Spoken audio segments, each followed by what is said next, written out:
And chat, how's it going, guys? Welcome back to Final Fantasy XIV.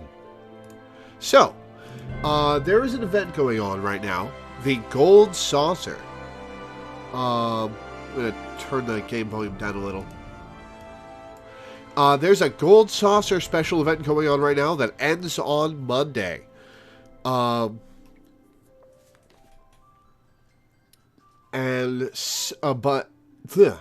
you need to be main quest level 15 in order to access it. There's something that unlocks at the main quest at that point in the main quest. So, we're going to go through the main quest until we unlock the Gold Saucer, and then I'm going to spend a little while checking it out, going through the various activities and seeing how it works. So that's the plan for today.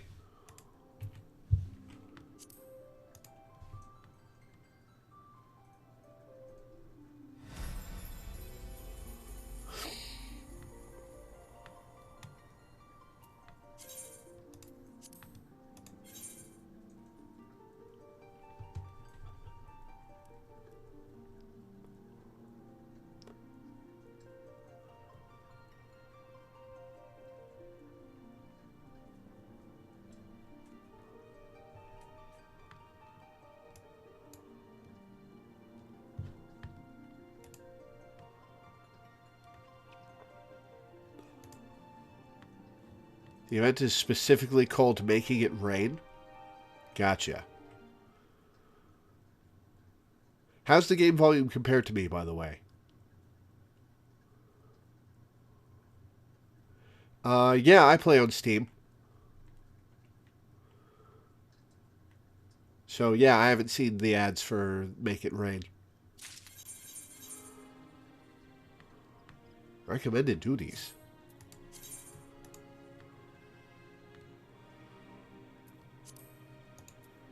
Oh, it's for achievements.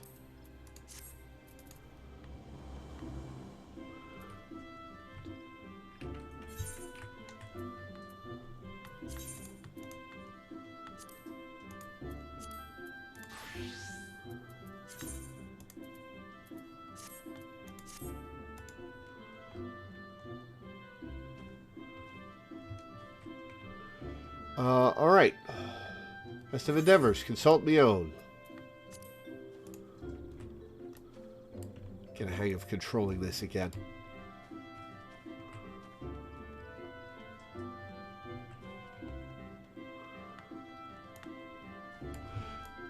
Oh, there is a waystone over here.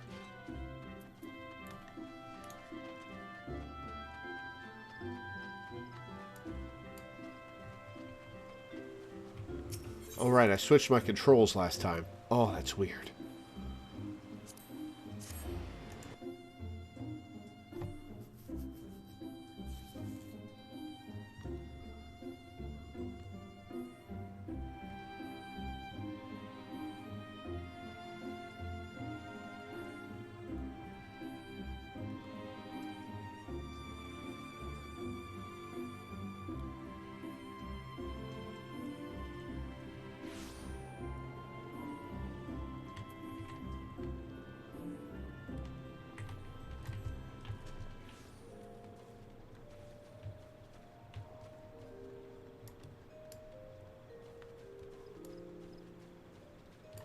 Oh, controlling the camera with the mouse is so weird.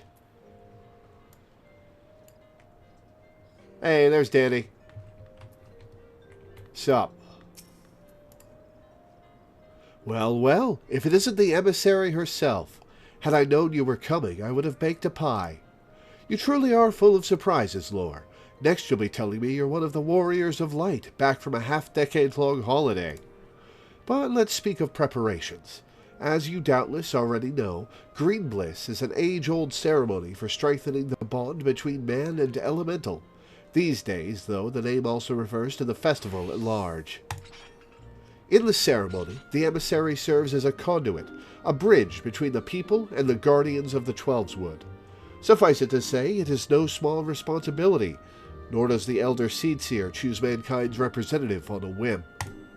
Seldom in history have non-Forestborn been chosen for the role, which should give you an idea of the magnitude of the honor being accorded you. For your part, you are required to wear a ceremonial artifact, which is presently in the keeping of Timbermaster Beaton. Go to the Carpenters Guild and collect it from the man, then return to me for further instructions. Did not win a house? Aw. So there are limited housing servers, I take it.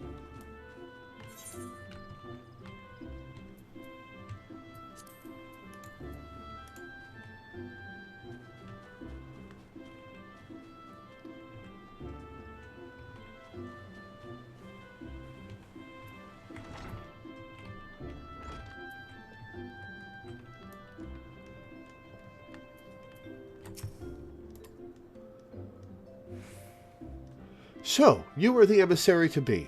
Mion sent word that you would be coming to collect the ceremonial artifact. The good news is that it's ready, painstakingly crafted by these very hands, and from the rarest of materials. Take it, along with this warning. Get so much as a scratch on the thing, and I shall make an unceremonial artifact out of you.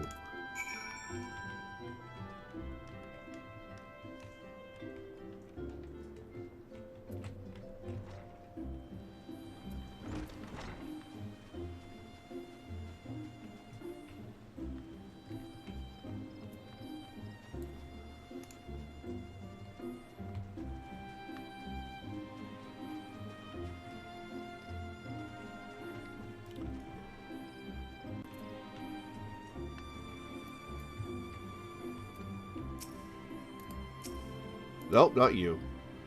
Back from your trip to the Carpenters Guild. Let's see what you have in that box.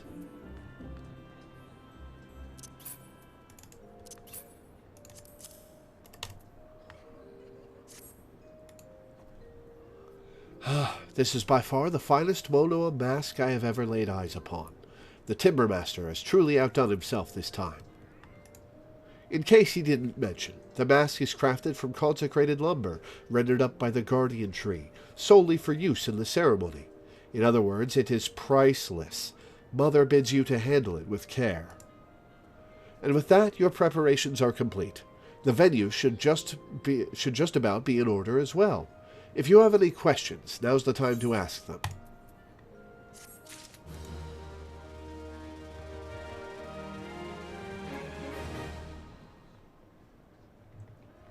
Total number of houses is 7,200 on each server. What's the population of each server?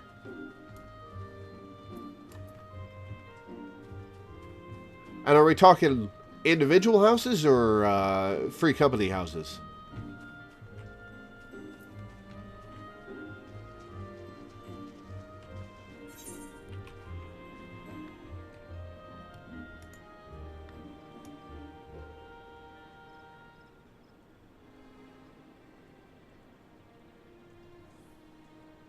Oh, Bed Branch is outside of town. Right.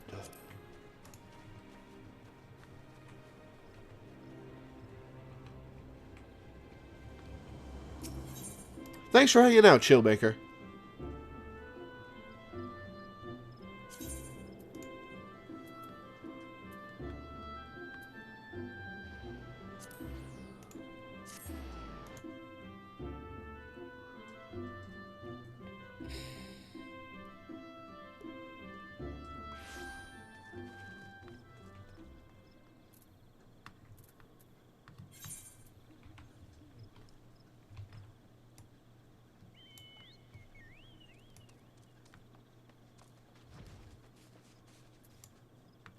Oh, I could have teleported there. Oh, well.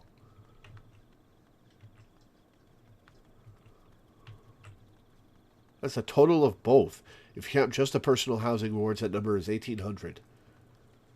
That seems like a very small number.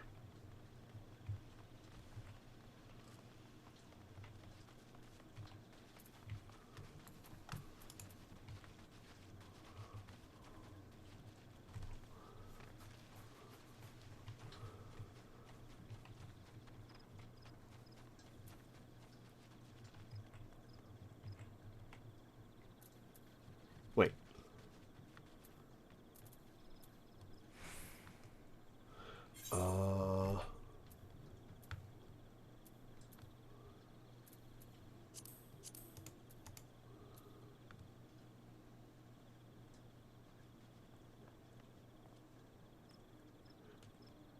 Wait. It didn't give me a quest.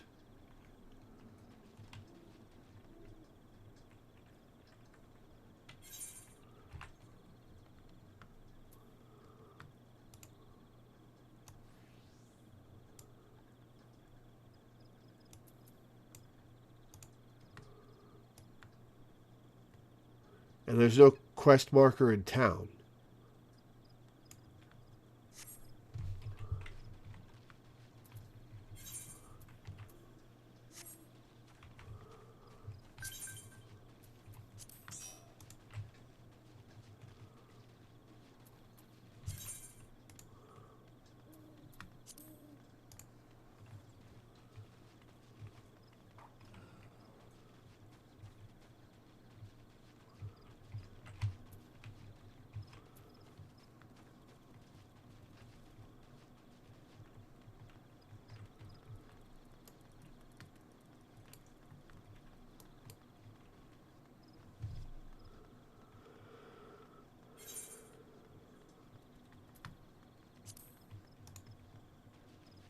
I'm already right here.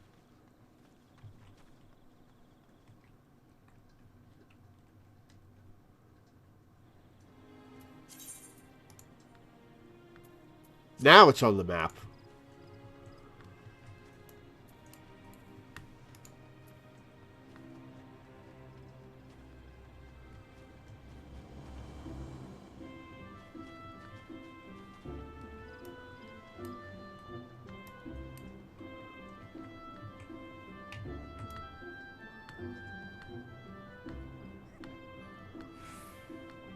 Oh, she just popped in. All right. Now that you have the Monoa mask, all that's left is to participate in the ceremony. Perchance you are feeling nervous, but never fear. Despite all the pomp surrounding the role, there really is nothing to being emissary. All you are required to do is wear the mask, stand up straight, and look dignified. The more involved aspects of the proceedings will be handled by others. Simple, though. Is it one of those horrible masks, oh, what are their names? The security corps of this place. The dead-eyed horrible masks they wear?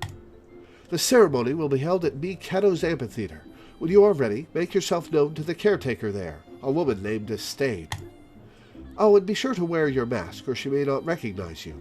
Now, off you go, Lore, and good luck. The Wood Whalers, that's them. I knew it started with W. Okay, well, let's put on this mask.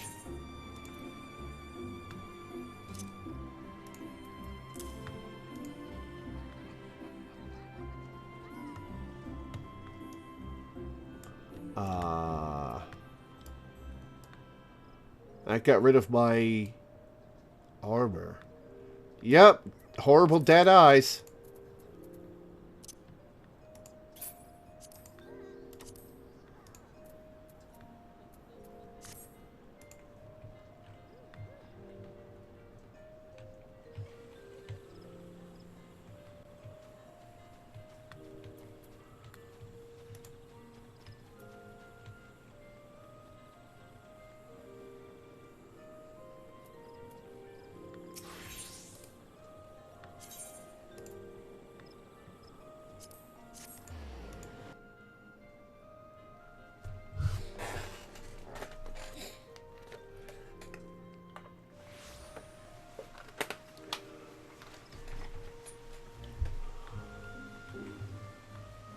Yo, Estain. Ah, you must be the emissary. I see you have come prepared. That is well. I have been instructed to escort you to your place. Please, follow me.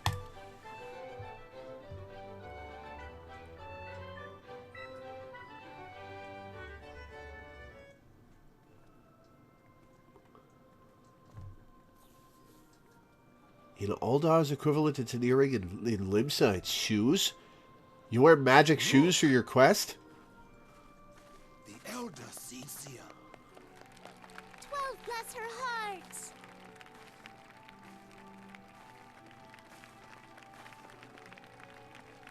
Oh, hi, it's you two.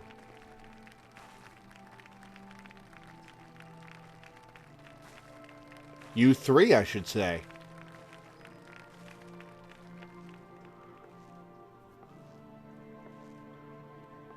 This is going to go horribly wrong and we're going to get attacked, aren't we? May she find favor with the elementals.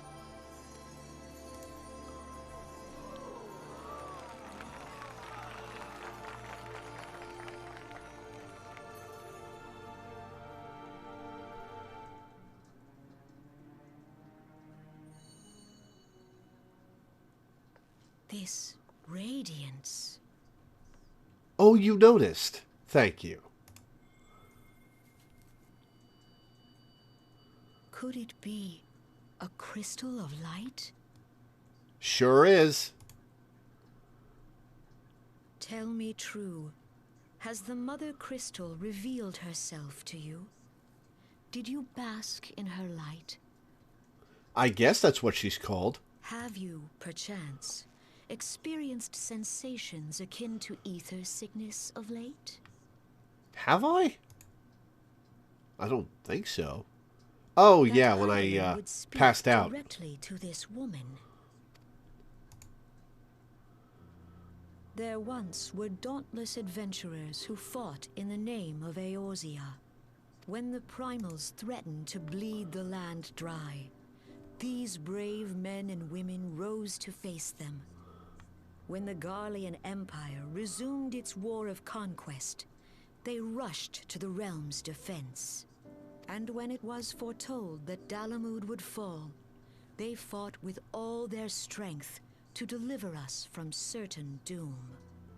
Yet as strong and as brave as they were, they, like so many, disappeared amidst the flames at Cartano. None have forgotten the heroes who gave all for the sake of a realm not their own. Oh, they've all stopped paying attention already? Yet when we try to recall their names, we find the pages of our memories are blank, as if bleached by the sun. And when we try to recall their faces, we see them only in silhouette, as if they stood betwixt us and a blinding glare. Oh, here's a question. You could see the meteor falling from at the end of 1.0. You could see the meteor falling from anywhere in the game, I believe. Could you go to Cartano and watch it fall on top of you? Hence have these heroes come to be known as the Warriors of Light. Beholding you, illuminated by the glow of the crystal, I could not help but be reminded of them. The crystal has chosen you for a purpose. Trust to its guiding light, and all shall be revealed to you in good time. Though none can say for certain what the future will bring, it is my belief that you may yet play a telling role in the tale of this great realm. You could. Cool. For the power of the Echo resides within you. The power of Ralga resides within me.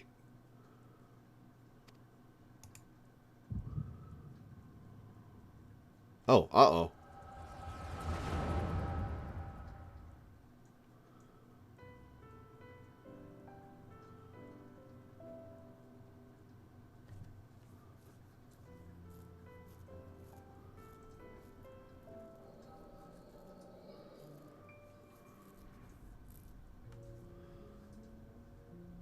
Well, this bodes ill.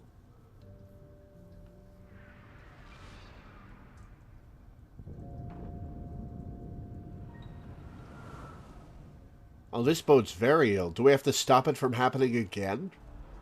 Or is this just a flashback? Flames to the fore! Victory belongs to the bold. Show those Imperial whore sons what we're made of! The left flank buckles. Divert the barracudas. Bid them hold that position, though it costs them their lives. The yellow serpents are in need of succor. Pray, send the white wolves to their aid. The adventurers risk life and limb for our cause. We must not fail them.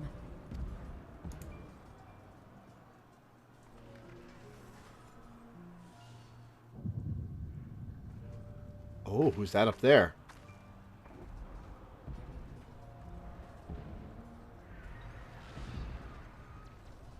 Is aught amiss? No, it is nothing.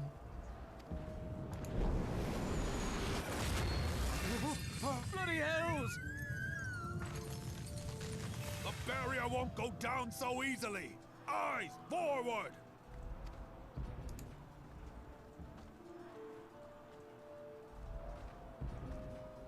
This guy just chilling on a chocobo.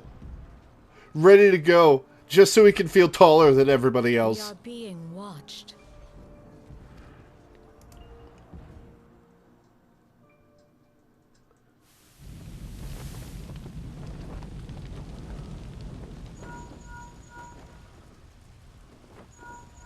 Raging Bull, calling Bloodthorn.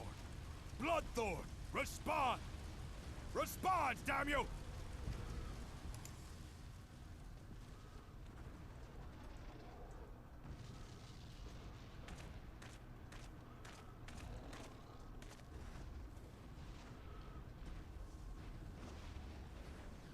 Ah! Raging Bull, this is Mad Snake. Respond. Ryder, this is Raging Bull. What news? We're surrounded by a blaze. There is no way out. God preserve, what is that thing? What's going on? Speak to me! God damn it! We cannot hold much longer.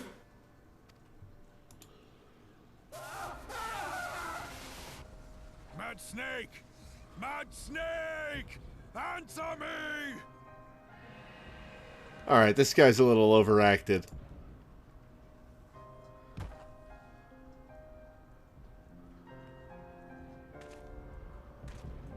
Damn it! Jackus Ryder was an NPC in 1.0. Wow. What of the barracudas? Can they not be reached? That is not how you pronounce Barracuda. Sorry, Admiral. Shell's not working. What of our own? I cannot say, my lady. That monstrosity appears to be disrupting our communications. Oh, it's a deliberate Metal Gear Solid reference? We must Fair keep enough. trying. Call till they respond. Yes, my lady. Admiral, General, we can do no more. We must give the order to withdraw. I will not forsake Louis Soir. General, please. Victory may belong to the bold, but there will be no victor this day. Oh, there certainly won't. You know this to be true. Let us not sacrifice lives in vain. The adventurers fight bravely, but to no avail. Let them withdraw, and let us be the ones to stand with Louis Soir.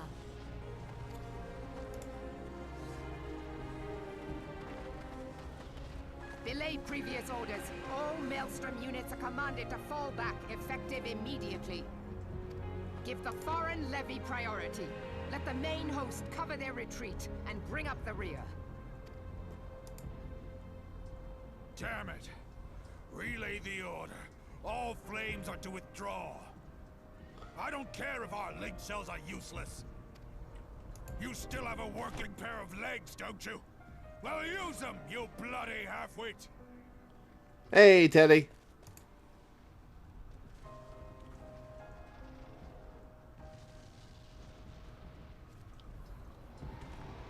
The outcome of this battle was long since decided. Better to retreat now than risk a massacre.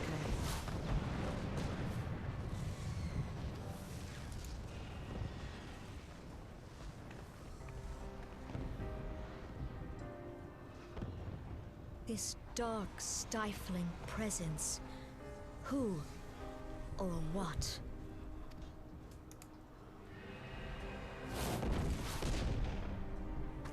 We go to take our place beside Archon Louisoix. To your positions.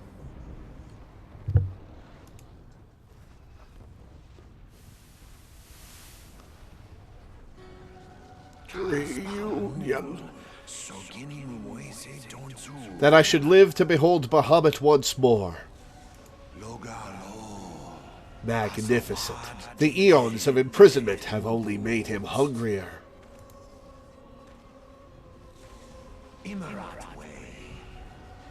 I am aware of them. Pay them no mind. They are powerless to act. It has begun. Soon the planet will regain its true form.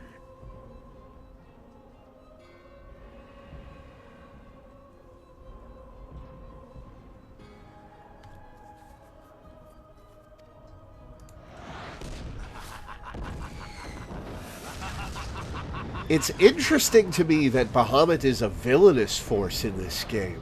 Usually he's a paragon. The ultimate good guy summon.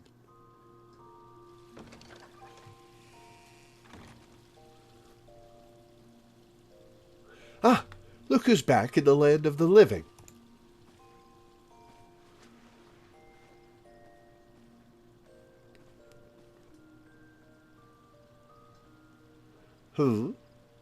You mean to say you don't remember a thing? You collapsed in the middle of the ceremony. Gave us all a good fright. So we carried you back here. I must say you're heavier than you look. Wow, rude! You don't say that to a lady. You've hardly stopped of late. Your exertions must have caught up with you. But you adventurers are nothing if not resilient.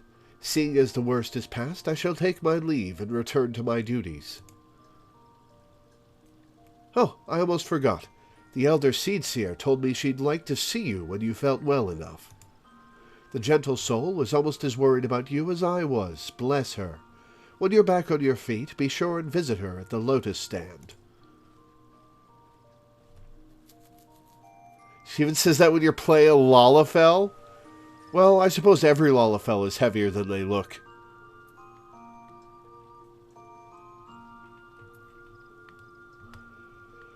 Alright. Speak with Conasena at the Lotus Stand. Orchestrion?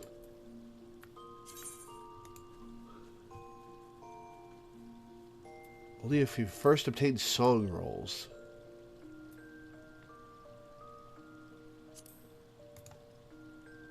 You can synthesize sheet music? That's silly.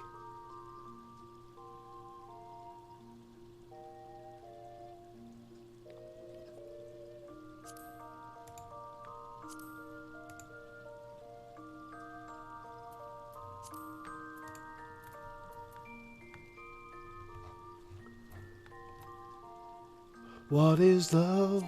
Baby, don't hurt me. Wow, this is a lot of music.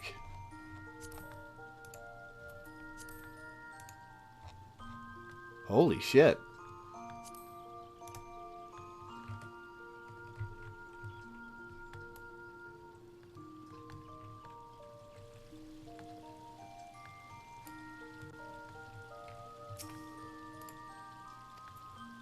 No mini games.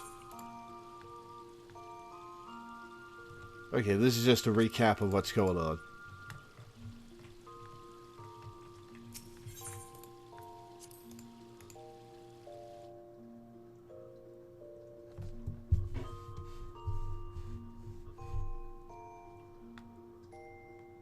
It's held a record of most music in a game OST for about 6 years now. Wild.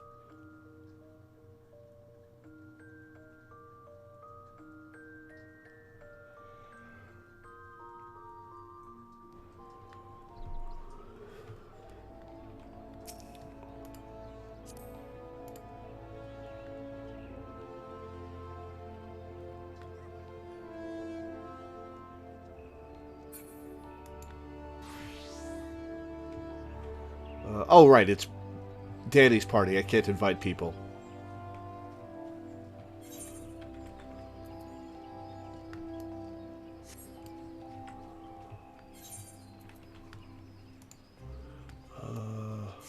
Alright, it doesn't display unless I'm there. You're a rogue now. Nice. Alright, let's look at some of these pets. Hey, it's Willer and Loreweaver.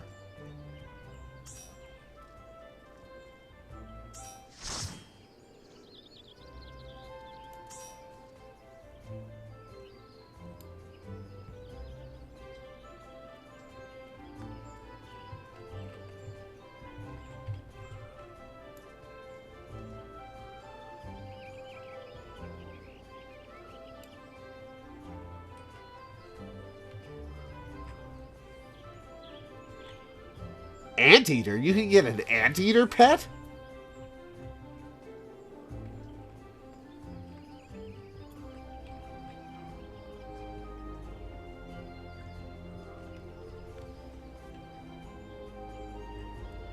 Uber Goober.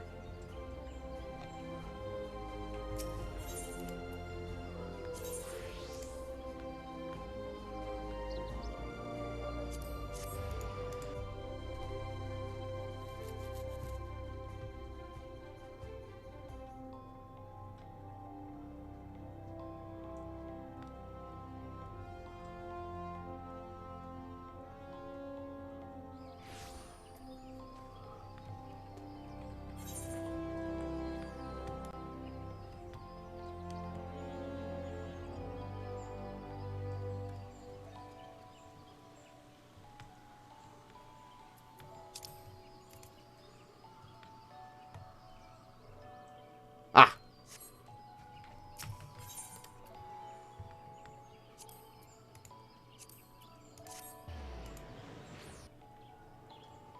You have 150 pets on your main character? Wow.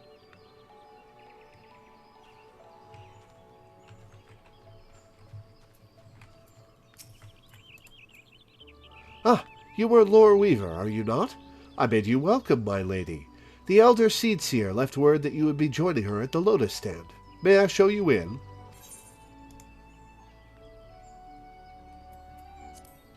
Sure.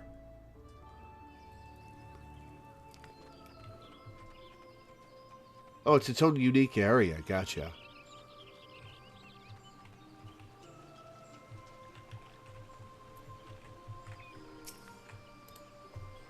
I have looked forward to your coming, Lore.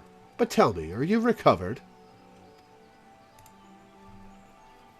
I am most glad of that. Now, I hope you will not doubt the earnestness of my concern, but I would ask a favor of you. Nor can I deny that I summoned you here in part with this in mind. Know, however, that I proceed only upon the understanding that you are rested and well.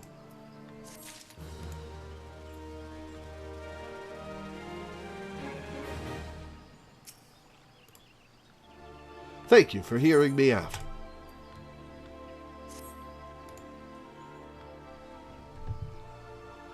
Oh, I saw a boat icon in the quest rewards. Does that mean I'll unlock a ship that can take me to Limsa? I have written a letter to my counterparts in the Eorzean Alliance.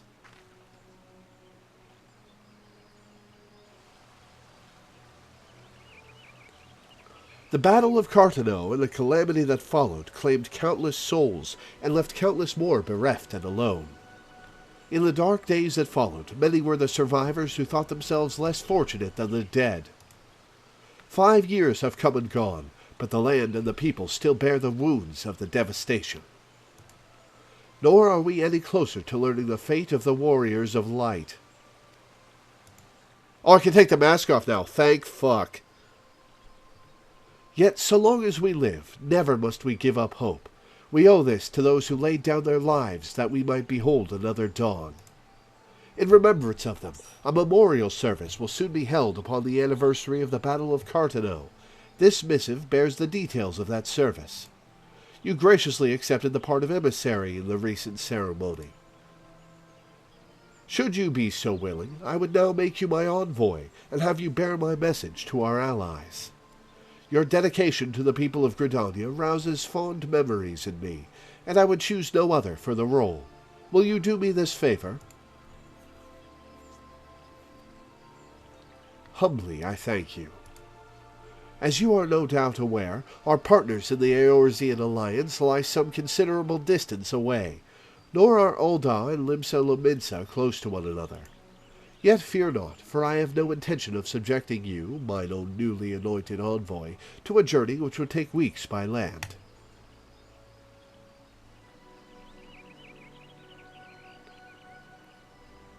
No, I mean for you to travel by air. Receive of me this airship pass. With it you may make use of the skyways that connect the 3 city-states of the Alliance. The airship landing is situated upon the lower floor of the Carline canopy. Simply show your pass, and you will be admitted to the departure area. Before you embark upon your journey, however, you would do well to seek the worldly wisdom of Mion. Few forest-born Gridanians know more of the lands beyond the Twelveswood than she. In better times, airships were available for the convenience of one and all. Alas, the risk that our crafts may fall to Imperial attack has forced a reduction in the number of flights. Oh, are we gonna have a fight in the air? Cool. Consequently, it has become necessary to restrict air travel only to those whose need is great.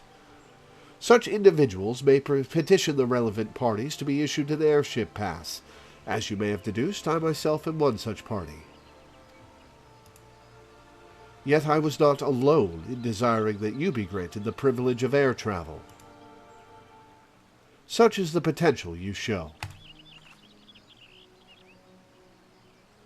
We have no doubt but that you will reward our faith in you, Lore. Wait, you have horns. Why do you have horns? By the power vested in me, I bid you journey forth as my envoy into the great realm of Eorzea. Walk her fields, brave her seas, and strive to know her better. And wheresoever you go, go without fear, for the path shall ever be revealed to those who are true of heart. Guided by the crystal's light, set forth and discover your destiny.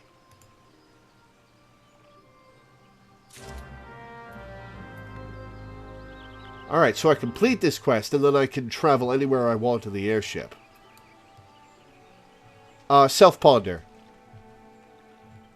In 1.0, there was instanced air travel on boats that ran on a schedule? That's so dumb! Fast travel should be available at all times.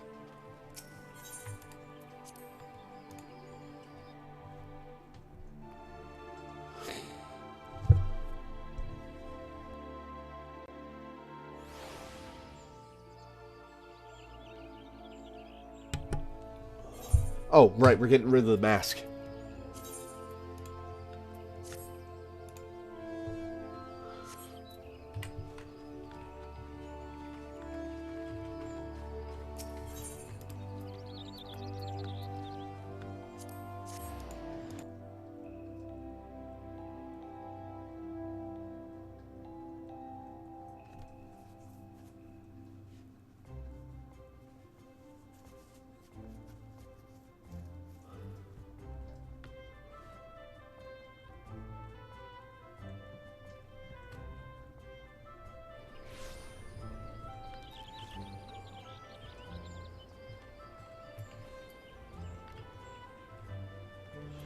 I see some pretty high-level people in the party. One thing I'm going to request is that you use a class that's about on level with me or the quest I'm on.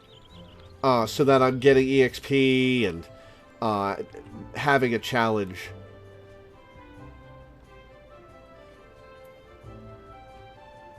In 1.0, teleporting took a resource that regenerated over time very slowly. For individual players or for everybody?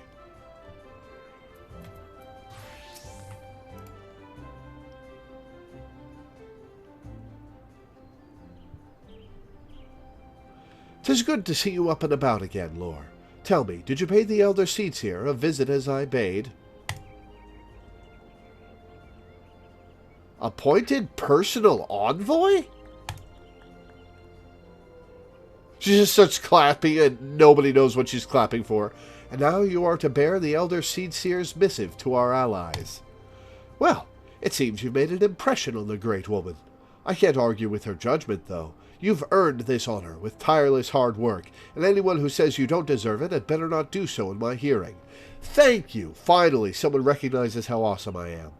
Oh, individual players. Okay, that's better. I find myself praising you often of late, but Mother is truly proud of you. Short of a warrior of light, I can imagine no better adventurer to represent us, and that, my girl, is some compliment.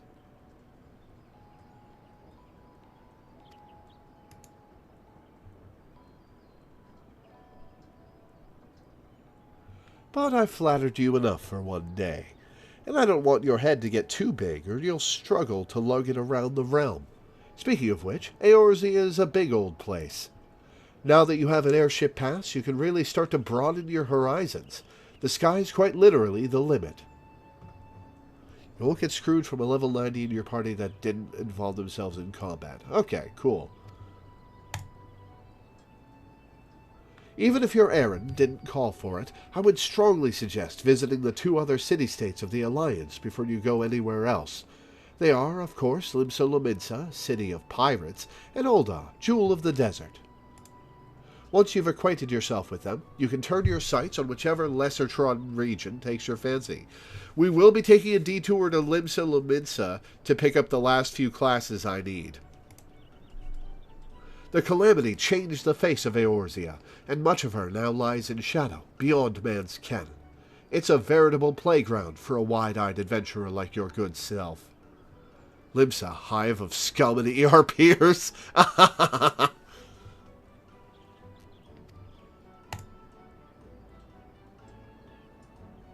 Mind you, it won't all be fun and games. Each nation faces its fair share of problems, from internal strife to conflict with the beast tribes and their primals. So don't be too surprised if you find yourself embroiled in the odd, unsavory situation on your travels. But no matter what difficulties you encounter, I am confident that you will pull through and emerge the stronger for the experience. These are interesting times for Eorzea, Lore. It's been 5 years now since the calamity, but folk are finally beginning to look to the future. A period of great change is upon us, and you have a part to play in it. And if that prospect doesn't excite you, I don't know what will.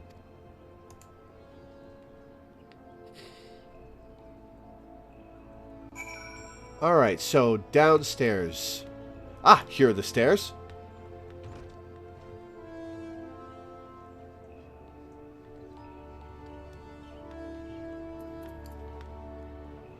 Leonele.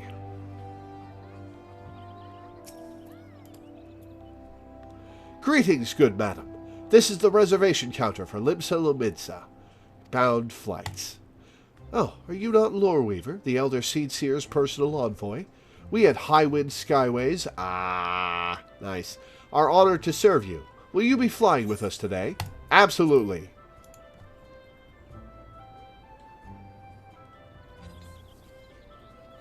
Please tell me they don't ERP on the public chat.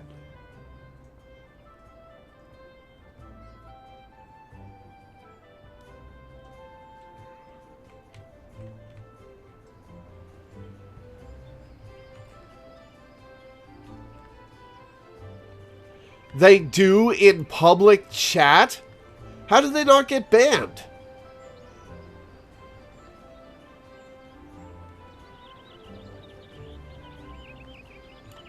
This is a funky little airship. I like it.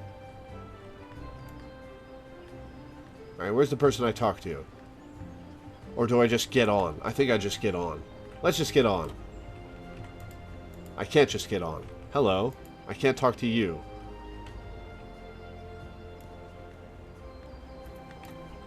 Ah!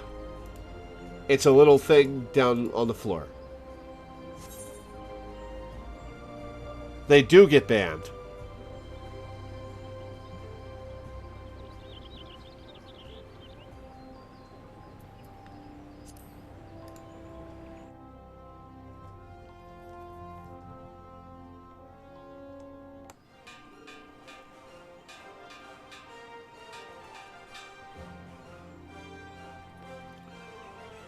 Attention, all passengers. The airship bound for Limsa Lominsa is about to depart. Please make your way to the boarding gate.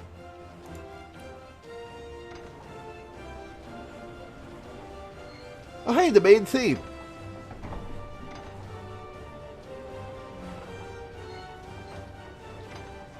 That's a good use of the main theme.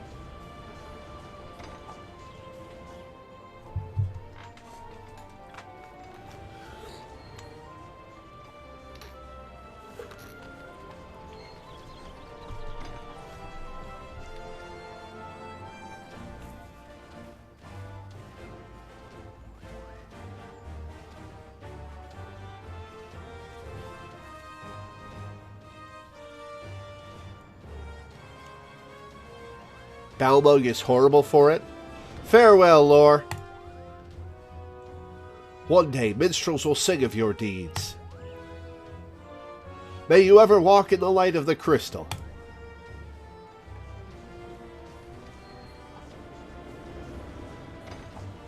Am I the only passenger? Wow.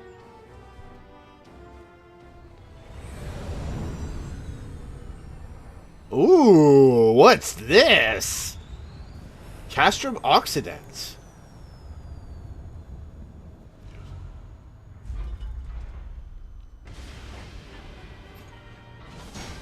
Balmung is the unofficial RP server, huh? Cool. Alright, hi, Cabranth.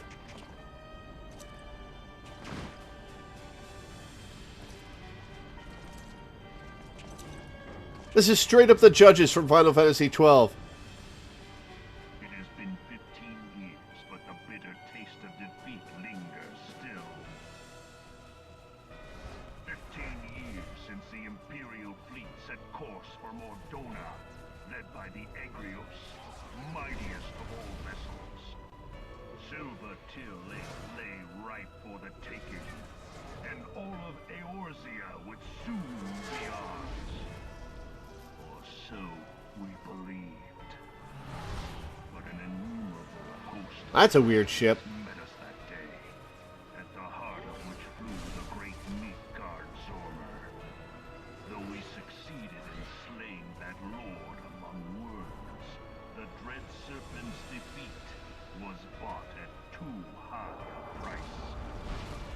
This is a clip from the 1.0 trailer? Was lost, Huh. and all hope of victory with her. So ended our glorious conquest.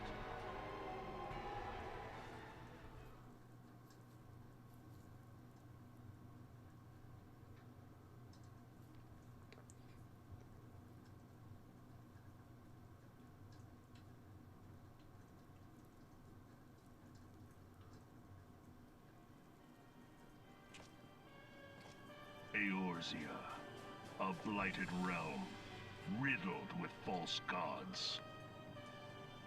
Hey, don't talk about Raugr that way. Twice now it has eluded the Empire's grasp. For all the destruction it wrought, even Meteor, the great sin, failed to yield us control over it. And for this failure, the realm has sunk deeper into depravity. It is twisted beyond all reckoning, rotten nigh to the core. Well, maybe on Balmung.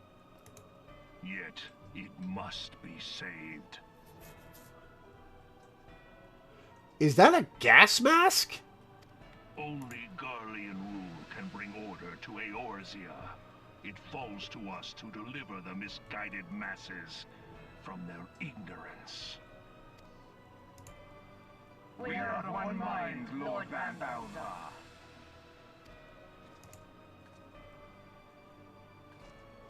Who's this guy with the giant shield gauntlets?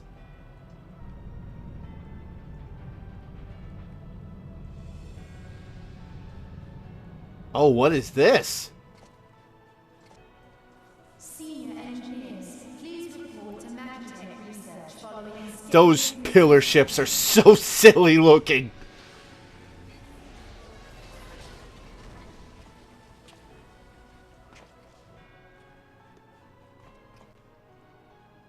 Hey, it's the legatus really planning to take another tilt at Eorzea? Hey? What hole have you been hiding in? We're in the midst of preparing for a new campaign, and a huge one at that.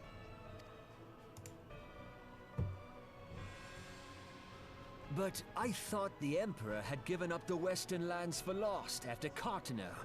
What could the legatus possibly hope to gain by acting alone?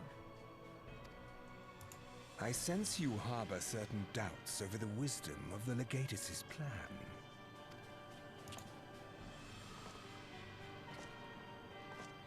Where's your weird helmet?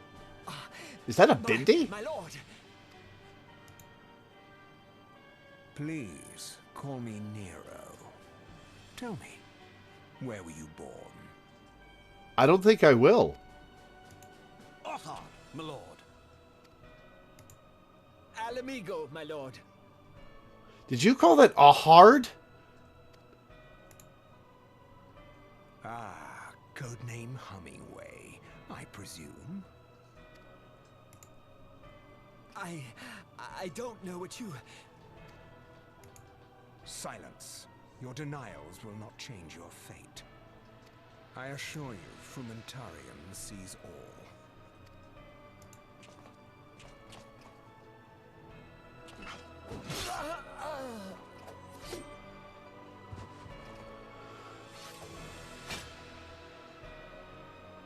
Clean up this mess. Oh, that is a gun blade. And do not miss any, or I shall be most displeased.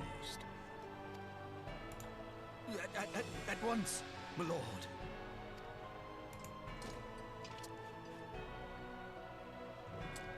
There's your weird-ass helmet. Holy shit. Soon you will be made to know the true power of Magitech.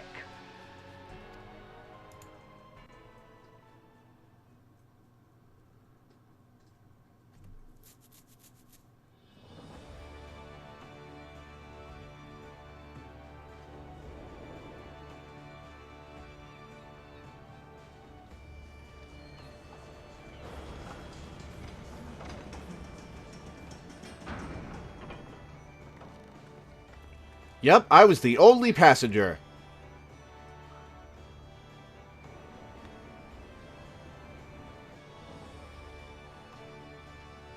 Chatus Maximus.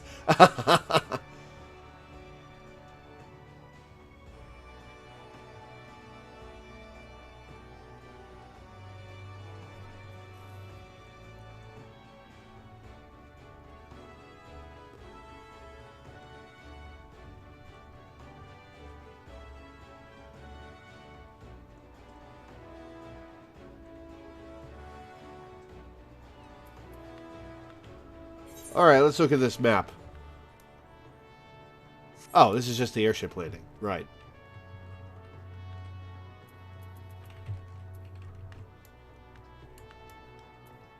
Arrivals attendant. Ah, you must be the envoy from Gridania. Welcome to Limsa Lominsa, my lady. Admiral... Gesundheit? Bloffeswin? Excuse me? I refuse to believe that's not a typo.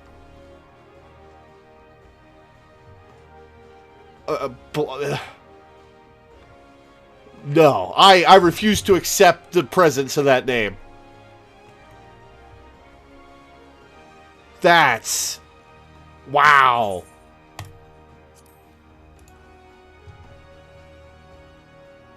Means daughter of blue fish. Rogadan names?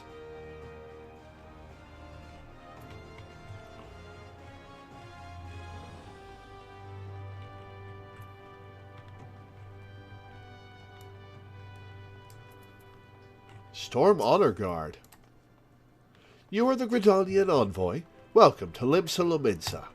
The Admiral has been looking forward to your arrival. Please proceed to the Crow's Lift at your earliest convenience. It will take you to Bulwark Hall. Once there, pray speak with Zonthale. He will be pleased to show you into the Admiral's command room on the bridge. Remember when I showed you a row name and you thought I was pranking you? Well.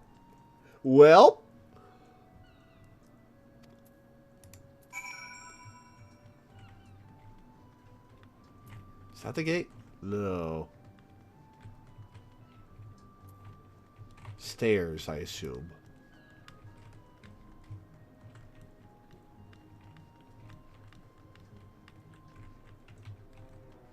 No, that's where I go. Huh.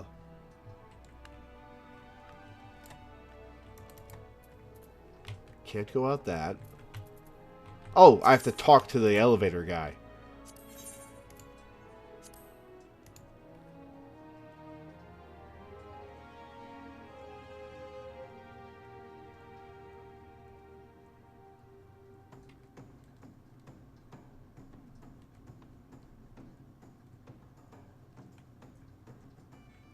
Yeah, we're gonna be checking out the gold saucer before we do much more of the main quest.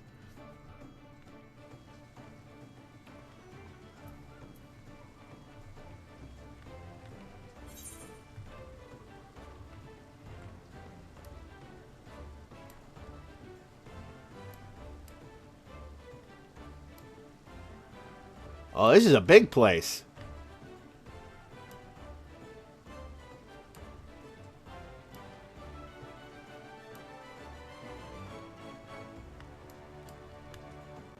Ocean fishing.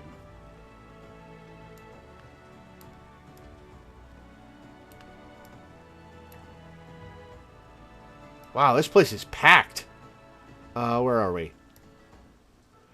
Alright, let's talk to the Chocobo Keep and start grabbing stuff.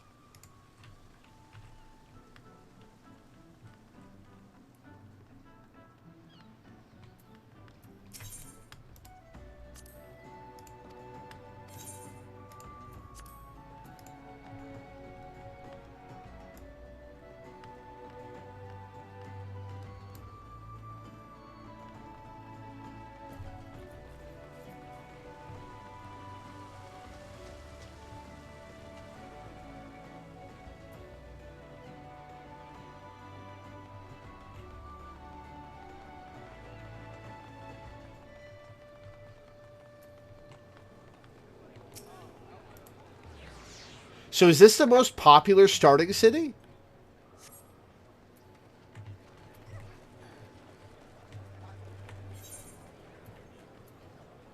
Alright, which path? We'll go this way first.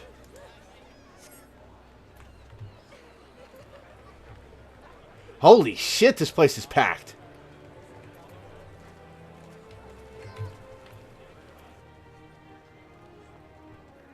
Holy shit. Swazblayet. I don't believe you.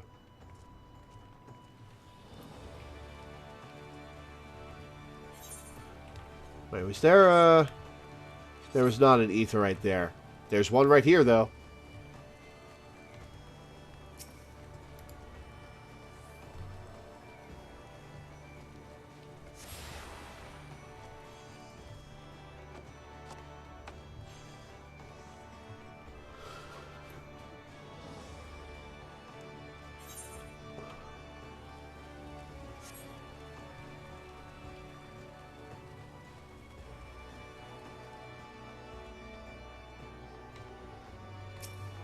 I like this town music. This is good town music.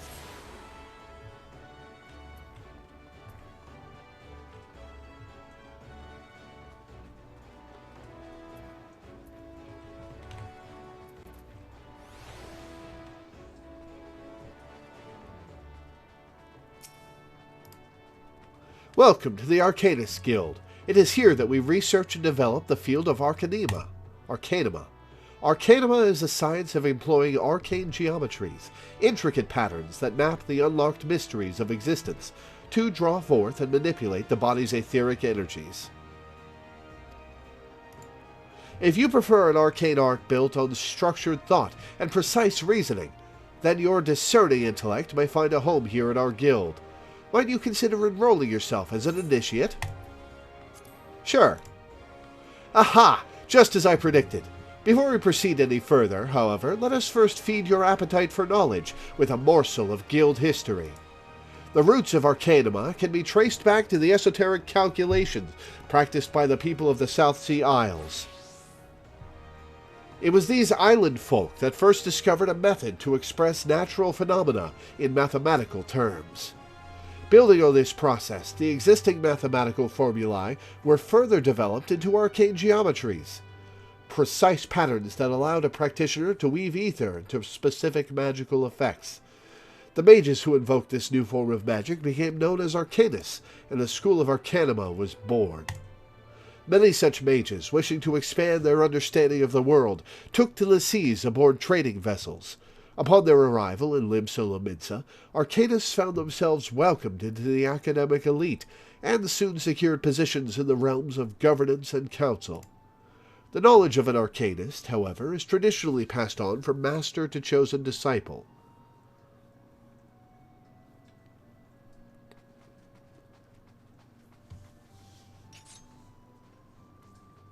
As such, Admiral Merlwyb, counting several wielders of Arcanima among her personal staff, became concerned that this exclusionary practice would lead to the eventual extinction of the art. So, at the Admiral's express orders, an official Arcanist Guild was established, and funding was provided for research and training. The complex and demanding nature of Arcanima, however, remains the greatest threat to its own future. If you invite such cerebral challenges, then you have but to reaffirm your commitment to joining our guild. Oh, it's Merlwyb. So, the W's are pronounced as V's.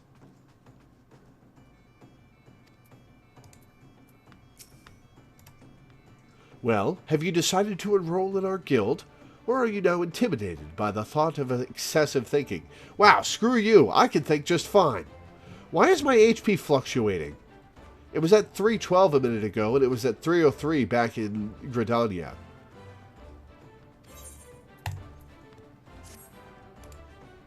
Your sound judgment is to be commended. Now, standard practice dictates that I introduce you to our guildmaster, that you might convey your intentions in person.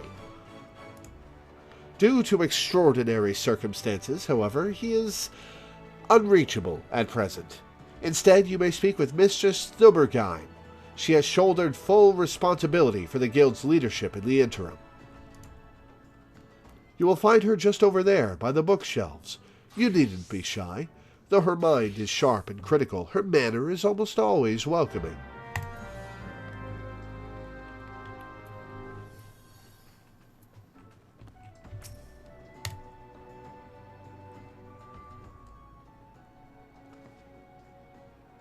Yes, I am Thubergein. Greetings, and welcome to the Arcanist Guild. Party members give bonus stats based on how many roles are covered. Ah. As Miri has doubtlessly explained, I am serving as acting guildmaster until our wayward leader deigns to return. I assume our capable receptionist also spoke of our art's origins. Allow me, then, to expound upon its nature. Arcanima taps into the living energies of ether. The evidence of this is represented most aptly, perhaps, by our ability to manifest the arcane entity Carbuncle, and the manner of magic with which this ethereal ally employs at our command. The core of the discipline, however, is found in the pursuit of definitive solutions to any potential quandary. Even on the field of battle, nay, especially on the field of battle, this principle takes precedence. If one wishes to make certain the question of victory, then one must apply the most effective strategy. An Arcanist is measured by her ability to calmly analyze a situation from moment to moment and respond with the most appropriate spells at hand. The study of Arcanima will test your mental faculties to the point of perplexity. Are you prepared to reason your way through predicament after predicament? Am I prepared to reason? Absolutely. An unambiguous response, the kind I most prefer. Let us now see if the clarity of your words is matched by the sharpness of your mind. Here, take this grimoire in hand, and we shall next judge your aptitude for our discipline.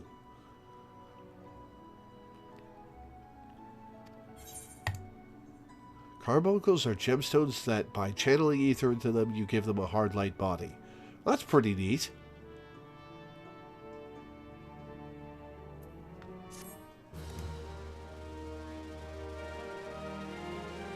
Oh, thanks, Milena.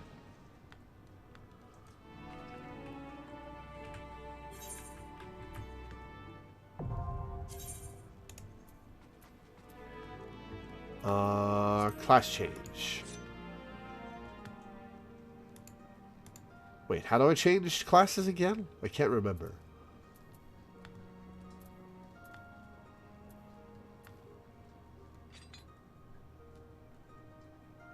Carbuncles are like SU gems. Neat.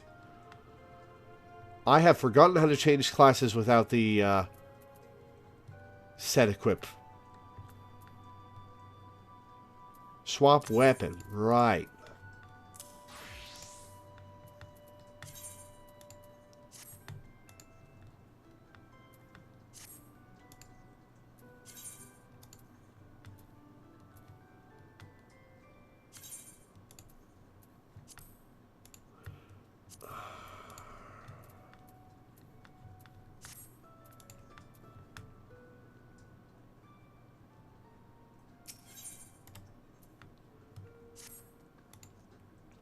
It is a hefty tome, is it not?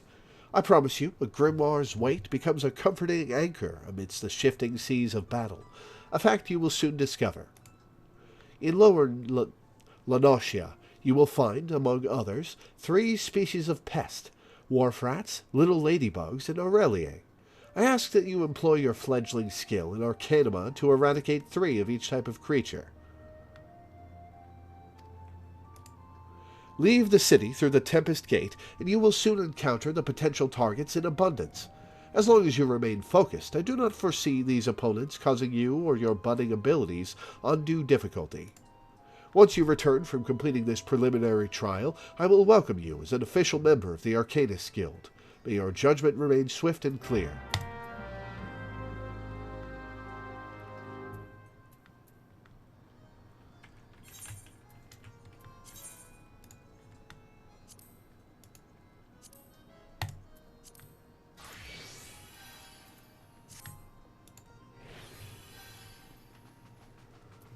Alright, so there's that class acquired. Did I attune to this aetheryte? I did, okay. Alright, where next?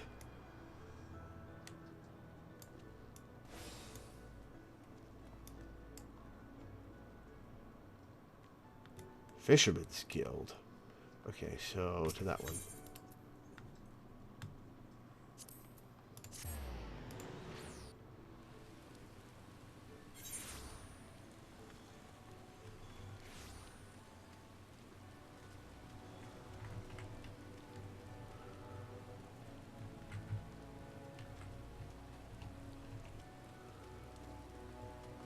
It takes me up. I'm guessing the Fisherman's Guild is down, because it says Fisherman's Bottom.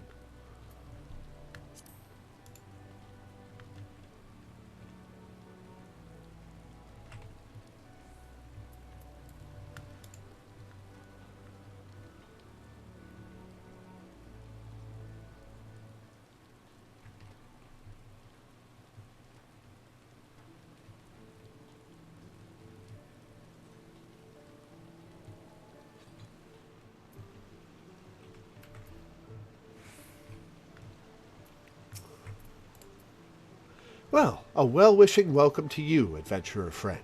You've worked your way to Fisherman's Bottom. When you want fish for just a day, you can call a culinarian, but we fishermen feast for life. I've set the bait. Think you're ready to bite? There's a second level to this city. I figured there would be, but we'll get there in a minute. Hooray! Hooray! Looks like we've got a live one. Let me walk you through the life of a fisherman in Limsa Lominsa. Since we're surrounded by the seas, the fishing sites are a fisherman's delight. If you can't fish it here, you can't fish it anywhere. While some of us rope our fish in with rods and reels, others skim the seabed with nets for creepy-crawly critters. You might say we cast a wide net. People prattle about our pullers just about everywhere in Limsa. You like your alliteration. And there's much and more I haven't mentioned. We shepherd the ships, preside over the ports, manage the mongers, all while making sure not to leave any adventurers out to sea. I'll wager you prefer to work alone, so we'll start you off with the rod and reel. Now, you may not necessarily net the numbers net fishing yields, but pole fishing positively pulls prettier prizes. And that's the long and short of it. When you're ready for another bite of bait, I'll reel you in before the guildmaster. I'd hate to hear you've had a change of heart. You haven't, have you? Spoken truly like a true bespoke fisherwoman. Well then, it's time you met the guildmaster. But unfortuitously, unfortunately, and somewhat ironically, our nefarious netmaster is out fishing at the moment. This moment and every moment, that is. So Sisyphus tends to tend to tasks that require tending to. Man, the writers had a lot of fun with this guy. Such as deciding whether you'll sink or swim with our guild. Sisyphus presiding over those pools whenever you decidedly decide to say hello.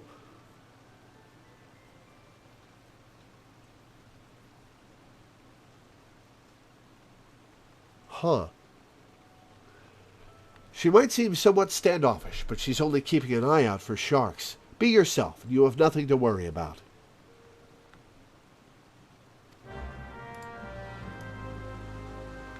That's not a Lalafell.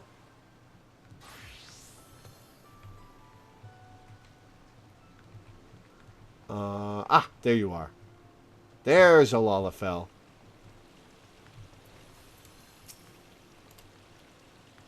Yes, yes, save your breath.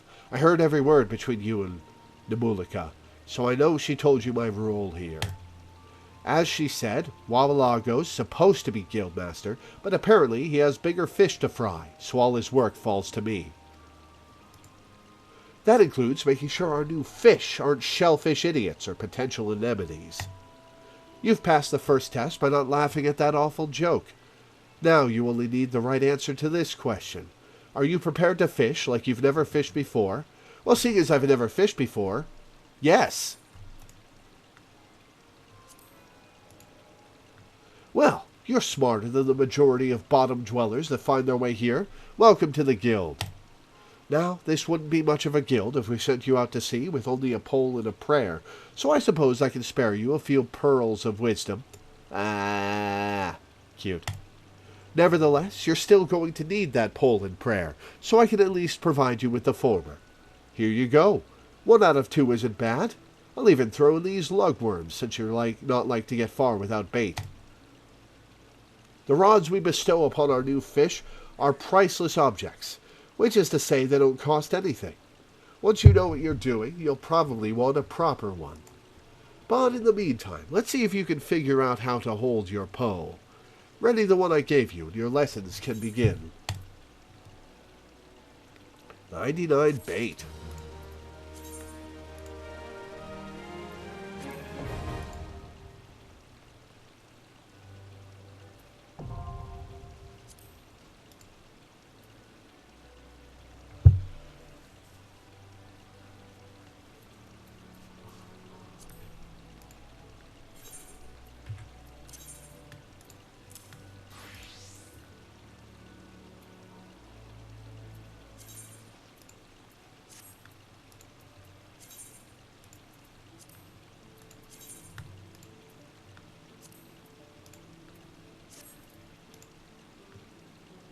Oh, it forces the mask on me? Gross. Or, well, having best stats forces the mask on me.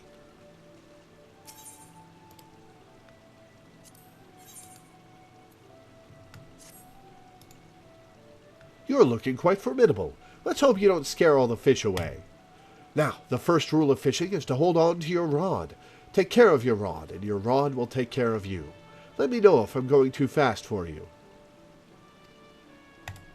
Since you're new here, we're going to start small, and they don't come much smaller than anchovies. Oh, really? You're having me fish for anchovies? You'll find schools of anchovies swimming around outside in Galadian Bay, so you can catch your meager supper without even walking 10 yalms.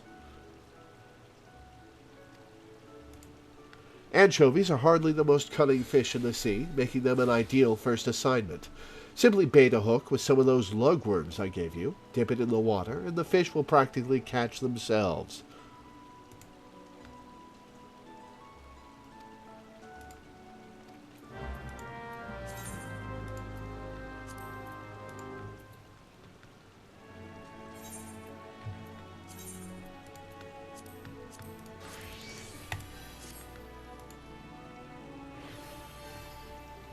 Alright, there's that. Let's attune to the aetheryte out here.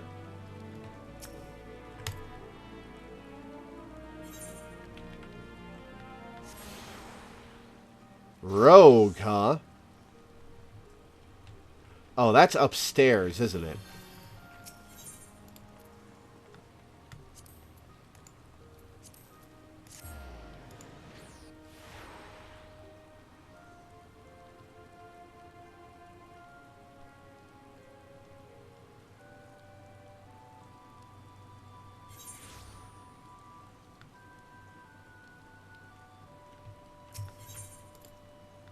Oh, I was wrong. Okay.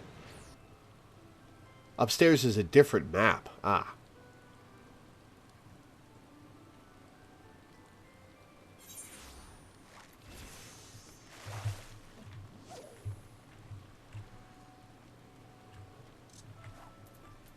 Ah, this isn't a dead end. Gotcha.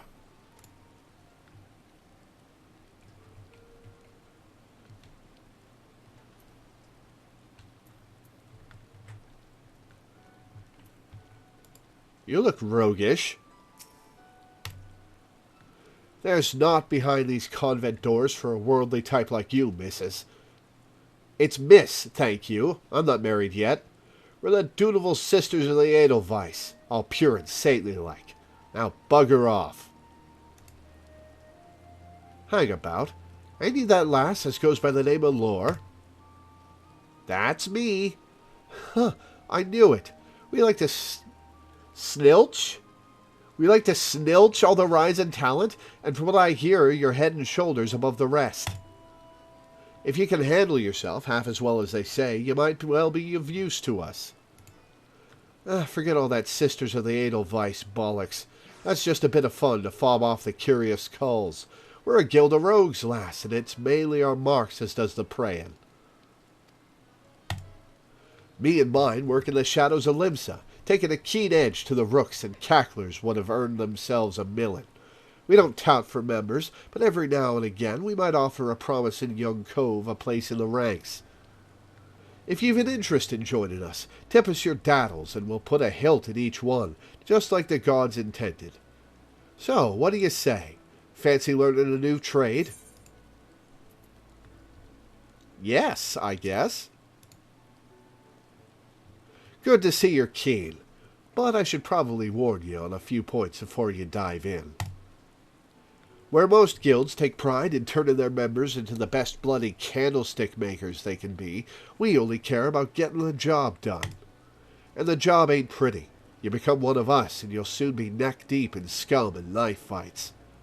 So if you're looking to scamper across rooftops and bilk dandies of their blunt, you'd best take up with a different crew. Think on that, and come back if you're still keen. I'm going to take a quick break to have a snack, guys. I am starving. Burb.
Alright, I'm back.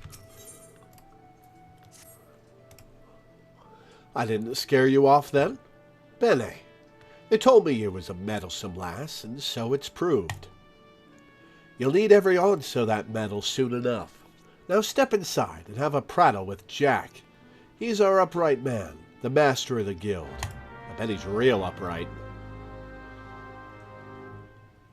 Oh, it's its own special area, huh?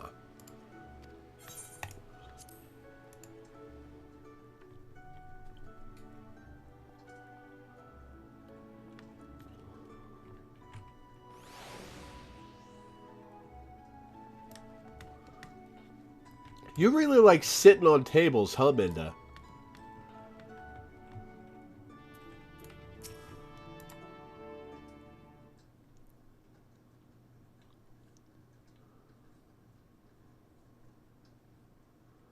Hi, I'm the one they call Jack, though I'm surprised you've heard of me. Perhaps you'd be good enough to tell me your name, along with that of the kindly cove has told you mine?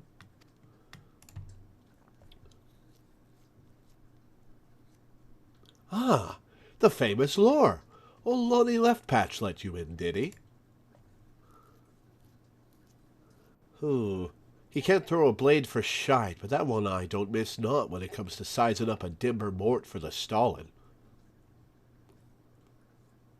It's a carryover from when I play Lalafell, because when I'm a Lala, I always like standing on tables. Fair enough.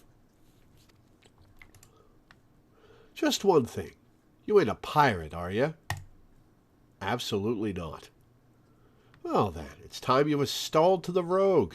Pull on your best beater cases, and I'll swear ye in myself when you're ready. Now, I could fill your waddles with the storied history of our guild, but that's just winds and wind. The most important thing, the only thing we care about, is getting the job done. Now, most folk, and I'm assuming you're among them, know that not long after Limbs was founded, the city was overrun by a motley collection of pirates and thieves. I didn't know that, actually. I'm brand new here. But as wild as that lot were, it soon became clear that they'd all end up killing each other if they didn't lay down a few rules. An unspoken code of conduct, as it were. 1. You don't bite the purses of your fellow Laminsans. 2. You don't rook a crew out of their spoils. And 3. You don't trade culls like they was chattel. I'll admit the finer points of the code are a mite murky, but most agree on those 3 at least. Now, you might be thinking none of that amounts to a sack of dillberries now the Admiral's outlawed piracy, but in the back alleys and black markets where Merlvim's grip ain't so tight, the code's still alive and well. And just as the law is enforced by the Yellow Jackets, the code is regulated by us rogues. We go where the shadows are darkest, and hand out justice to them as break the code. Some rum-soaked cove steals goods from the wrong cull, and we steal 'em back. That's the job, my natty lass. Of course, we don't hop the twig when blade work's called for, neither. You'll see there's more to our dagger play than just sticking culls with the pointy end. We'll weaken a mark with poison, fade away and strike in the dark mats, whatever it takes to get the work done. Well, Lore, what do you say to that? Got the guts to do a rogue's job? Well, for completion's sake, I guess. Do you have the guts to do a rogue's job? Rogue's the only class you can't start as. Huh. Or of the level 1 classes, yeah. Alright then. First off, we'll have to get your kit sorted out. A rogue needs to be light on her dew beaters to stay on a mark's trail. The job might have you fighting across a deck or weaving through a mob, and the last thing you want is a bleeding great battle axe that hooks itself on every rope and post. That's why we stick to daggers. They let you slip through the streets just as easily as they slip through a rook's ribs.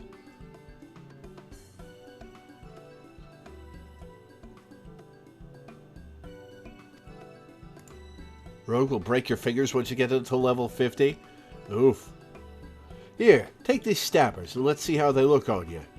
Just don't get so excited with your new toys that you forget how to dress for the role. You'd be surprised at how many colts come back to me in their bloody small clothes.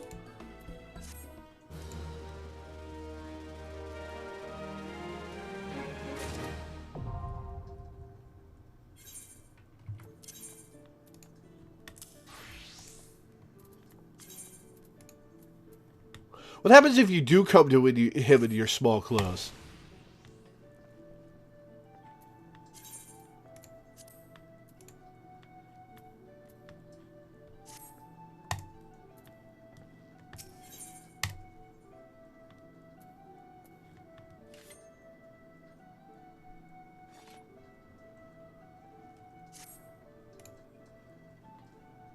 Managed to strap those daggers on without cutting yourself? Well, we're off to a good start, I'd say. There's no special message? That's a shame. Next, you'll want to get a feel for the weight and speed of your new weapons. I reckon those bleeding cheats in the fields outside Limsa should serve for your first lesson. Aye, test your blades on a few of them lambs, and slice off some rats and pugils for good measure. Mind that you mill them beasties one at a time, though, lass. I know you've served far worse in the past, but you're no dimmer-dammer with them stabbers just yet.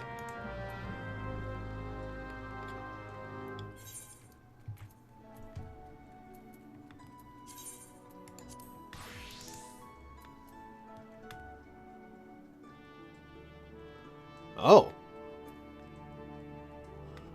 My gear's in bad shape. Goldsmith level 1, which I get here, right?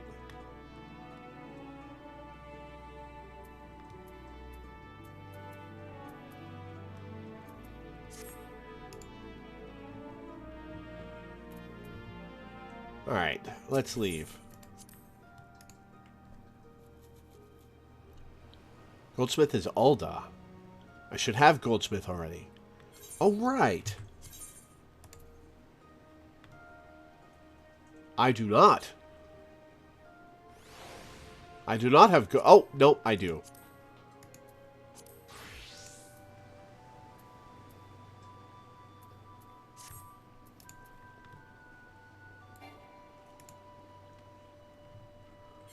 Crafting is N, right? Okay, so that's synthesis.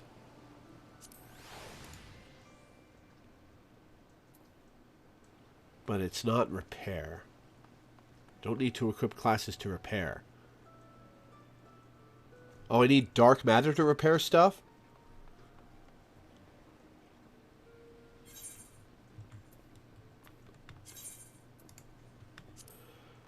How do I set Thaumaturge to my hotbar?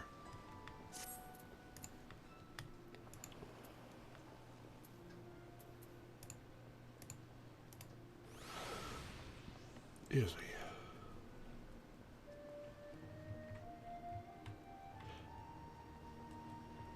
There's an NPC who repairs to Gil. Click and drag?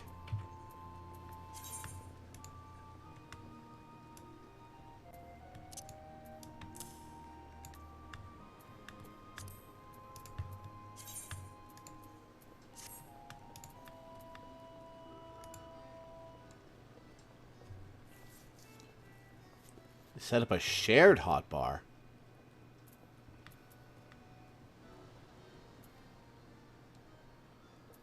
Oh, so my hotbar, the thaumaturge on my hotbar will go away when I swap classes. Okay.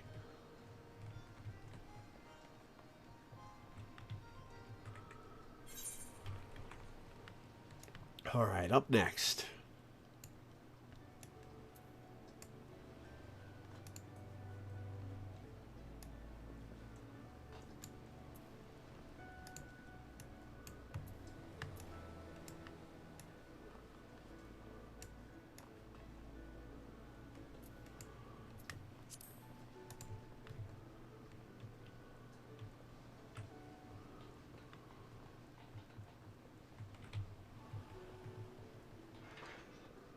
Alright, I'll set up hotbars later.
Okay.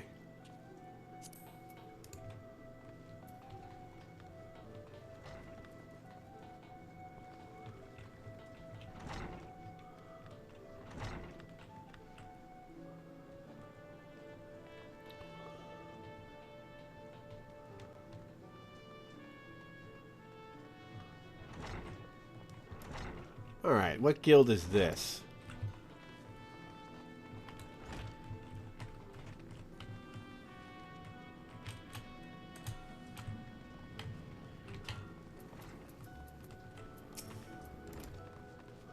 Sound a hammering bring you in from the street, did it, lass? It's well that you find the din inviting, for the Armourers' Guild is not the place for quiet reverie. If the clangor of metal, striking metal, is music to your ears, mayhap you've the spirit of a shipwright. It's 2 guilds, alright. Are you of a mind to join our guild? Take it from me, lass, there's no greater joy than working a shapeless lump of iron into a shining breastplate with your own hands. What say you then? Sure. Well said, lass. Now, we should cover a bit of guild history afore forging ahead with the formalities. The armourer's craft is an offshoot of blacksmithing. Time was when armourers and smithies were one and the same. But as the years trickled by, the techniques for working sheet metal into armour plates became a specialized trade. Endless smithies who showed uncommon skill and passion for this trade earned themselves the title of armourer.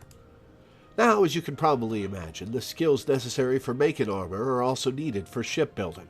But building ships is a bit harder than knocking out simple helms, which led those armorers who were good enough to work on boats to claim the title of shipwright. Of course, it was one thing calling armorers blacksmiths and shipwrights armorers, but it was quite another calling shipwrights blacksmiths, because building a ship and making a hatchet couldn't be more different. It seems as though a line needed drawing, and seeing as how Limsa Lominsa was built on the strength of her navy, you can imagine why the armorers chose to cut their ties with the smithies and established a guild of their own. As for the smithies, well, the whole notion of an independent armorers' guild never did sit well with them, and there's been a fair old rivalry between our 2 factions ever since. Always trying to outdo each other we are. Which is why we're ever on the lookout for new talent to help us keep the smithy bastards in their place. All you need do is impress the Forge Master, and we can start you on your training. Be warned, Forge Master Hernanza's tongue could strip the scales off a fishback at 40 paces. Saying that, you won't find a fairer mistress this side of the Strait of Merlthor. Let me know when you've mustered the courage to speak with her, and I'll see to the rest. Your mind is made up? You're ready to throw your lot in with us armorers? Then it's time you made yourself known to the Forge Master. That's no empty title, by the way. Helans is a renowned shipwright, and one of the finest crafters in Limsa Lominsa. Head outside, and you'll find her blistering the skins of our newest initiates.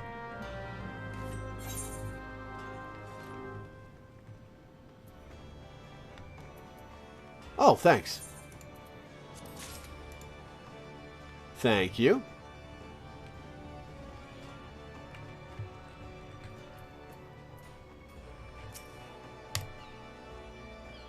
Another aspiring armorer, are you? Welcome. I am Hananza, Forge Master of this guild. I take it Guanaco has explained to you the history and nature of our craft? Good. Oh, it's Guanaco, I'll bet. I have little to add on that front, save this. The life of an armorer is not an easy one. Day after day you will pit flesh and blood against iron and flame, and without a passion for the forge you will fail. But passion alone will not make an armorer of you. To truly master this craft you must be possessed of a will as unyielding as the metals you work. Knowing what lies before you, have you the fortitude to persevere? Yes. Ha! I see you have no fear of hard work. That is well. Consider your request to join the guild approved. But if you ever give me aught less than your best, you will be out the door before you realize my boot is connected with your backside. Are we clear on that? Crystal. Good. Now that we understand each other, let us begin with the basics. What is your name? Lore? Very well, Lore. This tool is called a doming hammer. Here, grip it firmly. Note its weight. Let me know when you feel comfortable with it in your hand. I'll tell you if you're holding it properly.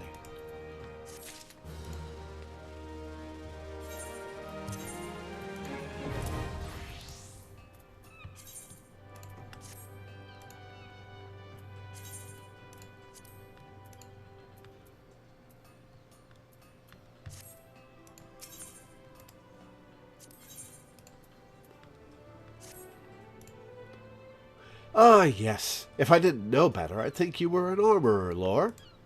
Of course, I do know better. Until you craft something with that hammer of yours, you'll look like a babe with a rattle to me, and I've no intention of mothering you. Make no mistake, I mean to shape you into an artisan, however hard I have to pound. Save your sweat for the forge, lass. I don't expect you to fashion full suits of plate on your first day.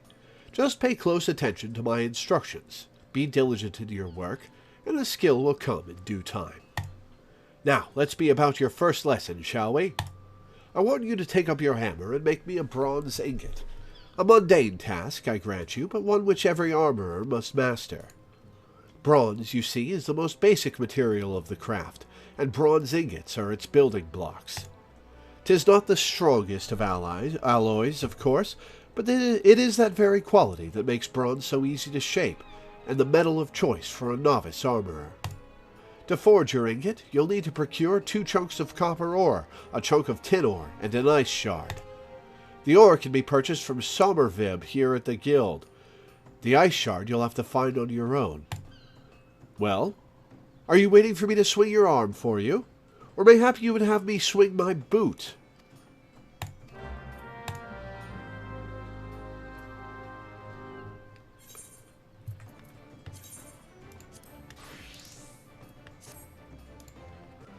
Alright. Oh, so you unlock this after you start this other quest. Unless you're blind and deaf, I presume you've wandered into our forge of your own accord, drawn by the siren song of our smithy's hammers, no doubt. In these here hallowed halls, Limsa's finest pound metal into all manner of tools and weapons. And when I say Limsa's, I mean the whole bloody realms. Make no mistake, you need more than a big arm to join our ranks. But if you've got iron in your veins and the builder's blessing, speak up. Ha! Well, you're not short on confidence. But do you truly know what you're getting yourself into here, lass? Ours is a trade born of blood and brine.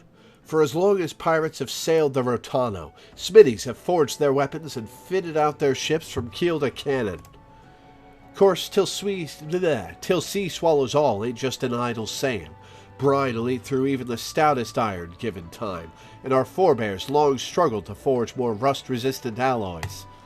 Lucky for us, the smithies of Eld were a determined bunch, and clever too. So, when they learned that the kobolds knew something of advanced metallurgy, the smithies set out to make it their own. Thanks to the kobolds' wisdom, which they generously gifted us with only the merest hint of pirately prompting, Lominson smithing came on leaps and bounds.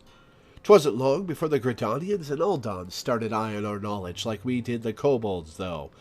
And so, some 150-odd years ago, 2 particularly forward-thinking men named Theor Naldic and Bryce Vimelli had the bright idea of establishing a respectable business.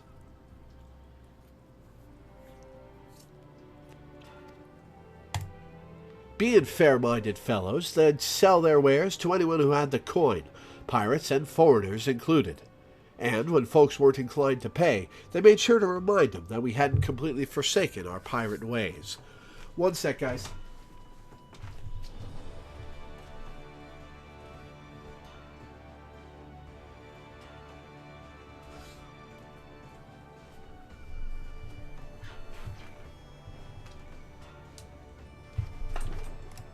Times have changed, though, and we're a wee bit more willing to share our wisdom these days. The company's been running the Blacksmiths and Armorers Guild for years now, welcoming any soul with the necessary talent and will to work. As to whether you've got enough of either, well, that's for the Forge Master to decide. Speak to me when you're ready to present yourself to him. So what'll it be? Reckon you've got what it takes to train with the best goddamn blacksmiths in the realm? Ha! That's the spirit. If you'd taken any longer to decide, I'd have told you to bugger off, no matter what you said. Can't have half-arsed adventurers wasting Forge Master Brithael's precious time, you see. He's got a lot of irons in the fire. Homestuck has ruined me. That's why me and the other lads make a point of keeping idlers, imbeciles, and the otherwise unqualified from getting in his way. Excuse me. Any road, it's time you went and paid your respects to the man. He's the one over yonder, making a face like he's carrying the weight of the world on his shoulders.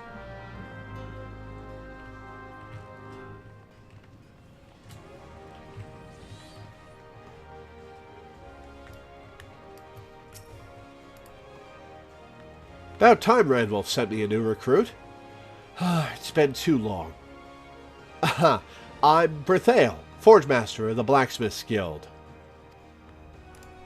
If you're aiming to become a smithy worth the name, 'twould be my great pleasure to educate ye on the finer points of the craft. Oh, the rest... Excuse me. Oh, the rest of these sour-faced bastards will tell you it's hard, grueling work, fit only for the best and brightest. But I say, put a hammer in the hands of the willing and see what happens. What do you say then, last? Will you swing a hammer for old Brithael? Ha ha! I knew I liked you the moment I set my eyes on you. What did you say your name was again? Loreweaver. A name fit for a hero if I ever heard one. In fact, I reckon I did hear it in a bard's song once. Or was it that poor sod cursing in his cups as a wench? Ah, don't matter if it was saving the world or cuckolding your husband. 'Tis time to forge yourself a new reputation, pound out a new legend, and you can trust old Brithael to help you do it. But there I go, putting the cart before the chocobo. Here, lass, take this cross-pane hammer. A smithy without a hammer is like me without a drink, bloody useless. Well, don't just stand there gawping at her. Take her in her hands. Have a few practice swings, whatever you fancy. She's all yours now. Ah, what I wouldn't give to be you right now, lass. A smithy never forgets his first hammer.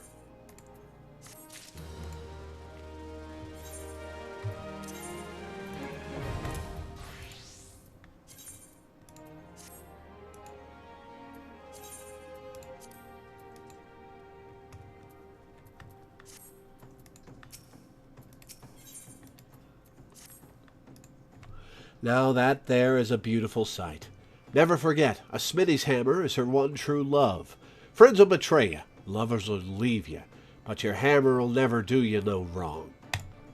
God, seeing you standing there reminds me of a less ale-sodden, more lady-shaped version of my younger self. Wait, are you a girl?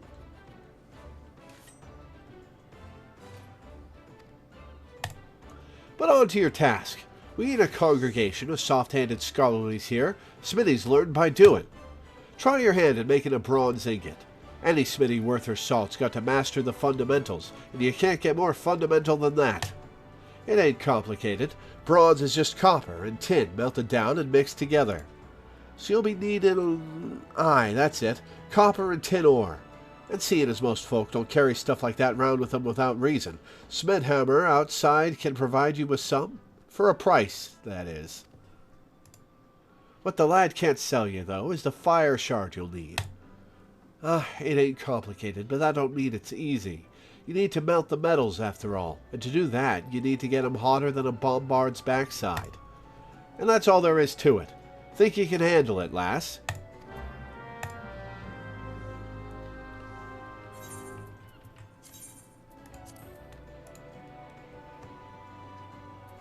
Whoops.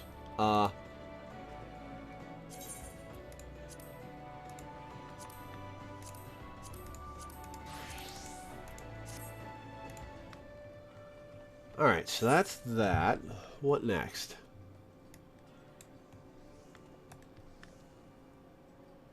Maelstrom Command, huh? Isn't there a Miners Guild? Ah, Culinarian. Well, let's hit this aetheryte out here. And then head north.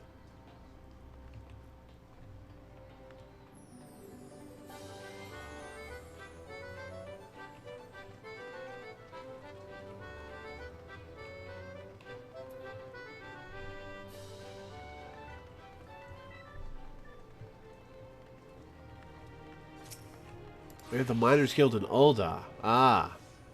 I forgot.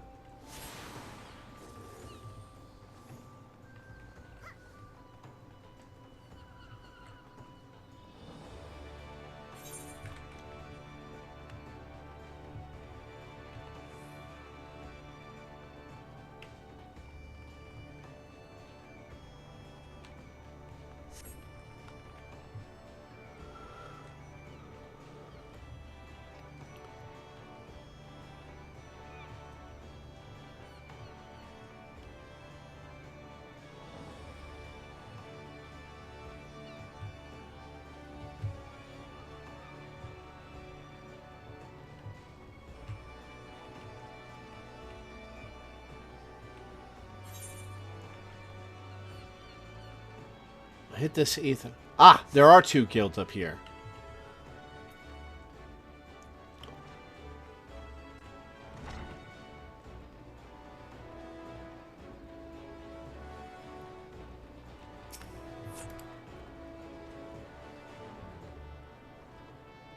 Sorry we haven't done anything in 2 hours, guys. Well, I guess we did do some stuff.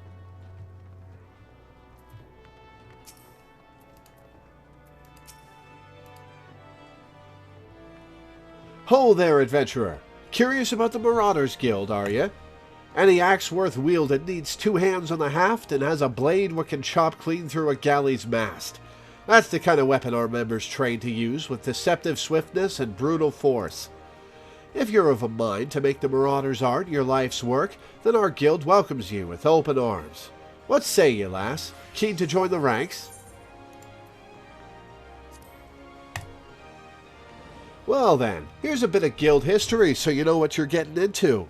It all started with ships, you see. Rogues run like 10% faster?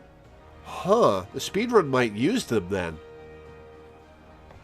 What have ships got to do with axes, you ask? Well, building them would be pretty bloody difficult without a sturdy tool to lop down trees for timber. Excuse me.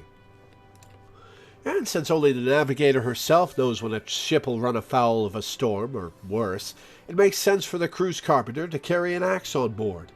But any tool in a ship can become a weapon, and the axe is perfect for hooking yourself over the rail of an enemy vessel, letting loose in a whirl of steel, and generally laying waste to all about you.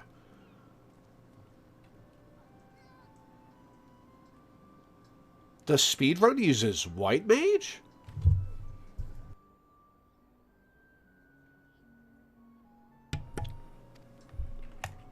As more seafarers took up the axe as their weapon of choice, so did the bloody art of the marauder begin to take shape, especially among pirates, where strength and skill decided your place in the world.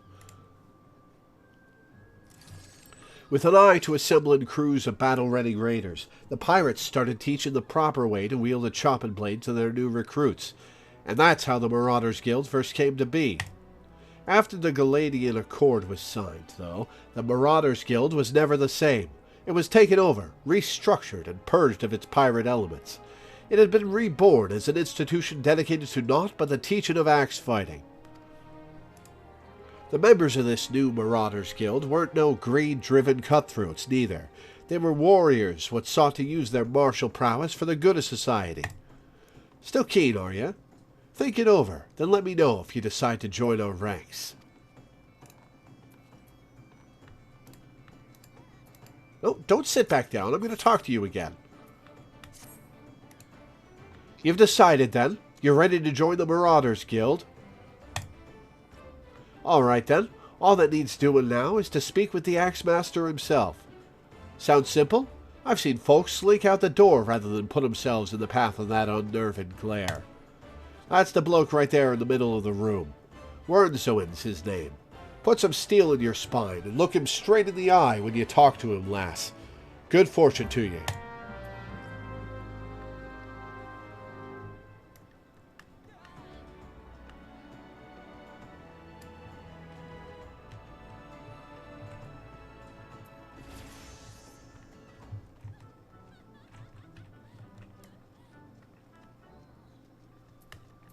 Ah, there we go.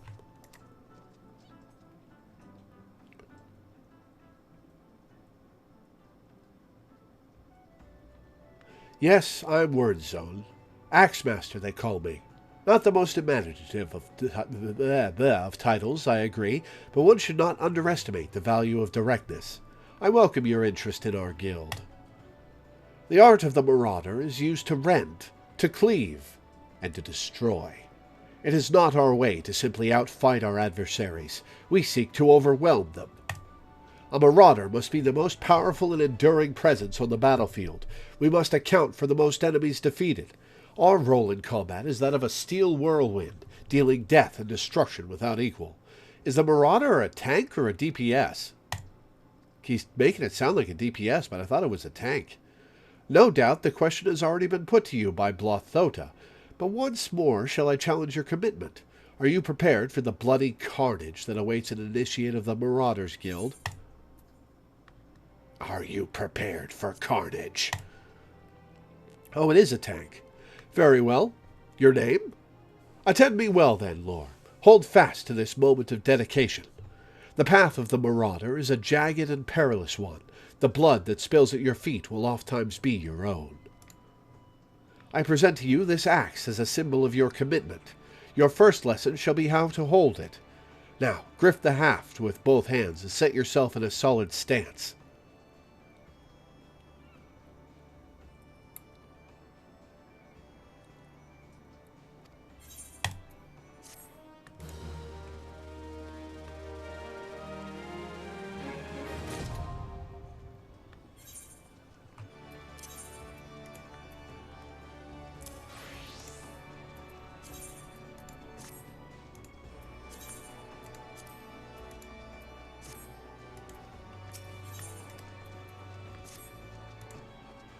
Aye, you cut a striking figure, Lore, but heroic posing is unlikely to cut a swath through your enemies. You stand now as a student of the axe. Let us waste no time in testing the edge of your chosen weapon. You shall wade straightway into combat as befits a novice of our discipline. I've seen warriors solo bosses in dungeons down from half health with everyone else dead. Lots of self-healing and mitigation. Damn! Go forth and slay the bleeding, scurrying, crawling pests that plague the outskirts of Limsa Lominsa. Lost lambs, wharf rats, and little ladybugs shall be your piteous adversaries this day. Return to me once 3 of each creature have fallen to your blade.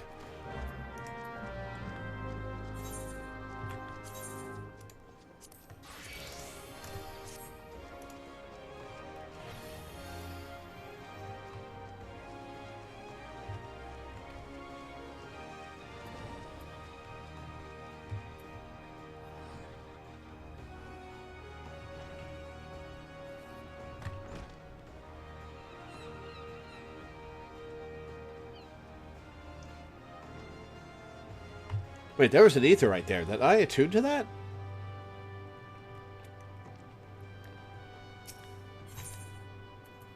I did, okay.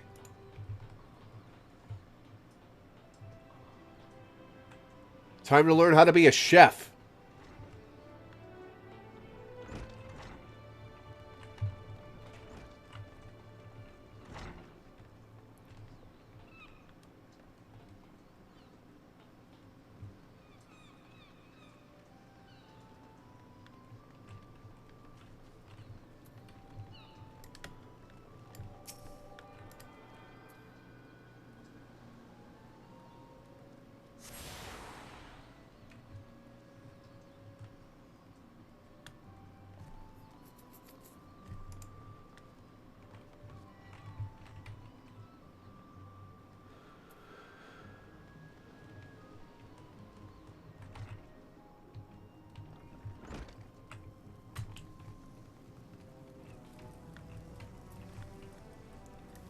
Hate having to move the camera with my mouse. I beg your pardons, good madam, but this is the Culinarians Guild. If you are here to dine at the Bismarck, one of our waiters will be along shortly to show you to your... Oh, you're not a patron? Might I assume, then, that you wish to become a culinarian?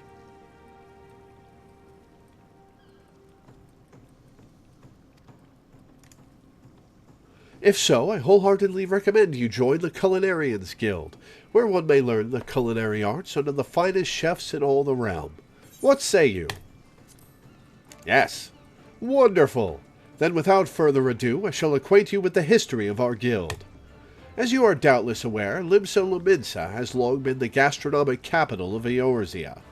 The city's rich culinary tradition is the product of a unique combination of factors.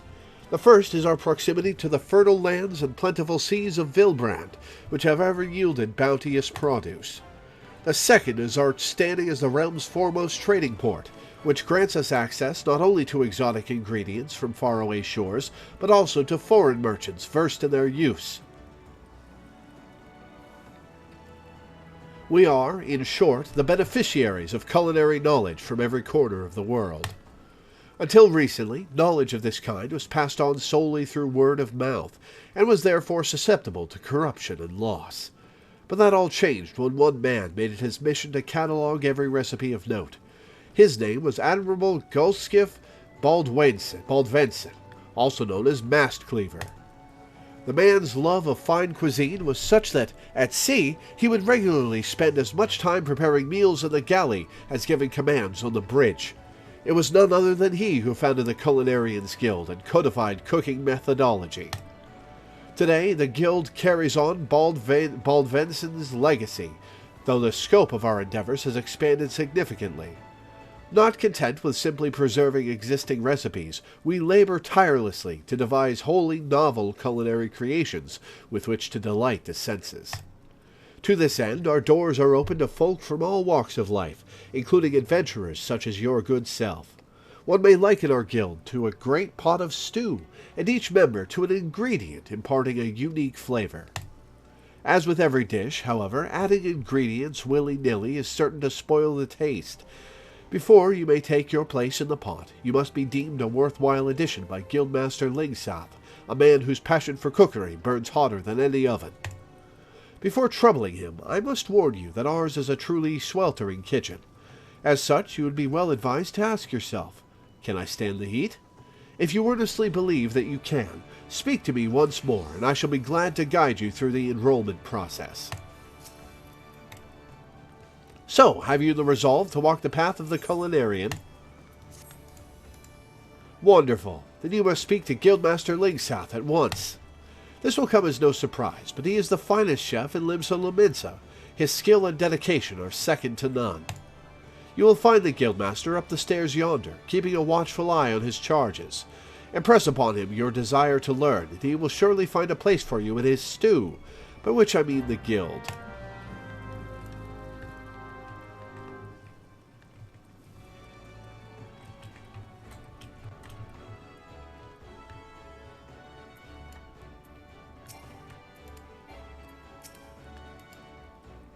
Well met, venturer. I take it you want to join our guild. Let's have a good look at you, then. What's an underfed whelp like you know about cooking? Judging by them scrawny arms of yours, you'd struggle to lift a spoon, never mind a skillet.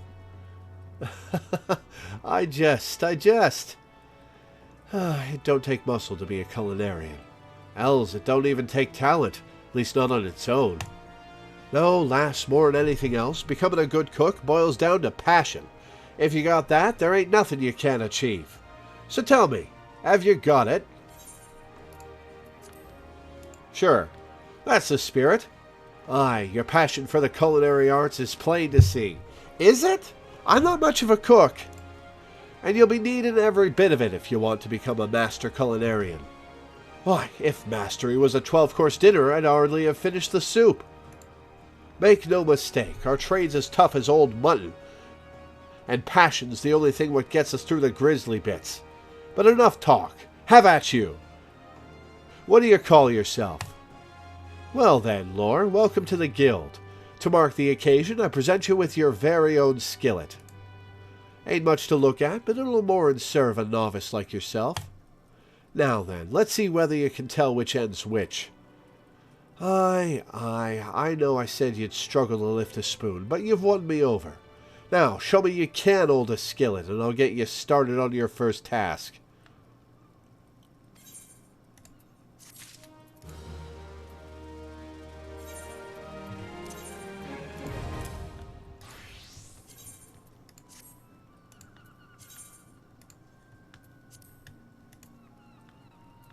That's 20. Is that all 20 starting classes? Or are there more?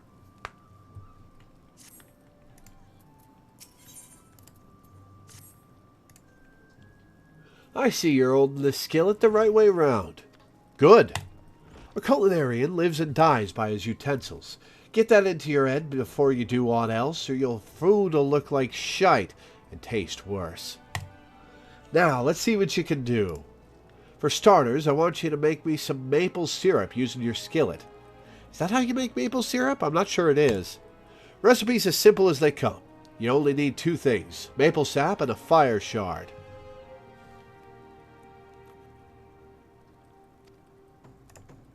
Jossie sells sap over at the guild counter. Now, time's a-wasting, so get to work. It don't pay to keep folk waiting in our trade. I'm not going to do that right now.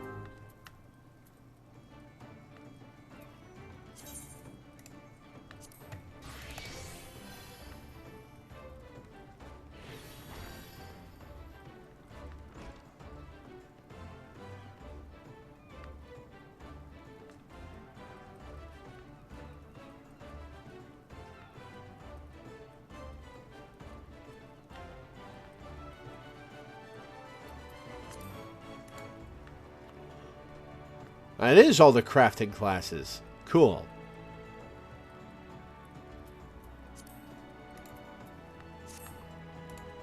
Alright, on with the main quest.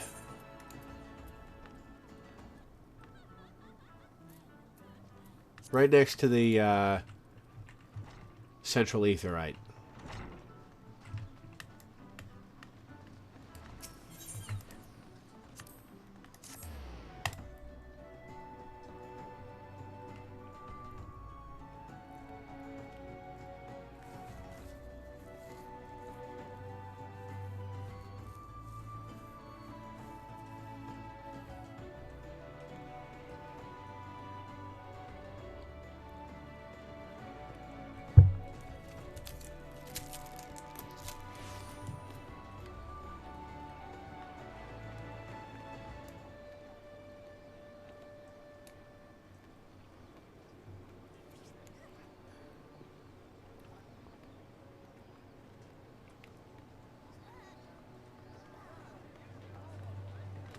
Is that a pet rock? That's a pet rock.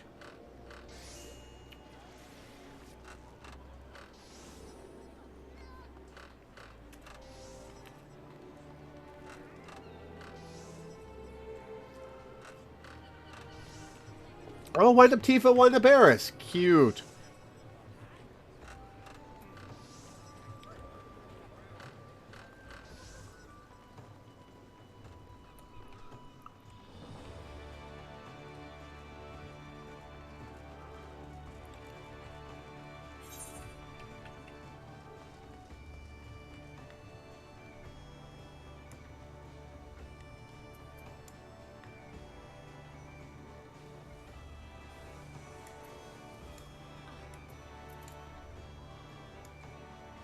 Wait, where is it? Hang on.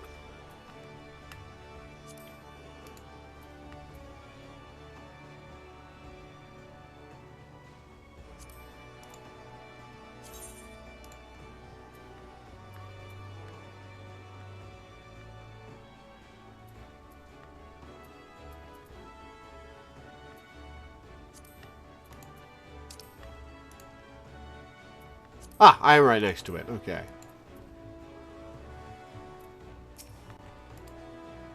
This is Bulwark Hall, the lowest level of the mizzenmast. In case you aren't familiar with the nautical term, a bulwark is the plating that prevents waves from swamping a ship's deck. Replace waves with hordes of howling beastmen, and you'll get an idea of the purpose for which this chamber exists. Okay, not him.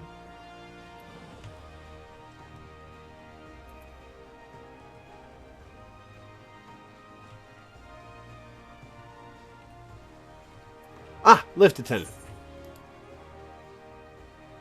No.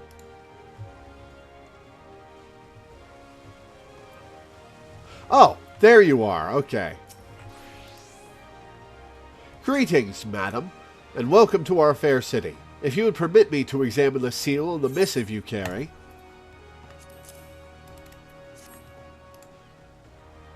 Yes, everything seems to be in order. My apologies. We cannot afford to be complacent, you understand. Please, step this way.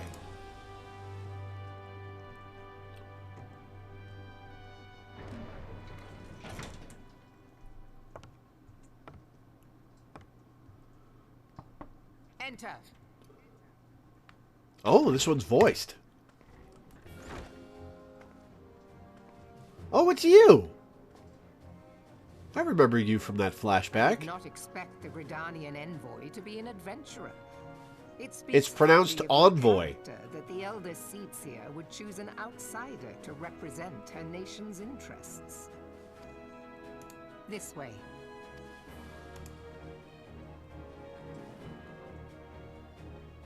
I bid you welcome. I am Melvin Bluefisvin, Admiral of Limso-Lominsk. Bluefisvin. And Commander of the Maelstrom.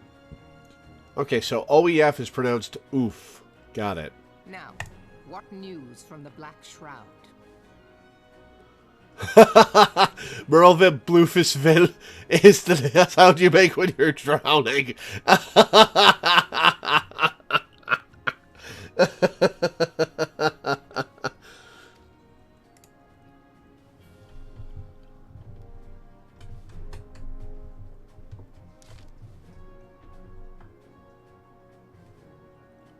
Oh, the voice is done.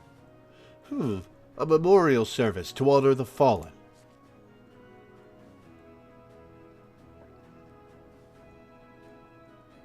Seven hells. Has it been 5 years? 5 years since the Garlean Empire sought to wrest Eorzea from our grasp. It was in answer to the Imperial threat that the city-states formed the Grand Companies and forged the Eorzean alliance anew.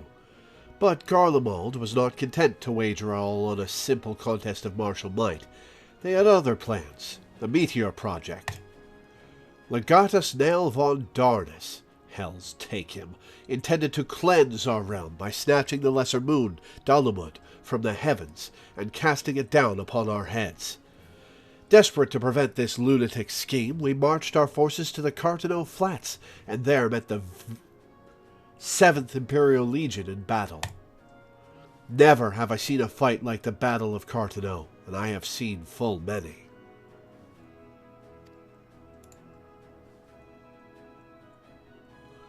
But though we gave no quarter, spared not one ounce of effort, we could not prevent what followed. From inside the shell of Dalamud came a winged nightmare, a dragon the size of a bloody city. 'Twas the elder primal Bahamut, bent on making an 8th hell of Eorzea. In the space of a breath, the legions of the Empire were set aflame, while our own armies fared little better. 'Twas as if the whole world was burning. Words cannot well describe the scene. And yet, by some miracle, a few among us were spared. Even as I steeled myself for death, a blinding white light enveloped me, robbing me of my senses. When I regained them, the dragon was gone, and the still smoldering land was warped beyond all knowing. Were Archon Louisoix still with us, he would doubtless shed some light on these unfathomable happenings. Alas, he is not, and I fear we will want for his wisdom in the days to come.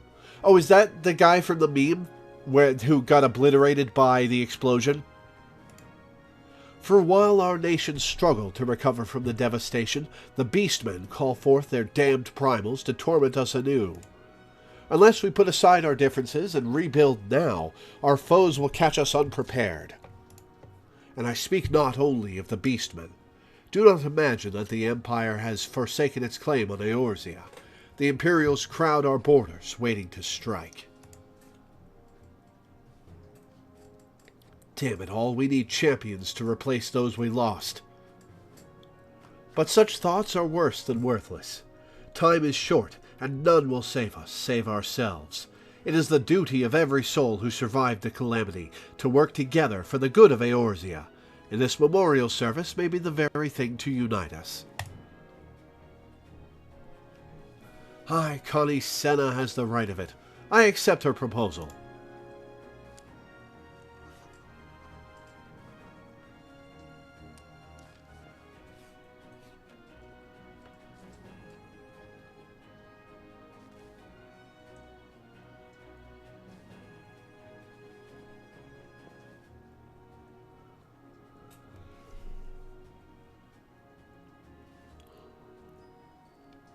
Your duty is done here, adventurer. I will see to it that the Elder Seedseer receives my reply.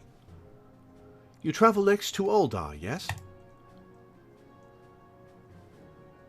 Pray give my regards to General Reborn. Oh, and tell him the wolf has been sniffing around the stables. A private jest, and one in poor taste, but I would have you tell it all the same. Fare you well, Lore. May the Navigator guide you on your journey.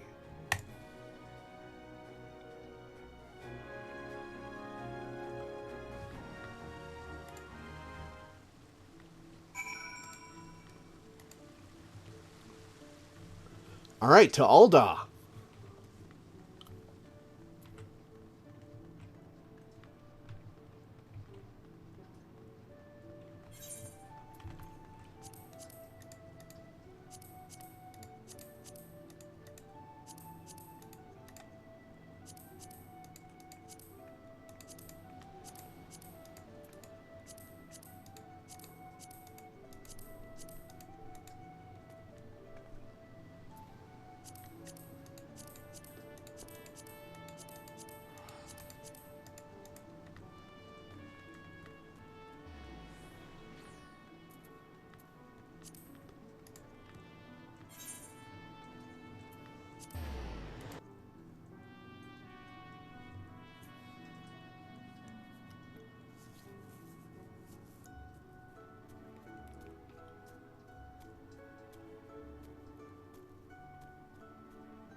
I needed to be in Limsa?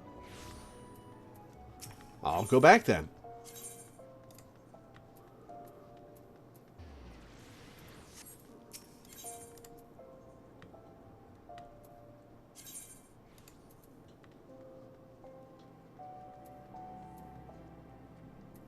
Ul'dah.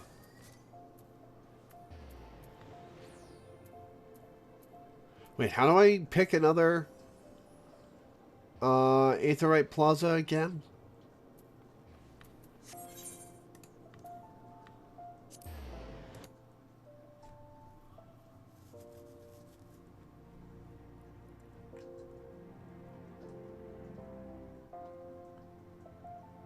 You use the teleport spell, gotcha.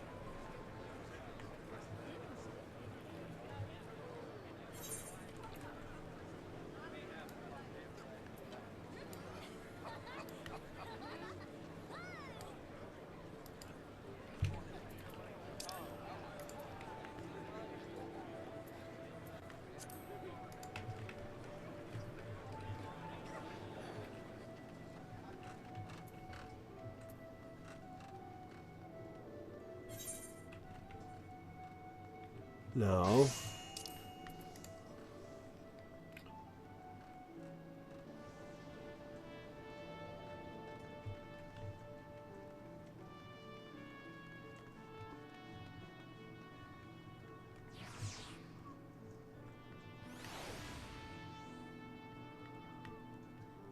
I'm inside the quest marker.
You must be the envoy from Gridania.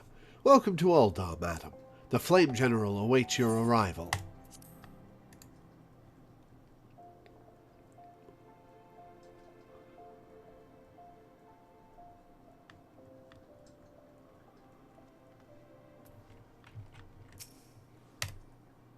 Welcome to Ul'dah, madam. We have been expecting you. Flame General Reborn will receive you in the fragrant chamber. Please take the lift down to the hustings strip and speak with Bartholomew at the Royal Promenade.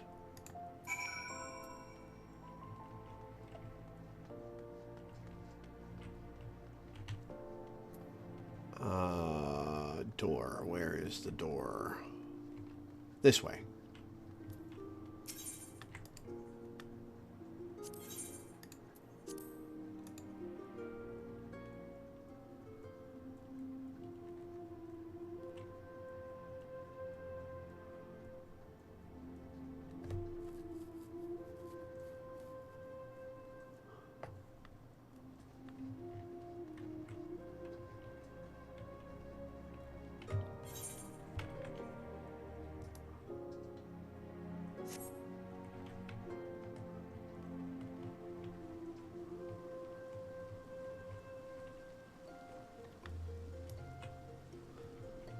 Oh, it does change your name to viewing cutscene. In the party list. Huh.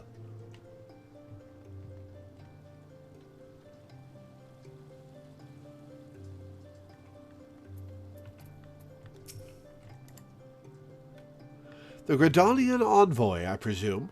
Would you be so good as to allow me to inspect the missive you bear, madam? My thanks. Ah, yes, the seal of the Elder Seed Seer. Please, proceed.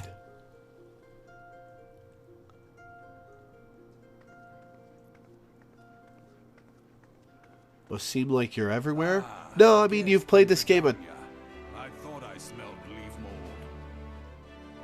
You've played this game a whole bunch of times through, so I assume you just know all the places to go. Leaf mold? Excuse you? Tis a wonder you don't reek of dead Ixal. Welcome to the Sultanate of Ul'dah.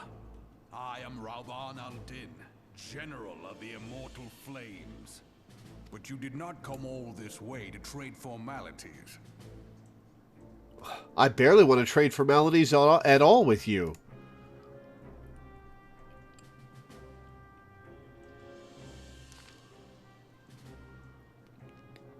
Cardinal. I remember bloody Cardinal. Do you know what happened that day, adventurer, when we took the field against the Garleans? So my counterparts have educated you. Huh? Oh, trust Merlvib to make light of our wolf problem. Woman always did have a black sense of humor. Wolves are bloodthirsty beasts upon which one cannot turn one's back. 'Tis only a matter of time before they bite. I kind of hate that that's how wolves appear in fiction. Because real wolves, well, they're not harmless, but they're not interested in hurting humans at all. In fact, they'd rather run away than deal with us. And it bugs me that people always treat wolves as evil. So it was with the Garleans 50 years ago. No sooner had they learned how to use Magitech than they began seizing territory from their neighbors. Led by then Legata Solus Zosugalvas, they swiftly brought the other nations of Ilsabar to heel. And so the Legatus became an emperor, and his republic an empire. An empire which then set its sights upon Eorzea. But the conquering emperor is now an old man of 80 winters. His health is failing, and he has no clear successor. Like as not, this is why the Garleans have been quiet of late. But the 14th Imperial Legion is still entrenched within our borders. And their commander, Legatus Gaius von Balsar, has long harbored ambitions of conquest. Were he to strike now, I fear we would fall like so many others before us. And not only Ul'dah, but Gridania and Limsa Lominsa as well. For the calamity brought the lot of us to our knees, and we've yet to get up. We barely have the strength to stand against the beast tribes, never mind the primals they mean to summon. We are a realm divided, adventurer, an alliance in name only. But the wolf cares not for the plight of its prey. The Garleans stir, and the admirable, I keep saying admirable, the admiral would not let it go unnoticed. All other concerns pale in comparison to the Empire, even the beast tribes and their bloody primals. We must stand united once more, that much is clear. And if we're to do so, we must remember the cause which last brought us together. Kane will have her memorial. We will honor the memory of the fallen. We will remind the people what their brothers and sisters fought and died for.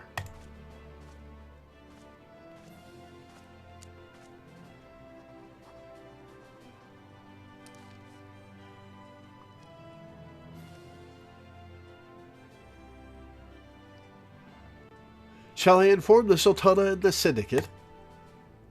I will speak with her grace myself. Very good, sir.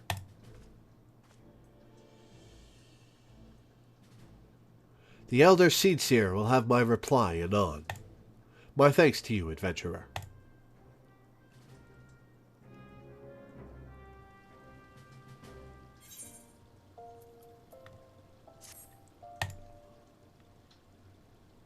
Or you may board an airship, you must pay the requisite fare and gill. Cool. Minions! Minions! Summon your very own minion. To learn the call minion action, you must first use the whistle. Oh, is this where you get the wind-up airship?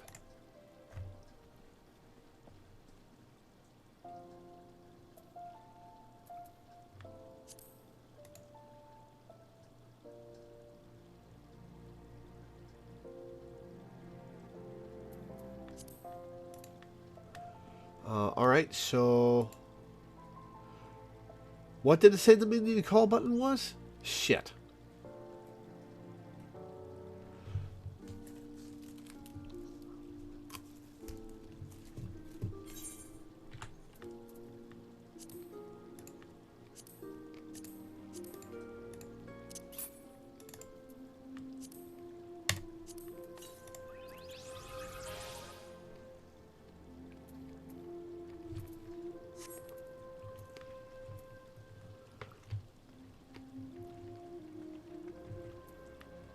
Okay, now how do I summon it?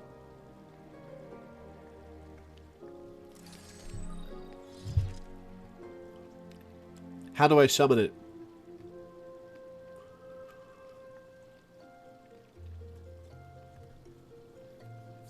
Oh, fine.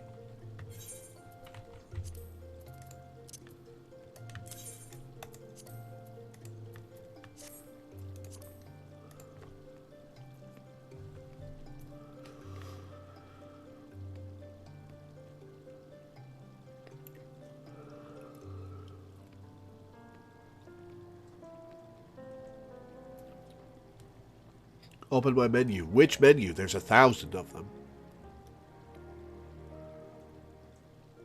The character part of that red dot menu. On the left.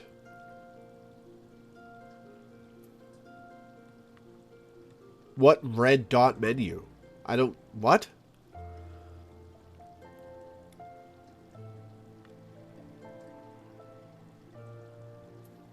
Left on the right. Ah! Oh, red circles. Okay.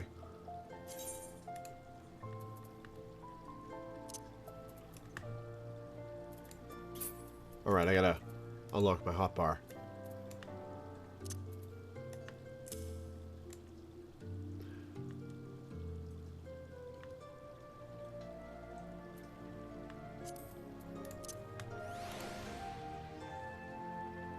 Hey, I got a pet.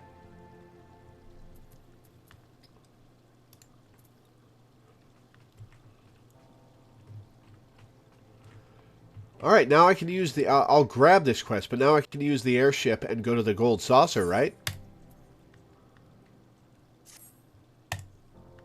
Ah, my lady envoy. I trust your stay in the Sultanate has been pleasant. Now, if you do not mind my asking, do you perchance have plans to visit Limsa Lominsa in the near future? If so, I have information that may be of interest to you. I once accompanied the Flame General on an official visit to the seaside city-state, during which time I became acquainted with Badaron, the proprietor of the Drowning Wench. Well, the man sent word just now that he has a job for a capable adventurer. I can think of none with better credentials than you. Badaron would doubtless be pleased were you to offer him your services.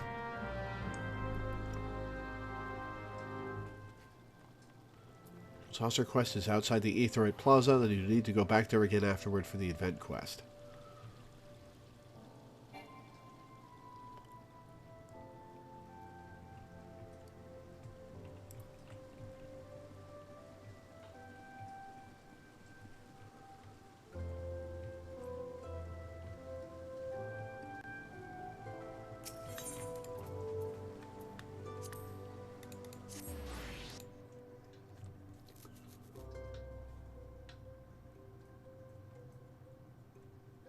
We're not going to continue the main plot yet. We're going to spend some time in the Gold Saucer because that event ends Monday. And I want to see what it's all about. Alright, Gold Saucer quest is right out here.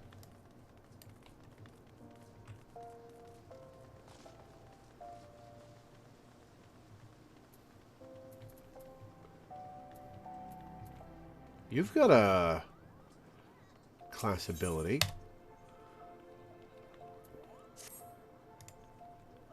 Do be careful with those. Break anything, and I shall be forced to deduct it from your salary. What are those gifts? Beg pardon? What is my loyal manservant carrying?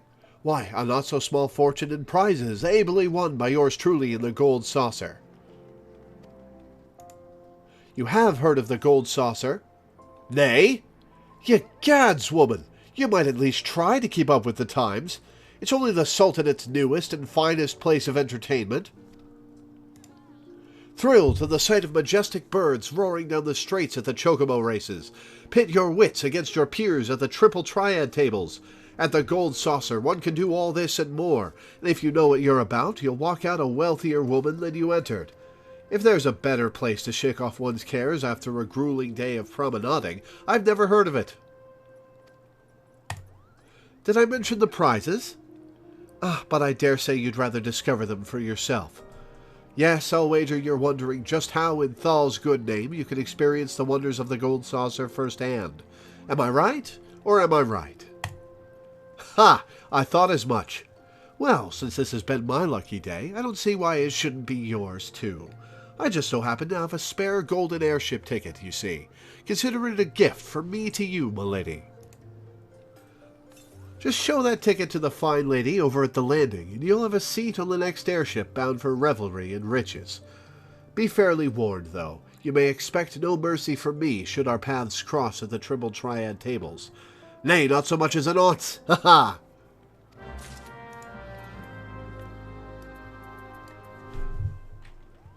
Alright, so you said there's another quest over here for the Gold Saucer?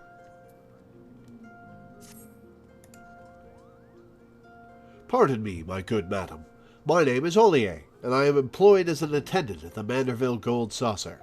Could I perhaps trouble you for a moment of your time? Don't get your face out of my boobs! Truth be told, we are in desperate need of a capable adventurer to assist us in a task of the utmost import. Might you perchance be willing to offer your aid? As you may have realized, we are currently in the midst of the Make It Rain campaign, a yearly festival during which we hold a number of exclusive limited-time events. This is the time-limited one. Wait, the Gold Saucer is always there? Though you may be surprised to hear it, there are still those who have yet to experience all the wonders the saucer has to offer. Thus have we, the staff of the saucer, decided to take our show into town and spread the word. However, there has been one troubling development. Ever since we began this little campaign, one of my colleagues has been visibly out of sorts. Normally, he's the most cheerful of all of us, so let it suffice to say that we're deeply concerned. My colleagues and I have tried to look into the matter ourselves, but I fear the man is too proud for his own good and refuses to admit anything is the matter. And so I thought perhaps an experienced adventurer like yourself might succeed where we have failed. So, what do you say? Cold Saucer is always there. This is just an event for a few weeks where you can get some additional prizes. Gotcha. Thank you, good madam. Your generous offer is most appreciated. The man in question is currently on assignment in Limsa Lominsa. I will be heading there myself shortly after this. Let us rendezvous by the aft castle as soon as you are able.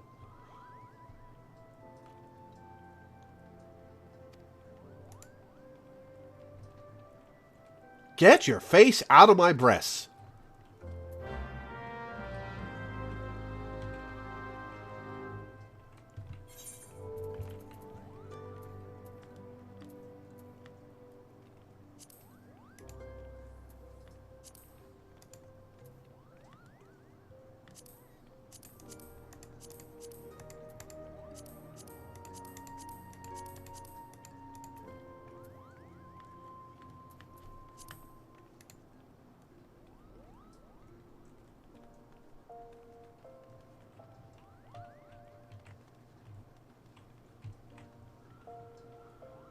It's an emote, mini-story, and MGP coin multiplier.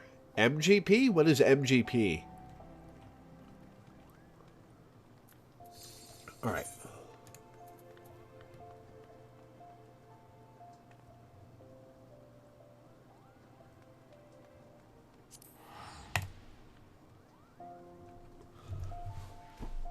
Manderville gold points. Oh, gold saucer points. Okay.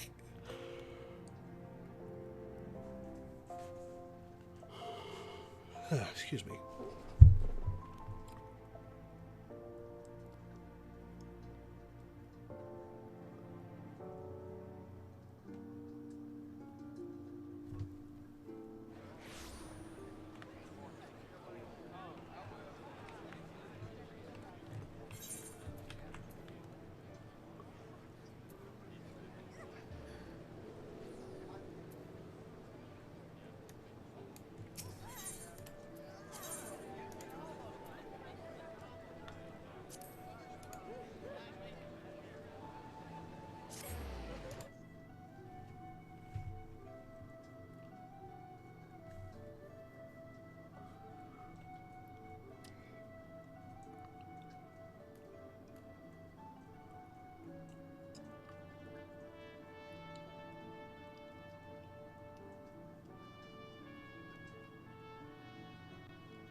Oh, that's the main plot. This way.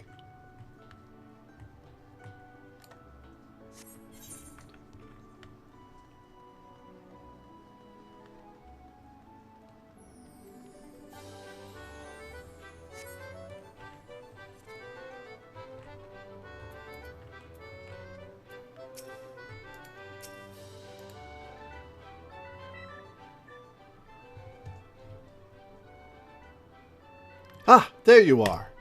Majestic, isn't it? Of all the displays we painstakingly erected, this may be one that best showcases the saucer's myriad refined delights.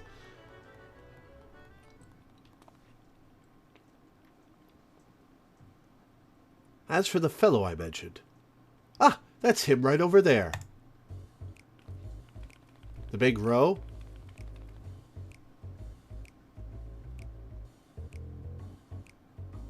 It keeps spinning in circles. Do you think it's quite all right? All I know is it's making me dizzy just looking at it. Hey, you, can't you do anything else?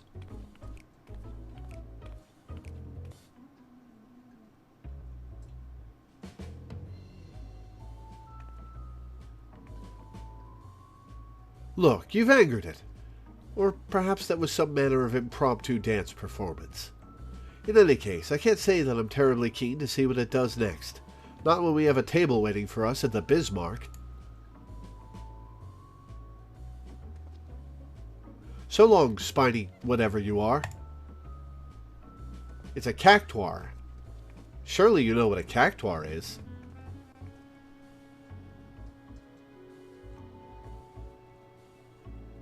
The bystanders having departed, Senor Sabotender slumps his shoulders in visible dismay. Oh, his friend is the cactuar! He's been like this ever since he got here. What say you? Will you speak with Senor Sabotender for me and see if you can ascertain what ails him?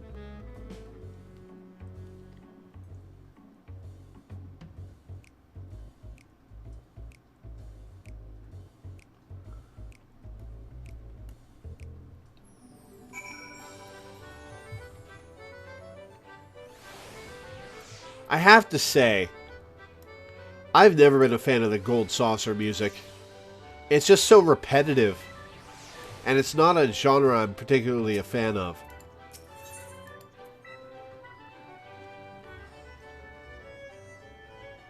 How goes the campaign?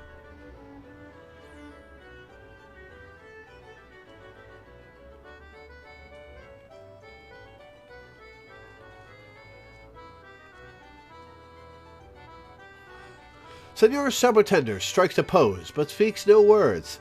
It's unclear if your message reached him.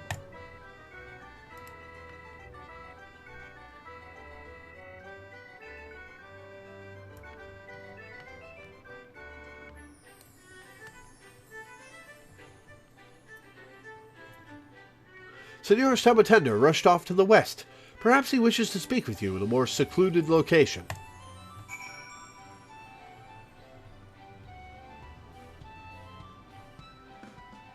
Da-da-da-da-da.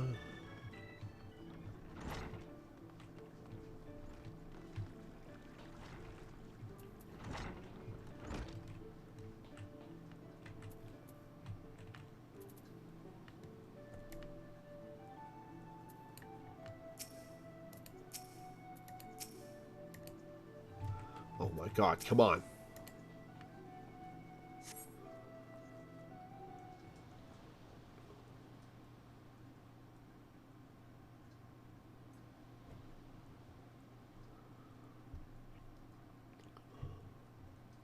My apologies for dragging you all the way over here.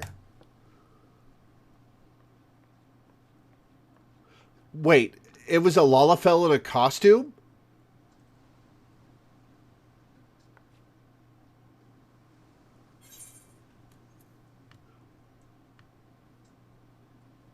Senor Sabotender isn't a real Sabotender?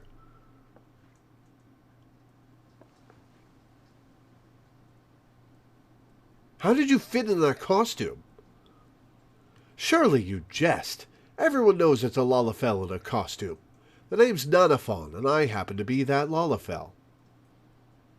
You can hold X to make player names disappear? Oh, that's so nice, thank you.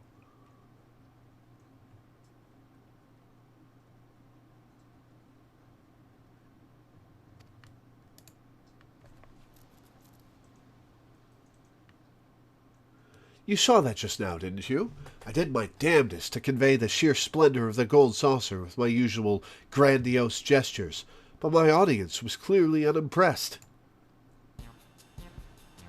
Alas, my gyrations and undulations are merely perplexing poses without the spectacles of the saucer itself. Would that I could explain in my own words all that they are missing out on. This is a sequel to getting him the job a couple years back. It's nice to see him again. Oh, fun. Why don't I then? Is it not obvious? Because we don't want to reveal to future patrons that Senor Sabotender isn't a real Sabotender. Not until we've secured their patronage, at the very least. Whilst donning my costume, I am forbidden from uttering even a single word.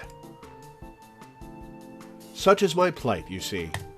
At this rate, I will be forced to depart this place, having succeeded at nothing but causing quizzical looks and utter confusion. I simply want to join my colleagues in spreading word of the saucer's splendors across the realm.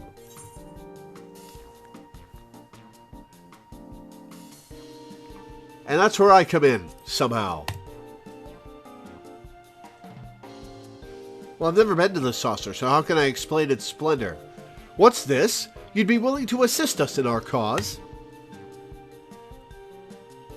It'd be cool if I got a Senor Sabotender pet. What a kind and generous soul you have, my adventuring friend. Why, your sheer magnanimity... Why can't I say this word? Magnanimity brings a tear to my eye. More than a few tears, even. But what am I doing here crying? I must prepare to welcome you to our little troop.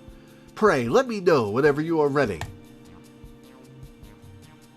Sabotender is the Japanese name for cactuar, huh?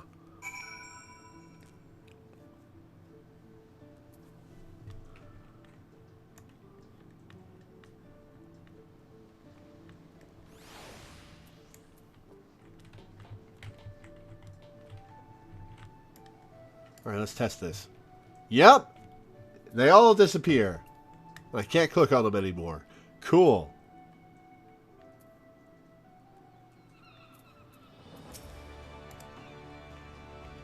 Ready for your first task? Excellent! Before that, however, allow me to give you an overview of our promotional campaign.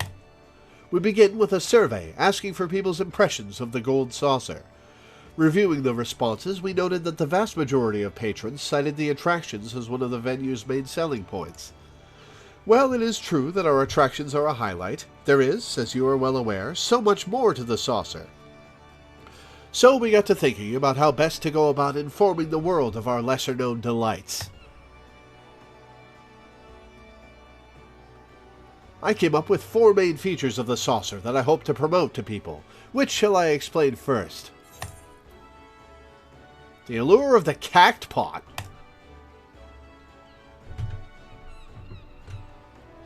Ah, indeed.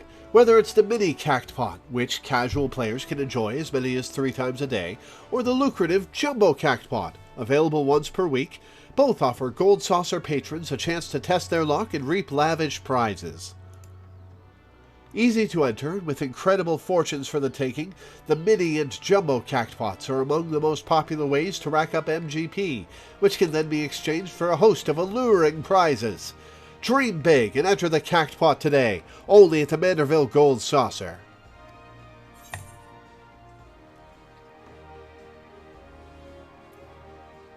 How easy it is to get there.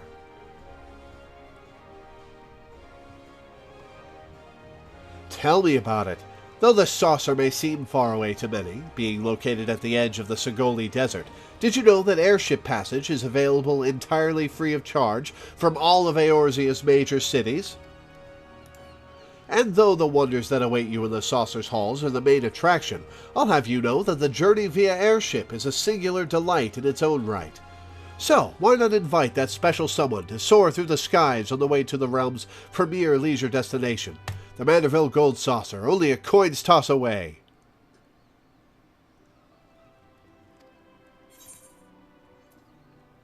The saucer's best-kept secret.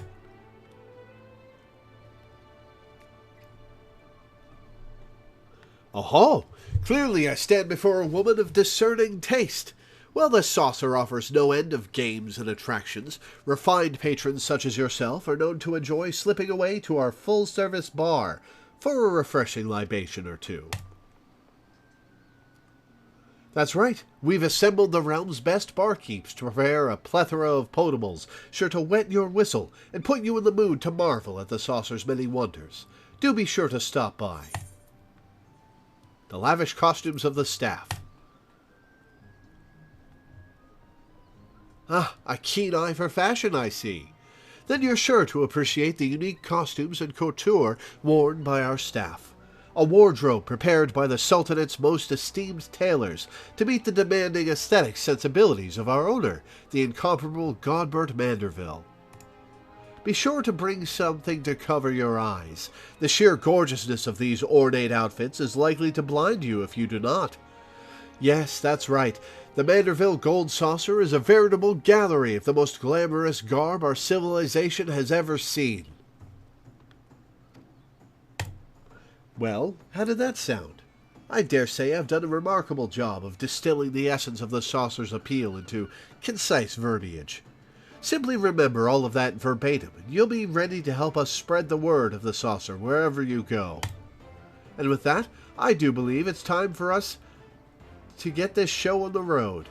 Allow me to see to my preparations, and we can convene at the aft castle when we both are ready. Good? Good.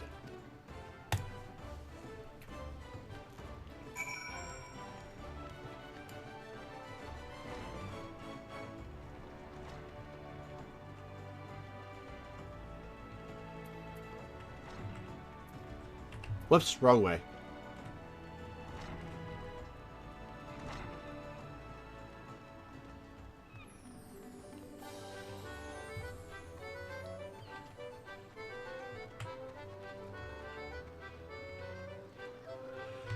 The limitations of a PS1 audio track in length.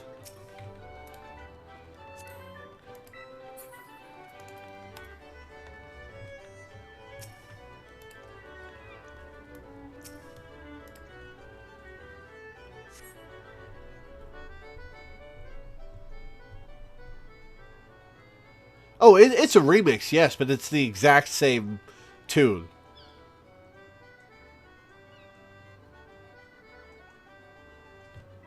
You can feel Nanafon's intense gaze upon you from within the Senor Subattender costume.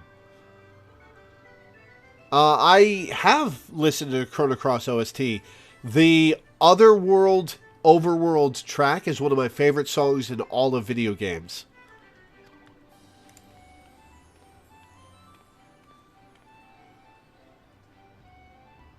You are filled with determination to share the wonders of the Gold Saucer with the residents of Limsa Luminsa alongside your succulent companion.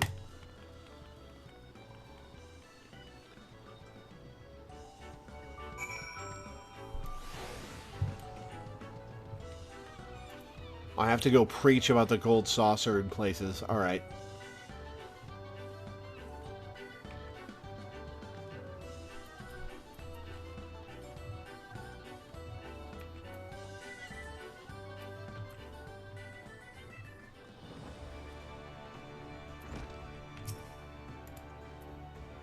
Well, as you want, Drylander. State your business quick, and you'd best hope it's worth me while.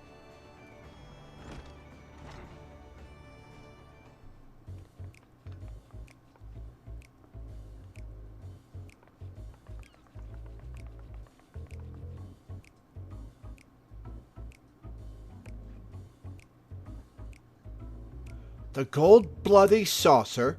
Why would any pirate in her right mind set foot in that twinkling hellhole? It's time to put what you've learned to use and spread the word about the wonders about the saucer.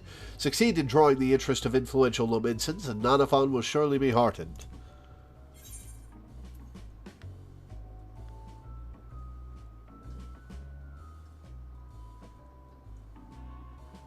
Alright, well, a pirate, so winning a fortune.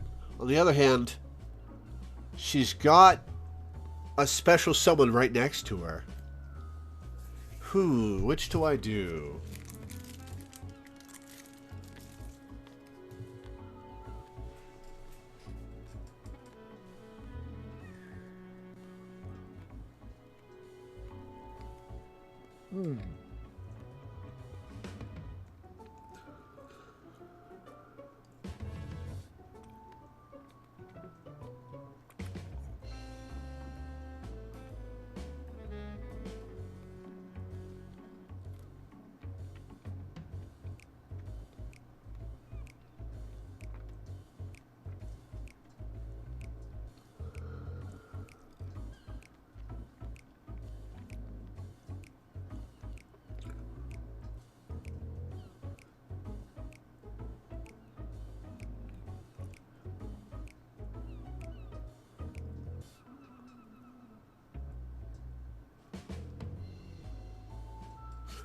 What do I say here?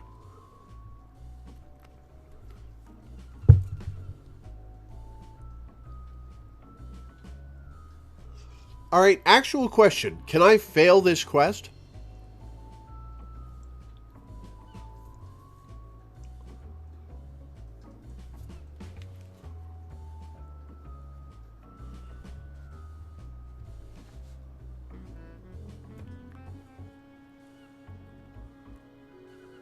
Can't fail per se. You cannot fail the quest. Cool.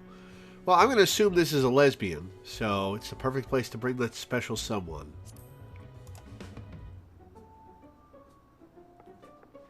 Special someone? Just who in the hells would that be?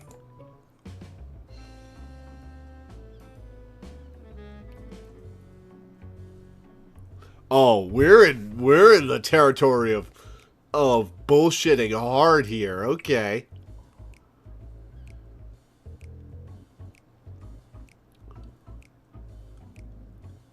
Perhaps your crew could use a respite.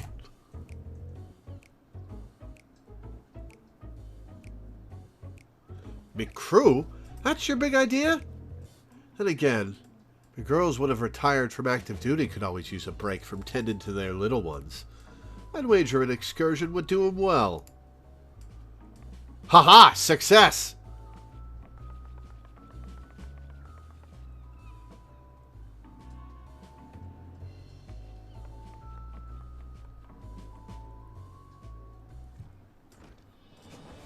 Out front hanging with your people? Have you found the cat people?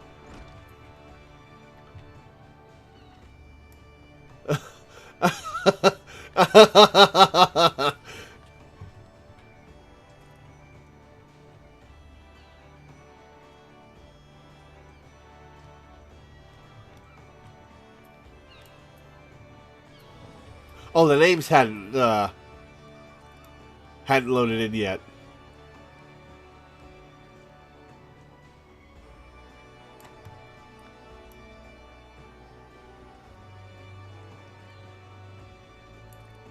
Cute.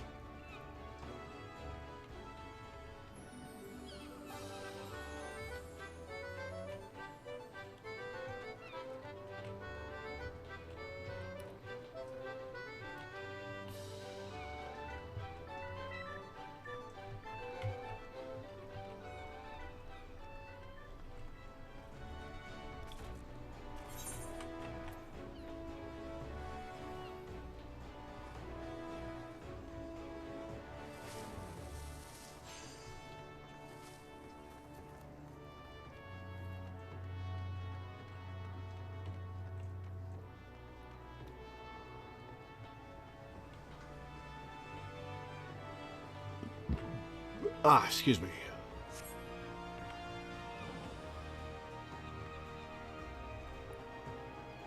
I like the background music in this area. I like it a lot. Somebody get me this track on YouTube or whatever, and I'll probably use it for my stream intro.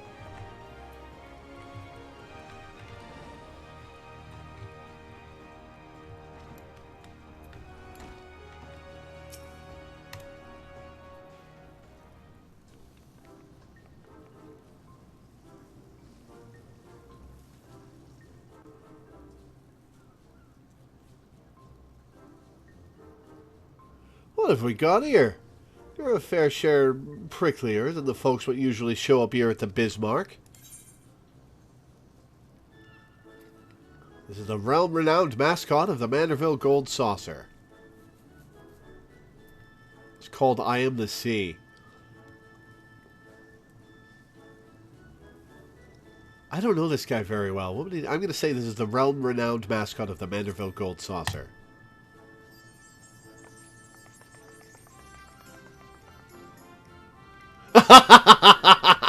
I'm doing the pose. The what now? Oh, you're from that eyesore, the desert. Never been there myself. Afraid I'm much too busy for them silly games. New dishes don't think themselves up. Ah, but you could check out the restaurant or whatever.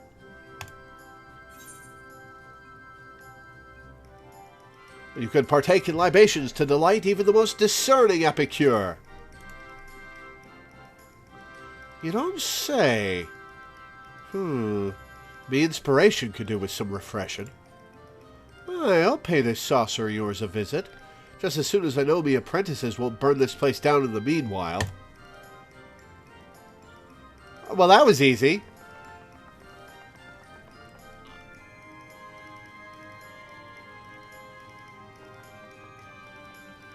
Man, getting your head squished into that cactuar head must suck.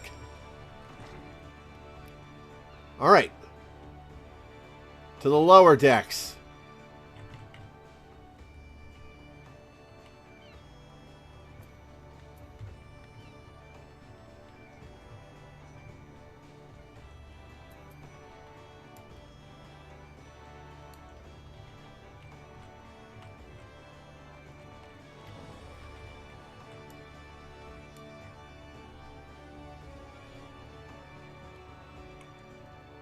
Lalafells are made of jello.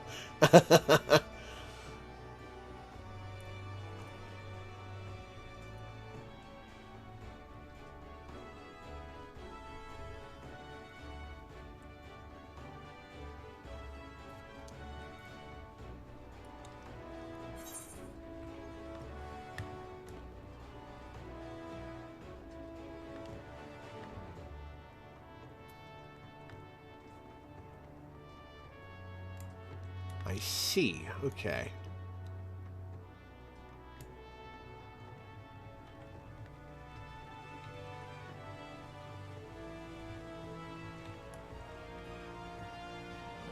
Arcanist Guild. All right.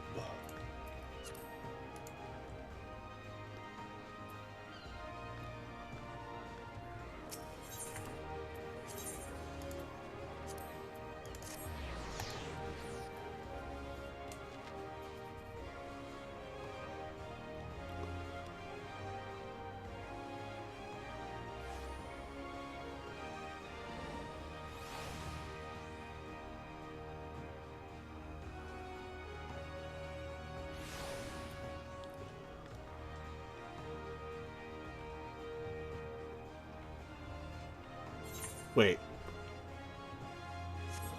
Ah, yes, okay.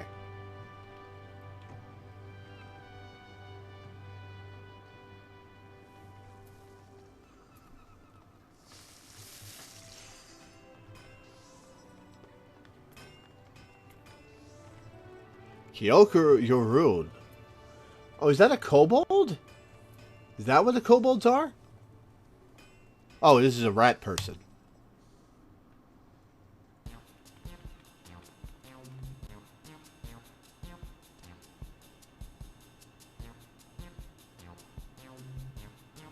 Kyokurun welcomes welcome customer.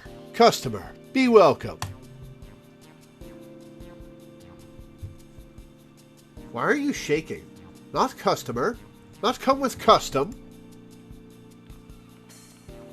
Kikir. Sparklies? Kyokurun loves sparklies. Kyokurun can find sparklies at this gold saucer.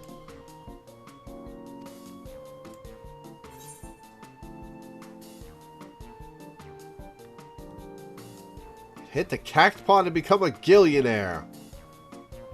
Or who? Dazzle and delight your customers. Ooh, that's tough.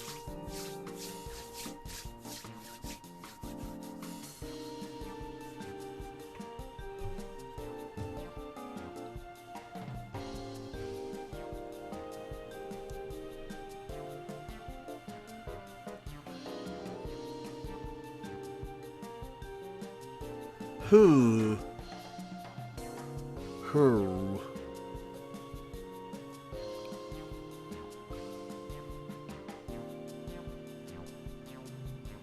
This guy doesn't look like he'd be into fashion, so become a gillionaire. Sparklies! Lots of sparklies! Kyokurun loves sparklies more than customer. Kyokurun, go to Gold Saucer straightway. Come back with many sparklies.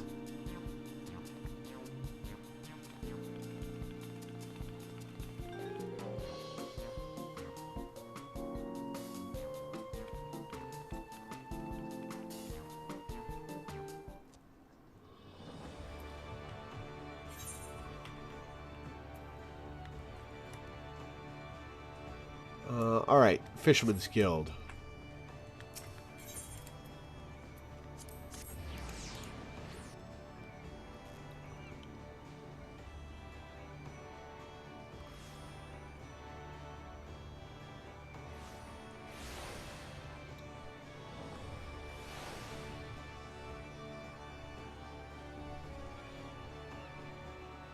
This one will want to know about fashion, I presume.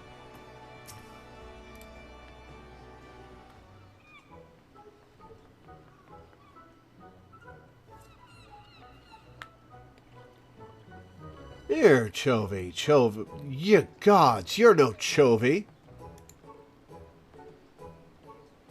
Nay, from crayfish to catfish, goby to gudgeon, I've seen my share of sea creatures. But there's not a puffer in these parts so pointy as you. If it is spectacular spines you seek, none are senior to Senor Sabotender.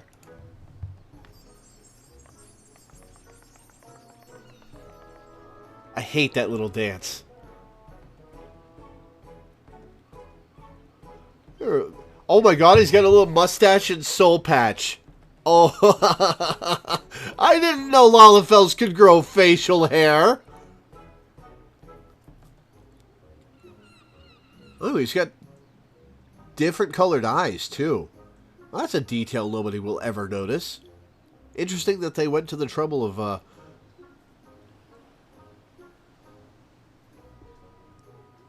modeling that.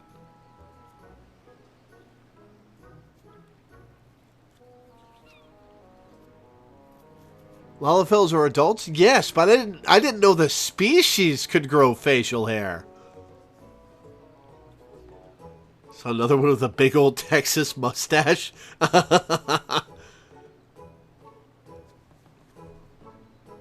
You're one suave Sabotender, certainly. So much so, I suspect you sailed in from the Gold Saucer. There's ones with mutton chops? Oh, that's horrible. But I'm sorry to say that salt of the sea types like yours truly aren't suited to sordid gill-seeking. Simpler pleasures are my preference.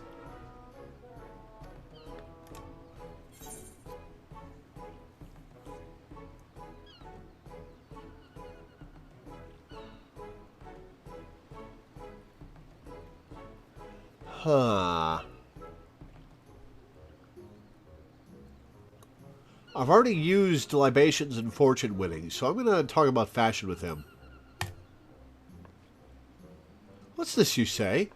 Can I assume that this gorgeous garb adorns the figures of lasses both buxom and bonny? It sure does. Well, why didn't you say so sooner? I'll net the next airship to this saucer of yours. Still, we should keep this between me and the Sabotender, lest Sisipu assume I'm off on an extended angling excursion.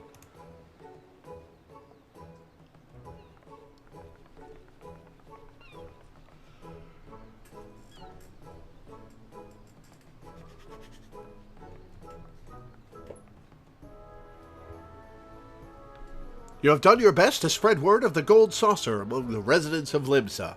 All that is left is to reconvene with the staff by the aft castle and hope that your efforts bear fruit.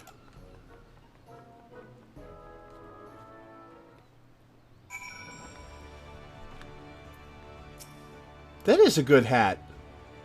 That is a good hat. I like that hat.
You cannot help but feel that the crowd is sparser than it was just before.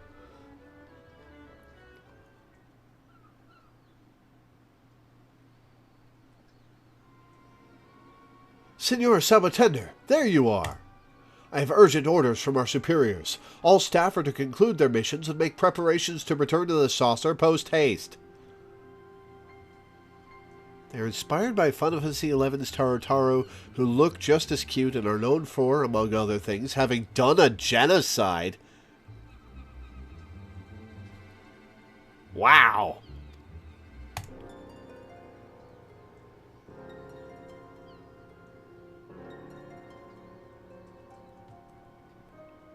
You can feel Senor Sabotender's piercing gaze upon you. It would seem that he strongly wishes you to return to the saucer with him. I take it you'll be coming back as well? If so, pray come to the landing as soon as you're able.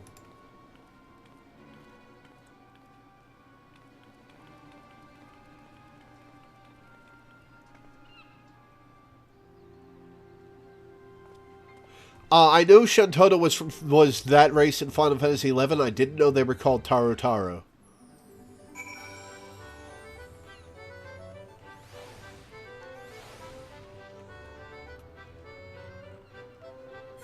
Alright.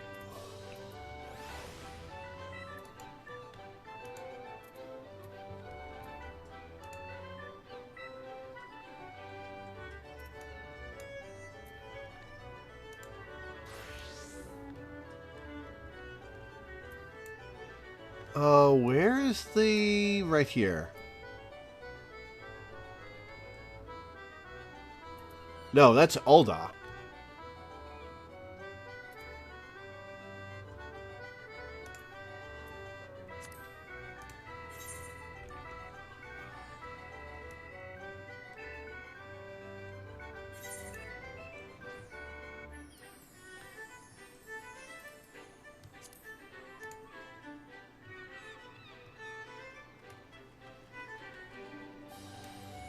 They genocided the frog people? Oh no! Use the Ethernet to get to the airship landing. Okay, cool.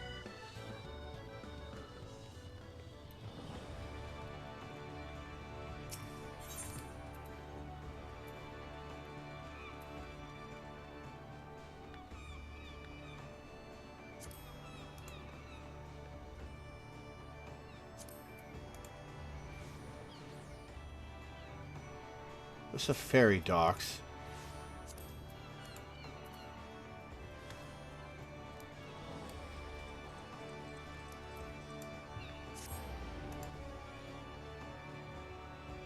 Oh, specifically the Ul'dah airship landing. Ah.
Ethernet to get to the landing.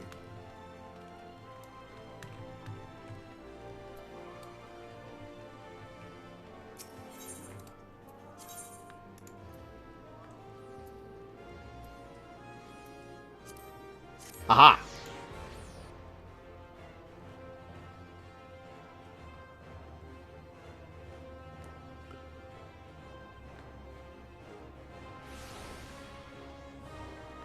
Alright, before we enter the gold saucer, I'm going to take a quick break, have something to eat, and then we'll be back and we'll go play some Triple Triad or something. Be back in a minute, guys.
I'm going to be another minute, guys. My back just started hurting.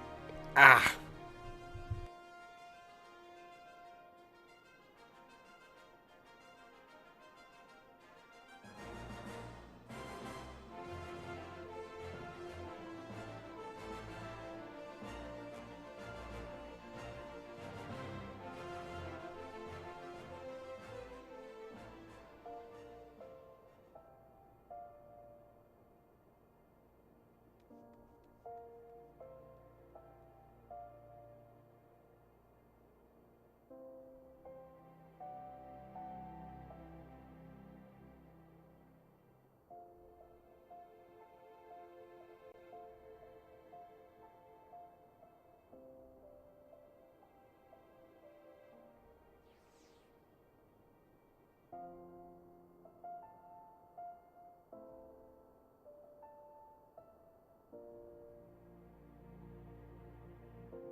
All right, let's head to the Gold Saucer.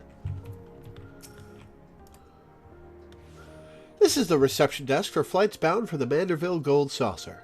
Before proceeding, I must ask that you submit your ticket for inspection. You do have a ticket, yes?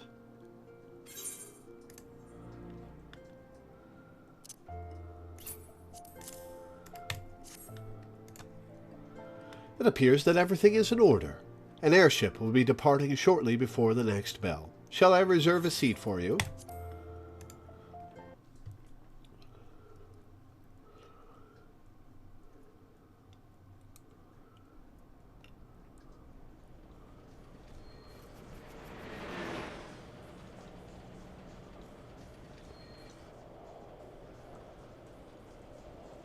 It's shaped like a cactuar, really?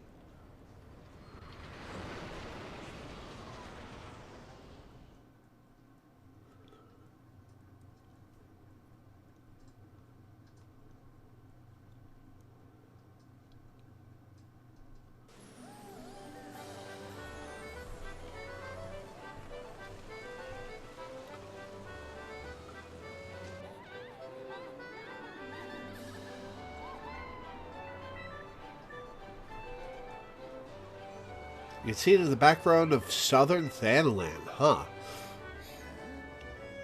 Cool.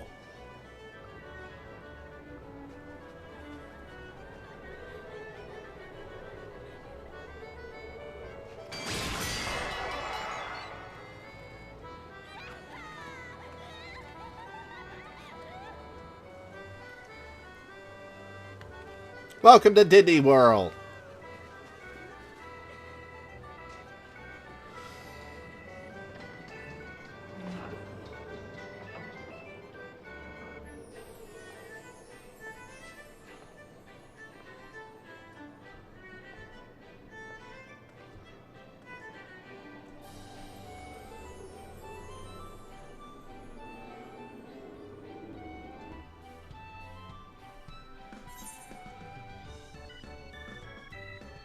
Oh, hey, the drum beat kicking in. All right.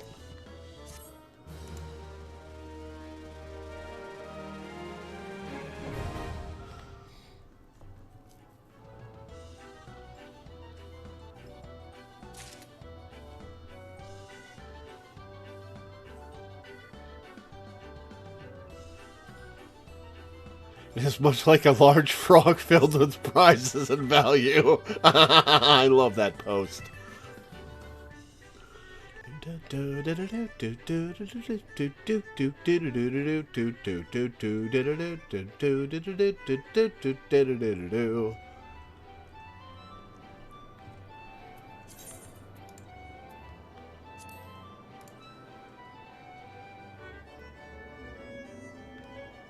$10 for 1 MGP. Hold on law prevents the gold saucer from exchanging MGP if the patron already possesses more than 500.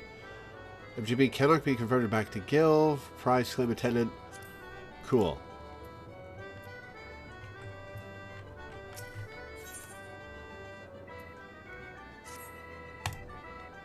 Welcome, honored guest, to the Manderville Gold Saucer, where your wildest dreams are ever but a card or a chocobo's beak away from coming true.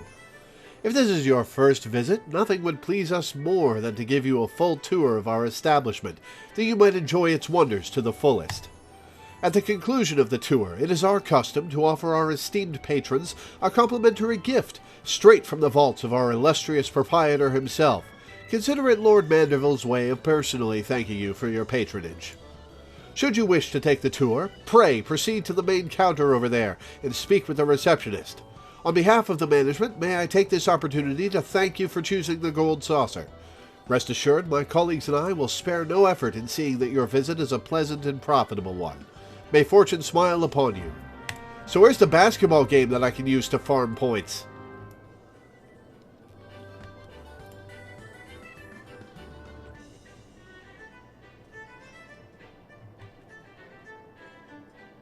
I love that pose that you guys are doing.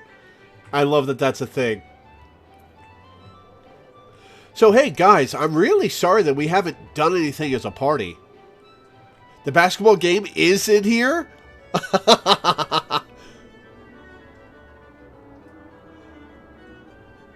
basketball game is terrible. You want to be punching Gilgamesh. Alright. Well, I'm sure I'll try the basketball game and see about that. I'm really sorry we haven't done anything as a party yet. It's all been a plot and Gold Saucer day. Ollie!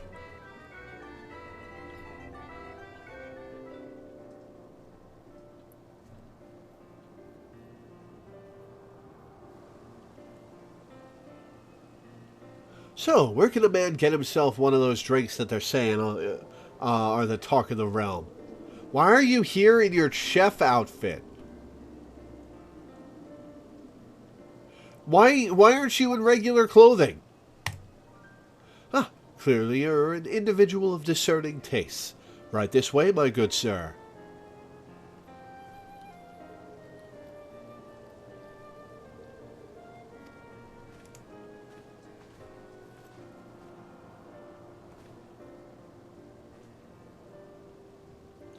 As you can see, business is booming. I'm pleased to say that we've even welcomed quite a few new guests from Limsa Lominsa. Clearly, the efforts of my colleagues have paid off in more ways than one, and I could not have done it without you. Master Roland will doubtless be thrilled. Would that we could continue our promotion efforts afield for a while longer, but I fear that we need every able-bodied attendant here at home to deal with the ever-burgeoning crowds. That's your cue, Senor Sabotender. Let's give our guests a warm welcome, Gold Saucer style.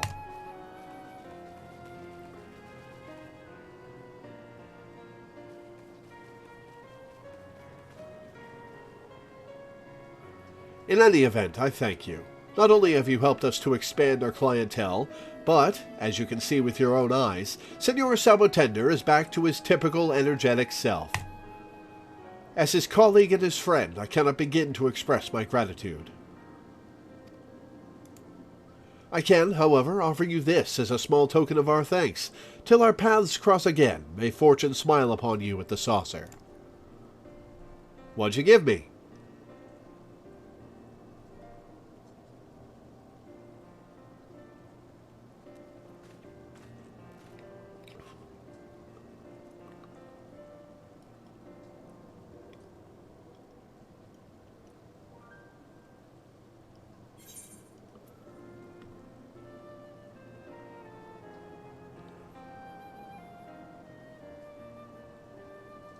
Ballroom etiquette, soliciting applause. Oh, is that an emote?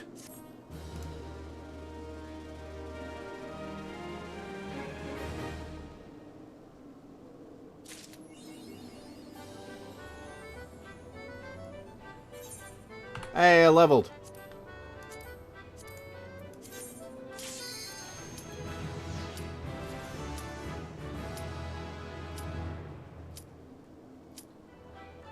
Oh, that's the presentation emote.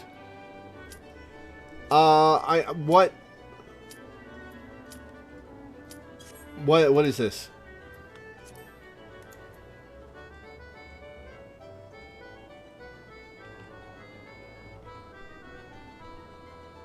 I'm not here for a dungeon. I'm here to do gold saucer stuff.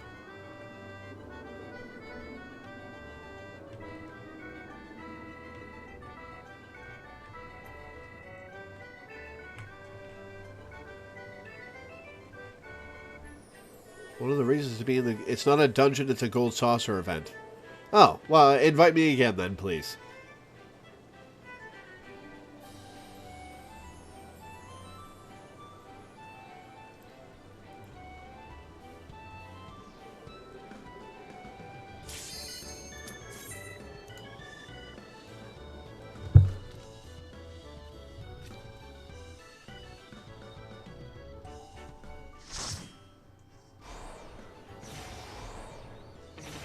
Gate joined.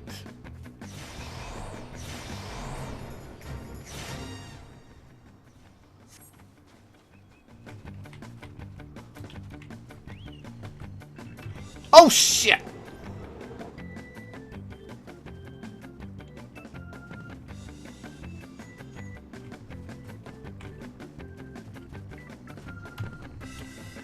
Oh god damn it.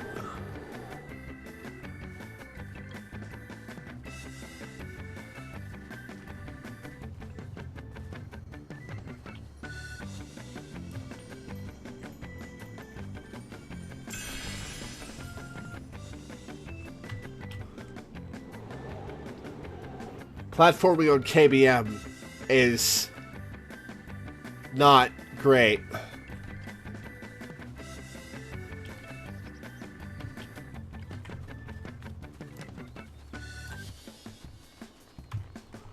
I pressed jump! God damn it.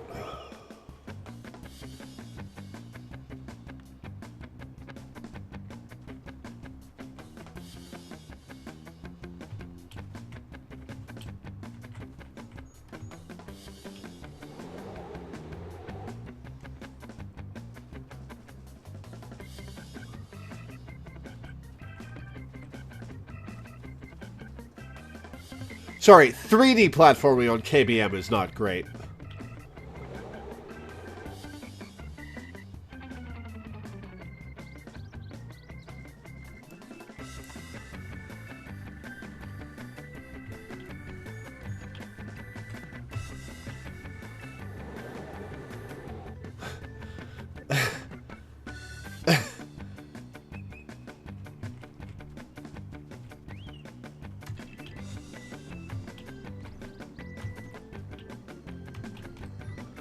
Oh shit!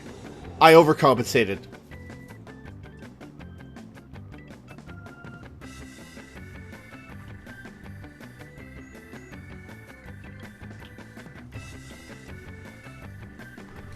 I pressed the...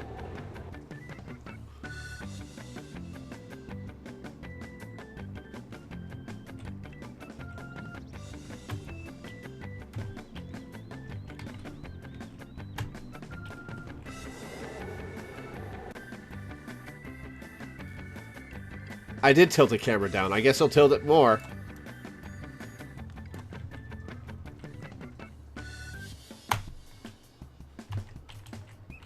Oh god, that's nauseating. Hang on.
I shouldn't have gone for it.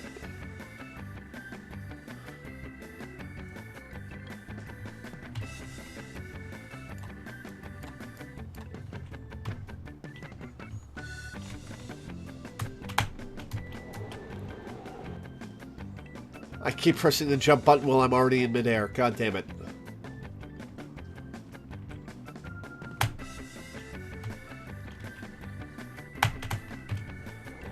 Ah!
Damn it.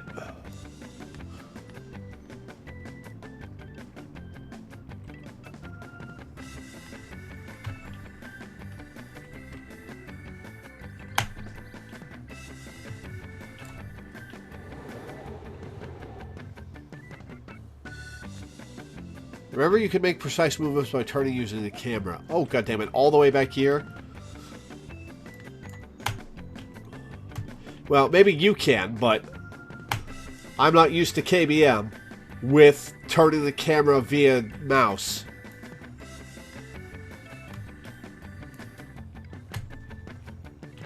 God damn it. Jump too early.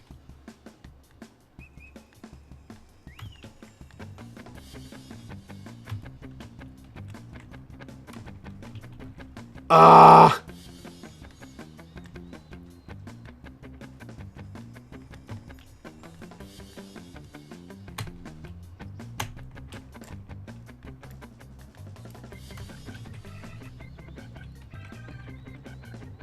Oh, what the fuck was that?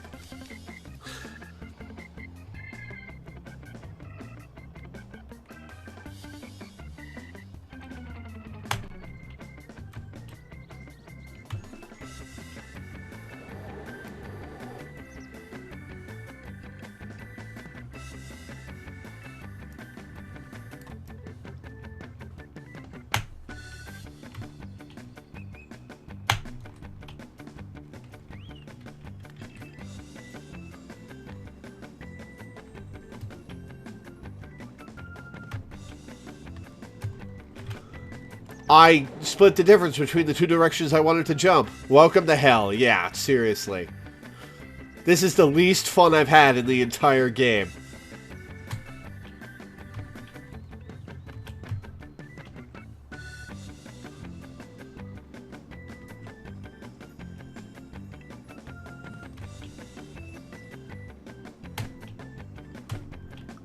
Why did I stop moving there?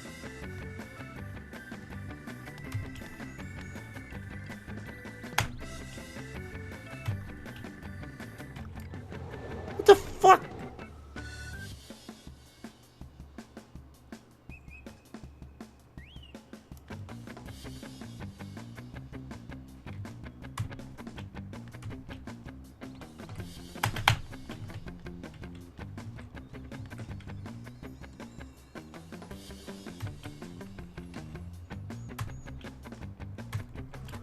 I split the difference again. I jumped while I was still turning.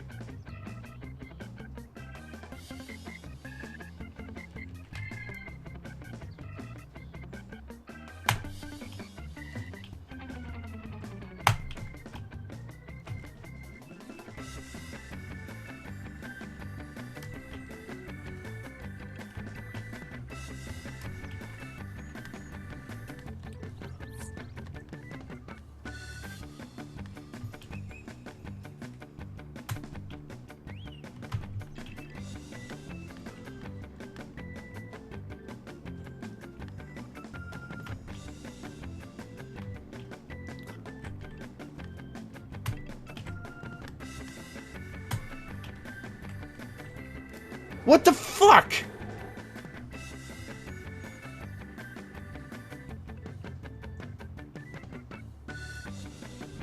Well...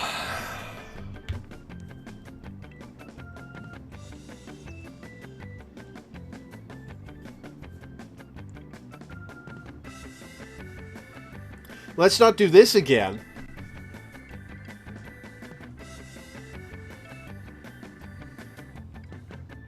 Just end.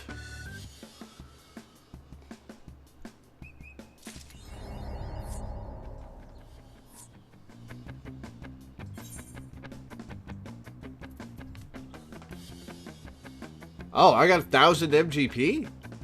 For failing that hard? Alright.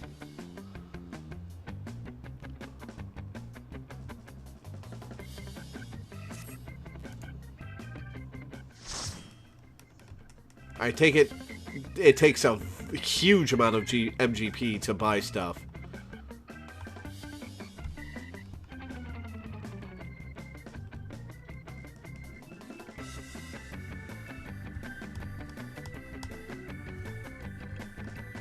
I didn't think I'd get anything for not completing it. So that wasn't as much a waste of time as I thought it was. Hey, the Bunny Sisters. Alright, let's wander around.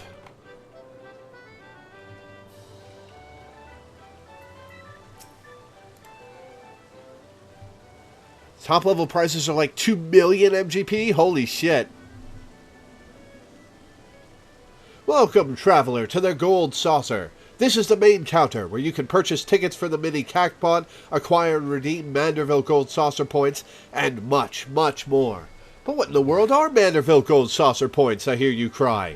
A most astute question, and one which I shall be only too happy to answer. But first, if I may direct your gaze to your left. Beyond those majestic gates, you will find Chocobo Square, home to the Chocobo Racing Circuit.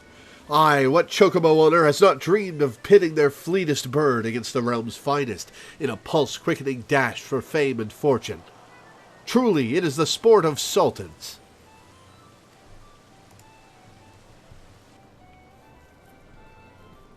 And should you desire a more elaborate contest of strategy, you will surely find it in Minion Square at the Lord Verminion tables, where would-be generals pit armies of minions against one another in battles for honor and glory.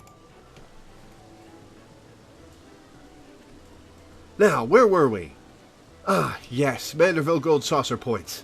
Put simply, MGP, as we call it for short, is the currency by which dreams are bought and sold within these halls. But my associate here beside me can tell you more, including how to go about acquiring some MGP of your very own. Pray, speak with him to continue your tour.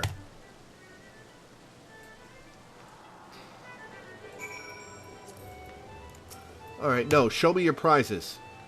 Oh, it's the guy on the left. Okay.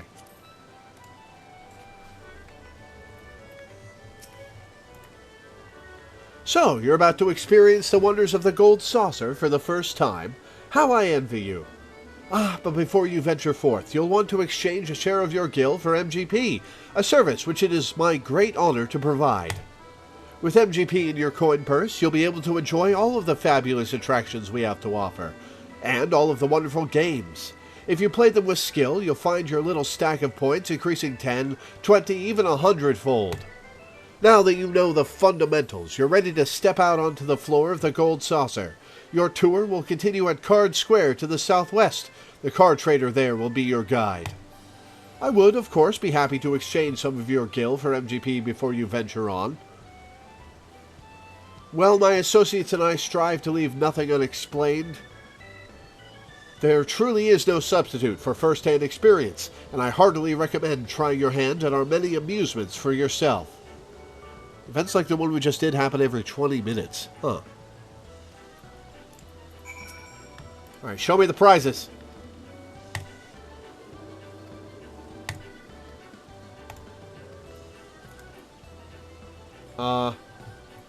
Wait, who gives me prize? Ah! This guy is prize claim.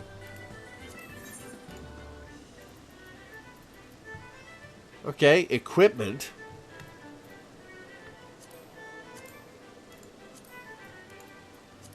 Alright, that's 1. Rise Exchange 2 is for armor. Rise Exchange 4 is for other stuff. Orchestral rolls. Dance pole.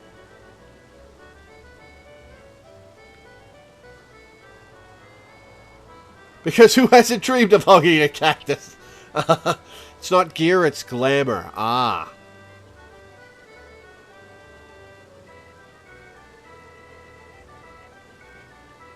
You can right-click equipment to see what it looks like. Ooh.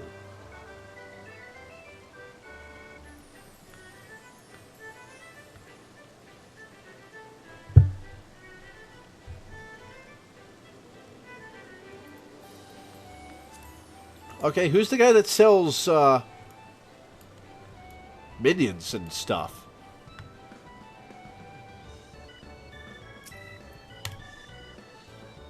Welcome, welcome, fair traveler. Care to test your luck with a mini cactpot ticket? Sure.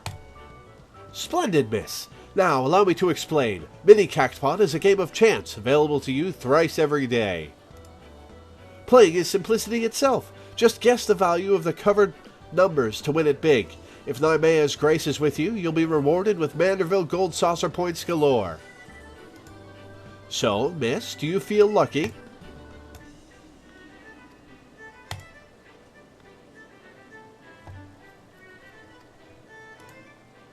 Play and uncover any 3 other numbers. Based on that information, guess the sum of each 9. It's Sudoku?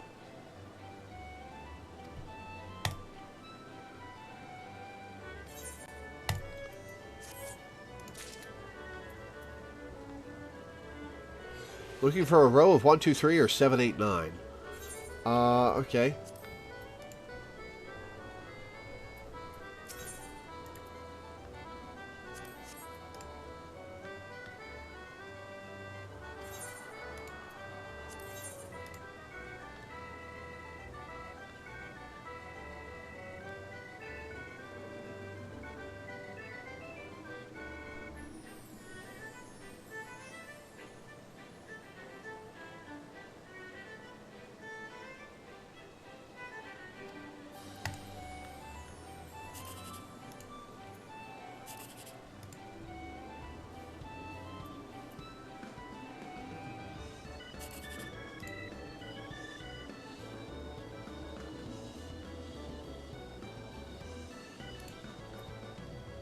Let's pick this one.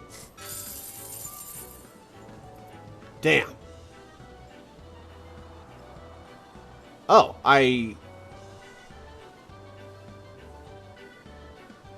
Oh, you get points based on the sum. Gotcha.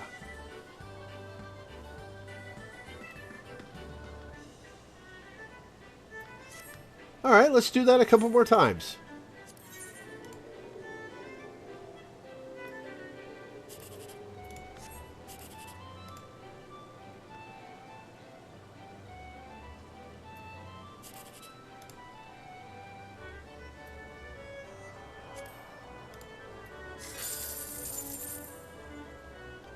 Huh, 28 bad.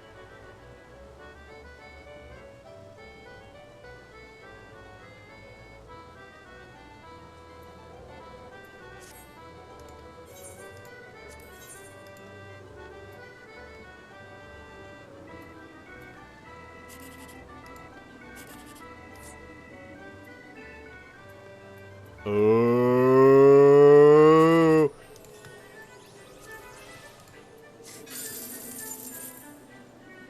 Only 20. Well, that's all 3 times I can do it. I guess I'll log in every day and do that. In fact, I'm going to put it onto my Habitica to log in every day and do that.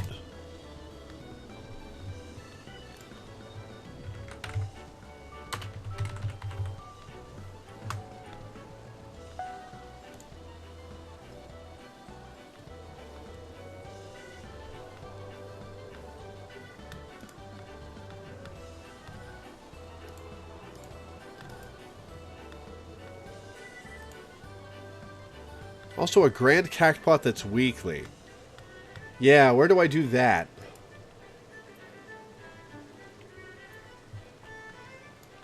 It says at 4 p.m. for you. It said 11 a.m. for me. Tapkeeper. Food.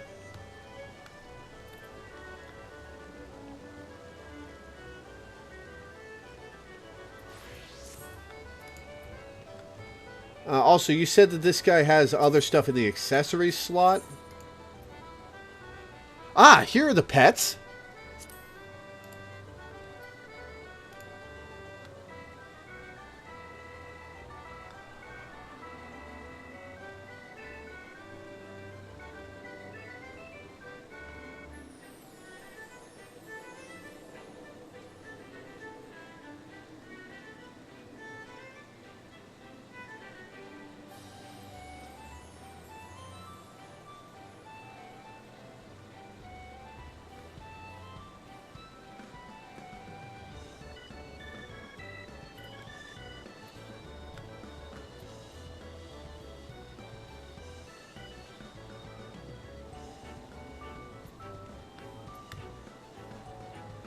This is all, house stuff, right? Oh, this is emotes.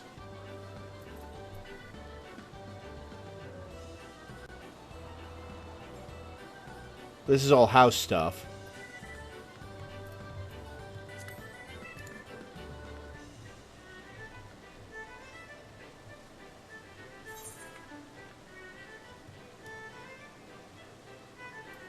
Oh, there's a bunch of aetherite here. I can teleport here whenever I want. Cool.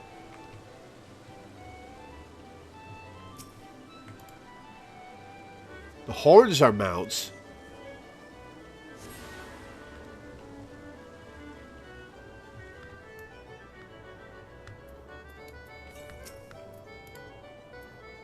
Welcome to Card Square, a hallowed battlefield for Triple Triad devotees from across the realm. Speak with the Triple Triad Master in the heart of this sanctum, and she will gladly introduce you to the rules of the game. Okay. I do remember how Triple Triad goes.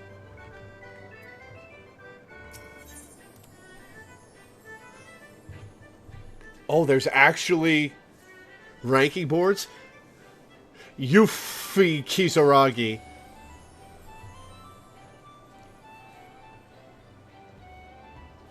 Mark Nutt! We got an Achievement Hunter fan over here.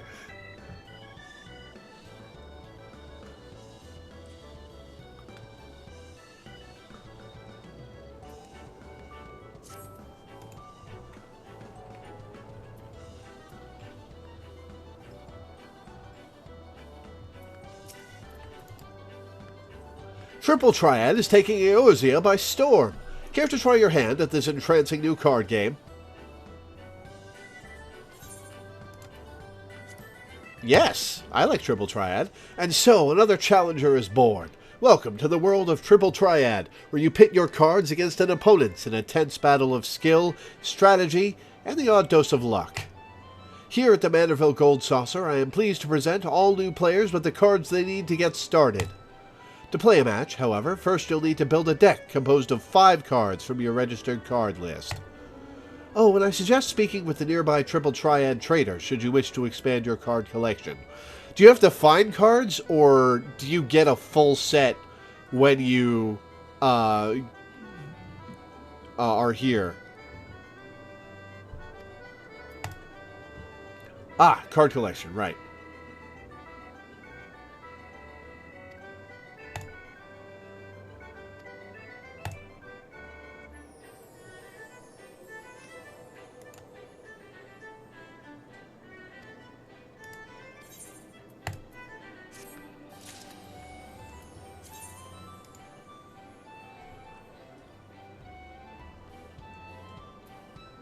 We'll toss her under character, okay.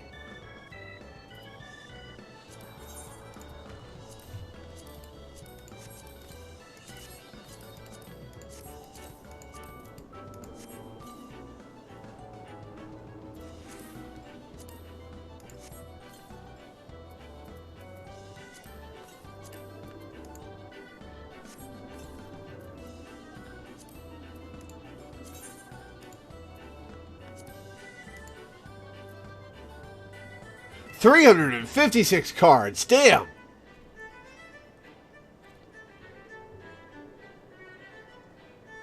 You know, starting set when you're here, the rest are from dungeons, raids, and winning matches. Nice.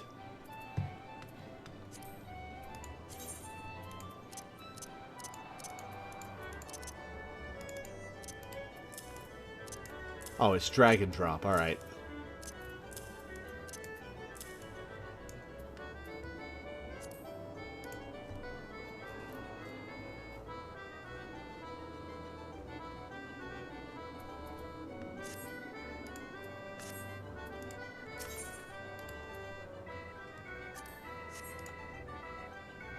Ready for a match, are you? Wonderful. I'm afraid I must deduct a number of MGP as per Triple Triad regulations, but rest assured that victory shall win you back those points and more. Now, it is my distinct pleasure to introduce you to the game that is sweeping the realm.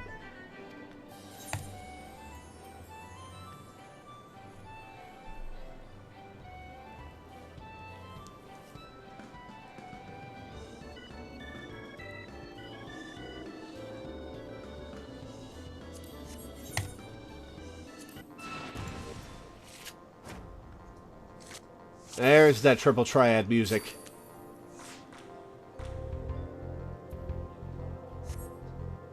Oh, am I red? Who?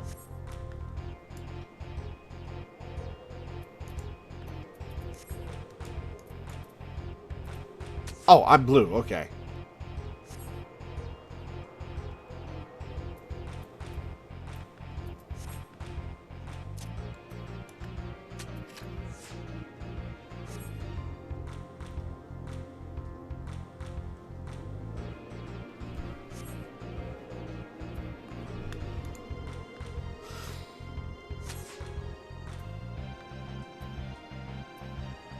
Do I have a 4 on the right? I do. Awesome.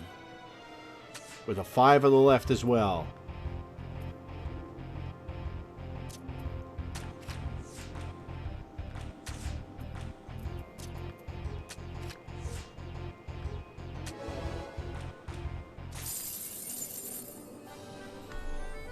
I got the Spriggan card. Cool. Oh, well done. Now that you have an understanding of the rules, it's time for you to go forth and seek out the many Triple Triad players found here in the Gold Saucer. And the world beyond. Oh, I can play it outside of the Gold Saucer. But I don't get MGP for playing outside of the Gold Saucer. Oh well. The game is... Why didn't it let me read that? If you see someone with a card icon next to the name, it means they're currently seeking a match. Oh, cool. You do get MGP outside the Gold Saucer. Ooh.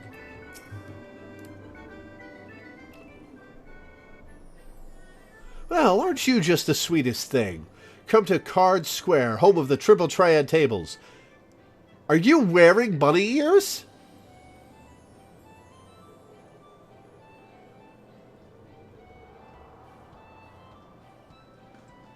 How is that not...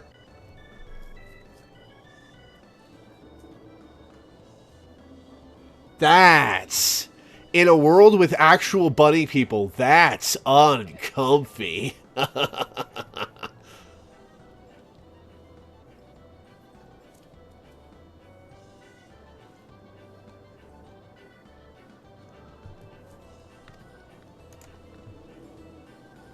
What's Triple Triad, you ask?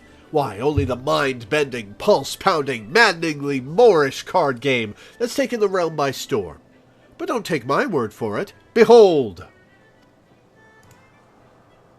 Can you not feel the tension in the air? Form a hand of 5 cards and play the role of a field general sending your bravest into battle. Should you wish to learn the rules and experience the excitement for yourself, you need only ask. Start today, and we'll even throw in some complimentary cards to help you on your way. You can face off against a single opponent at any time, or, if you crave an even greater test of your skills, take part in one of our regular tourneys. And believe me when I tell you, there's no feeling quite like standing triumphant on the battlefield after vanquishing all comers. You really should try it. A minute to learn, a lifetime to master. That's triple triad. Ah, but I'm getting carried away. You have a tour to finish. Wonder Square is your next destination. Not that there's any hurry, of course. If you'd like to play a hand or two before you go, you need but say the word.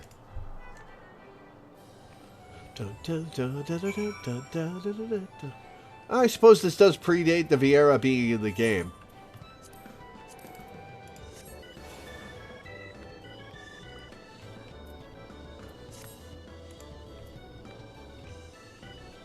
Alright, we'll come back here later and fight these people. Because I do love me some triple triad. Alright, that's tournaments.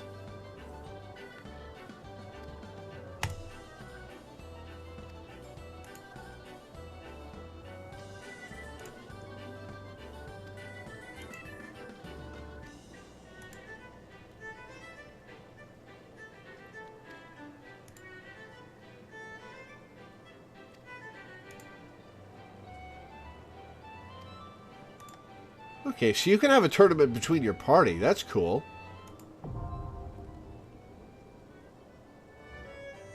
Use the ballroom etiquette book to get your new emote. Did I not? Oh, I did not.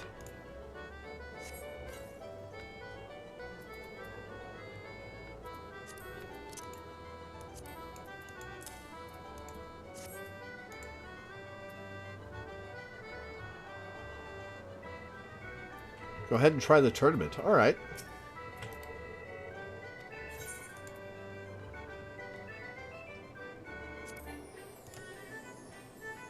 You must leave your party first. Ah, never mind. I'll try that later then.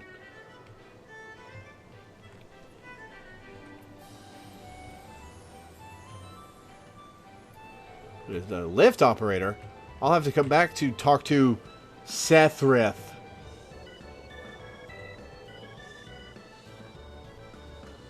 Luena.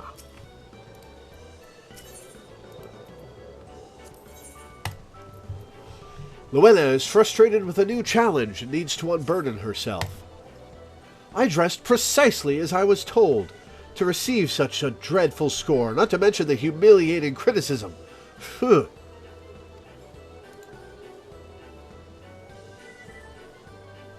Who? You wish to know what's bothering me? That is well, for I wish to unburden myself. I've been having a frustrating time with the fashion report, the challenge they recently introduced. Yes, I, who can play any game here blindfolded and spun around, struggle with it. To be fair to myself, though, it has a subjective element. If you have a mind for fashion, perhaps you would like to try your hand at the challenge. Go to Wonder Square and seek out Masked Rose. But be warned, the barbs on that man's tongue have barbs on their tongues.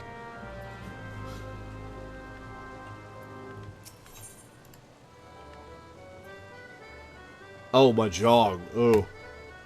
How dare they claim it wasn't a proper Yaku? Don't they know a winning hand when they see one? Yes? What do you want? I'm afraid you found me in a rather foul mood. I've had a run of poor luck with that new game, Mahjong. I hear it's all the rage in Doma, although it seems the Gold Saucer's clientele struggle to wrap their feeble minds around its intricacies. I tried Mahjong in Yakuza 0, and it did not explain... It did not have a reference dictionary for what everything was. It explained what everything was in the tutorial, and then expected me to just remember all that forever. With the endless supply of shameless cheats and bumbling novices, I've yet to find a decent opponent. Perhaps you would provide me with more of a challenge. Yes, some fresh meat could be just what I need.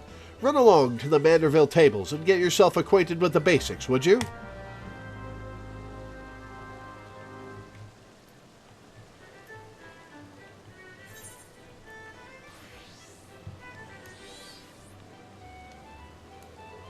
Alright, Gold Saucer Aetheryte Plaza. And I'm not doing platforming anymore, so I can change my camera angle, thank God.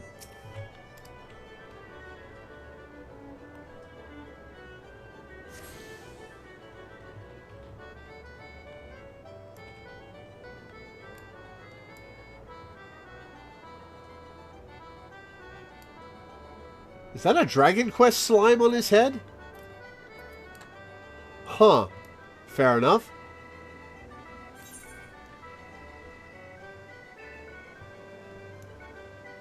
Mount Coral. There's an orchestrion scroll locked behind a Mahjong achievement. Oof.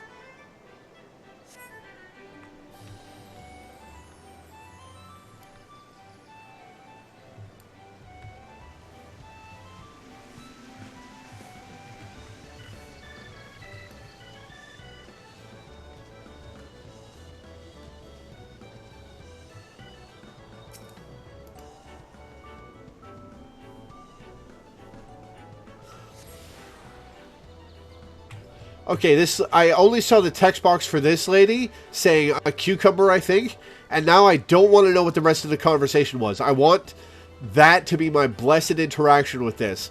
I want to hear half the conversation in passing and never find out what the rest of it was. It's funnier that way.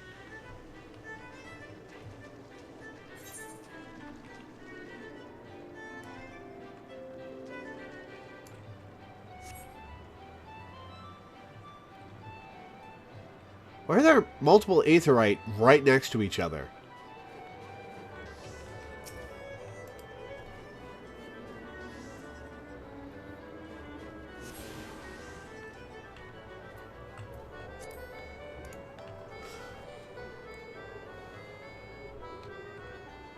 Oh, is that on a different floor? One is upstairs, I see.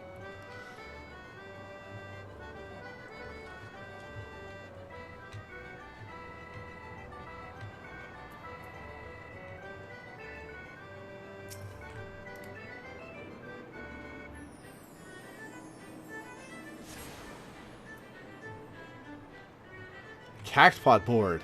Oh, is this where we do the large cactpot?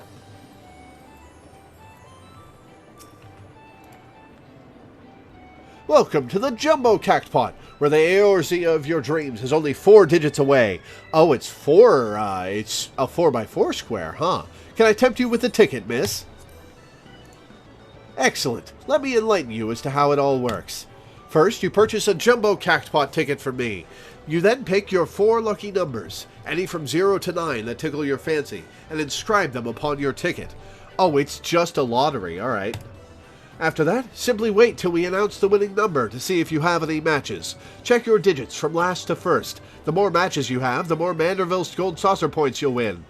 If all your numbers match, then ding, ding, ding, you've hit the Cactpot.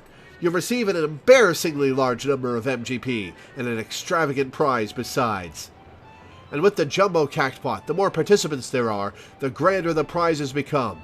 Just imagine how many MGP you'll stand to win if all your friends and allies join in the fun.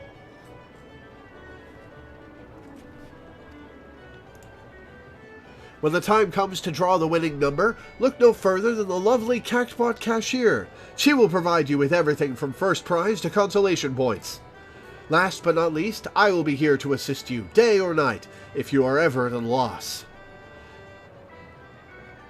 Every Saturday at 10 p.m. EST. After the drawing, you will have until the following Saturday at 10 p.m. Earth time to claim your prize. Once this 1 week period ends, please be aware that you will be unable to claim any prizes from the previous drawing.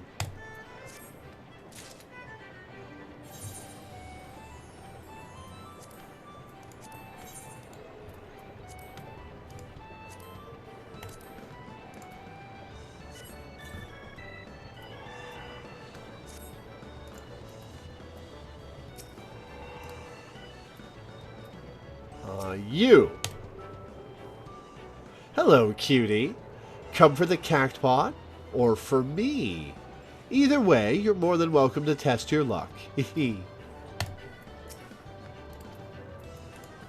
Wait, I'm supposed to... Oh, we're drawing number 458 of the Jumbo Cactpot. Can I interest you in a ticket to fame and fortune? First prize, $1 million! Holy shit! You get a 1190 consolation. Huh.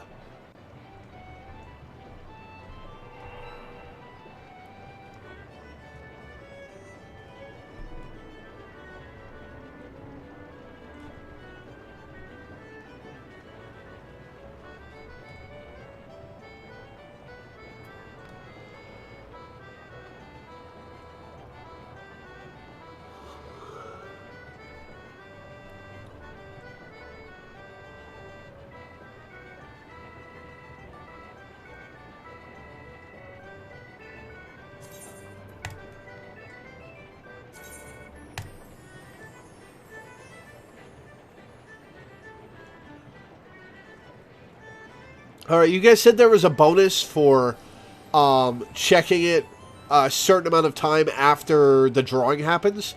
How much time was that?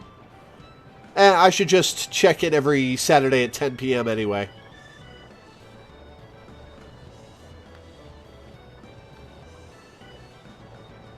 Within an hour, okay. Let's go with my lucky numbers. 0, 2, 5, 8.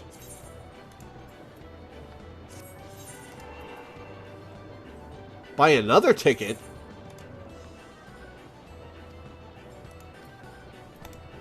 Oh. Let's do that backwards. 8520. Oh, you can keep buying tickets. You can have 3. Ah.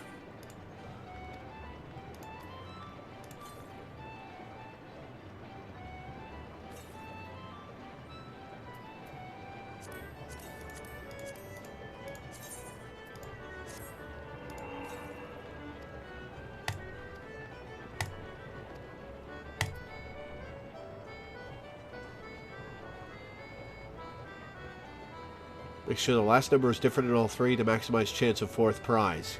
Good point.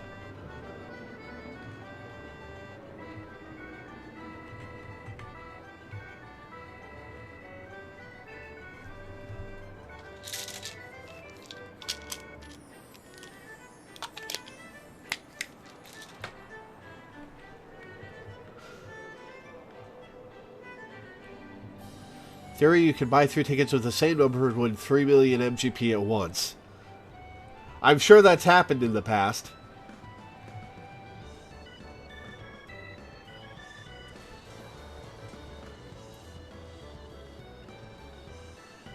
Well, this leads me way downstairs. Alright.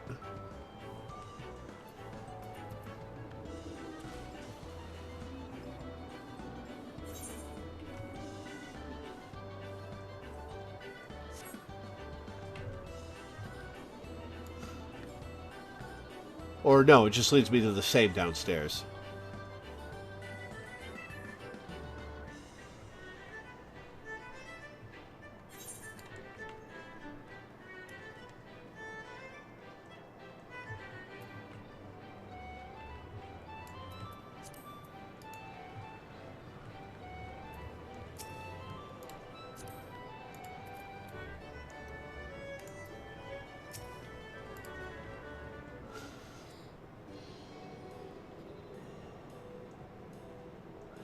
Oh, a new challenger has come to put her stylistic sensibilities to the test. Welcome to the fashion report, good madam.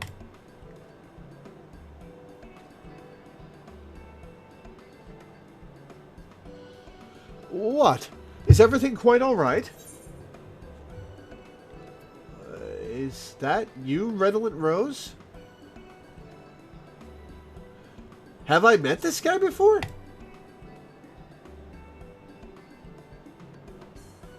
I fear you are mistaken. While I am flattered that you should confuse me with the greatest weaver the realm has ever seen, I am Masked Rose, and no other kind. Oh, it's the Weaver Guildmaster, right! And if that was an attempt to flatter your way into my good graces, nice try, madam, but not even the Sultana herself can expect special treatment here. Now then, I believe this is your first time participating in the fashion report. Allow me to explain the concept and the rules. Fashion is a form of self-expression. What we wear without is a reflection of who we are within. Be it a conscious effort or no, this choice brings our individuality to the fore.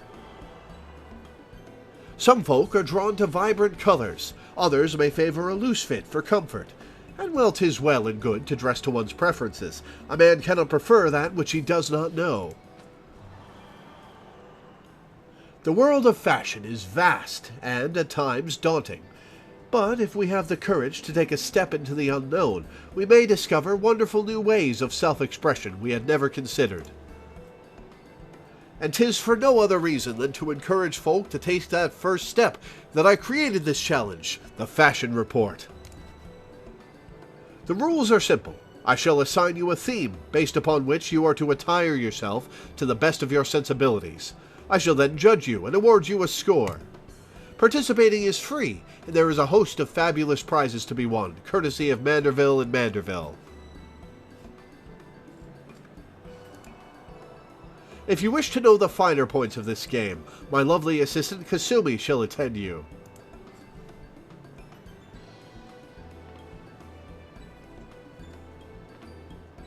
How does your hat stay on?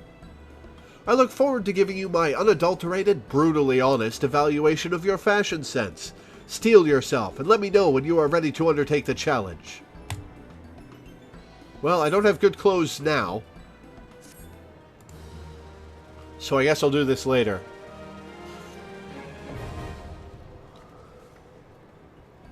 Well, it's free. Is there any harm to me doing it right now? Oh, I guess I'd have to do a theme. Let's wait until I have more stuff.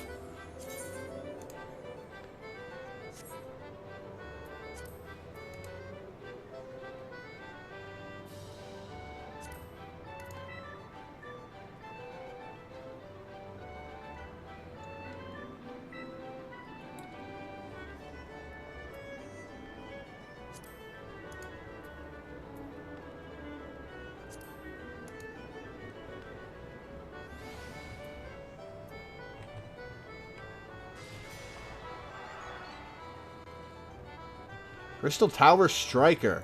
Is this based on my strength stat? Play it for 1 MGP.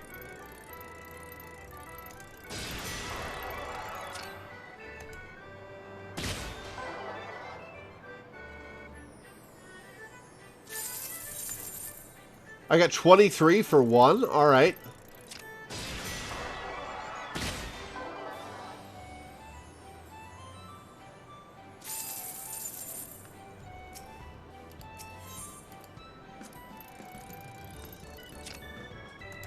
Ha! Got it!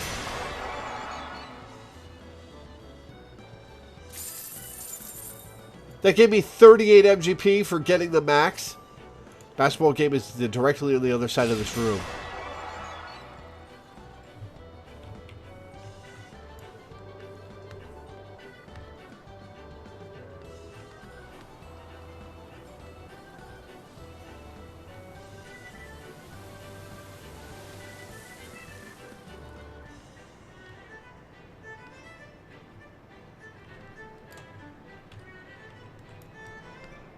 Basketball. Oh, that's the Aetheryte Plaza. Ah, basketball.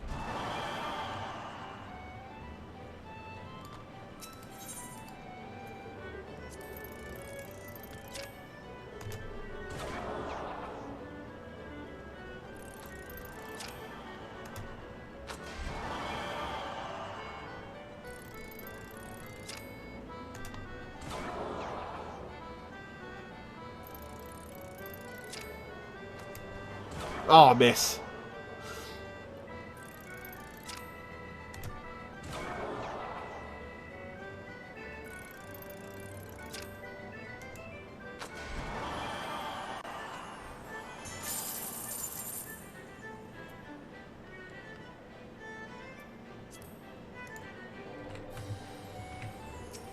Let's try it again.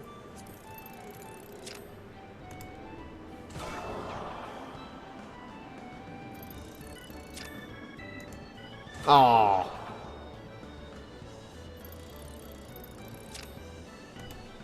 Haha.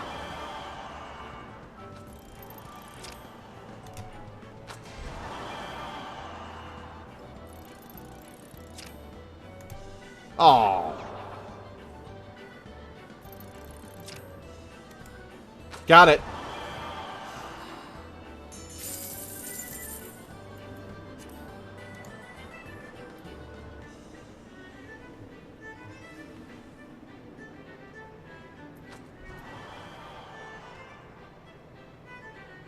You can buy copies of those minigames and put them in your house.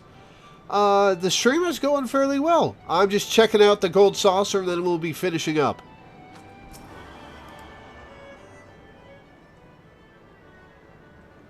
You look lost, honey. Why don't I show you around? It'd be nice to talk to a woman for a change. Feast your eyes on Wonder Square. From gripping games and awe-inspiring attractions to the finest in fine dining and the freshest of refreshments, there's no end to the wonders housed within these halls. And let's not forget the most wondrous of them all. El Coloso, as we lovingly call our mammoth cactuar mascot, is the star of some of our most popular events. Suffice it to say, you won't want to miss them. Now, I know what you're thinking. With everything going on at the Gold Saucer, how can I ever hope to keep up? But you needn't worry. My fellow gatekeepers and I will always be on hand to see that you don't miss a thing. For the continuation of your tour, I've been instructed to direct you into the waiting arms of my colleague Veleda at the Cactpot board. She's one of our most popular girls, and once you meet her, I'm sure you'll understand why. Well, ta-ta for now. Yeah, don't worry about the fashion report thing right now.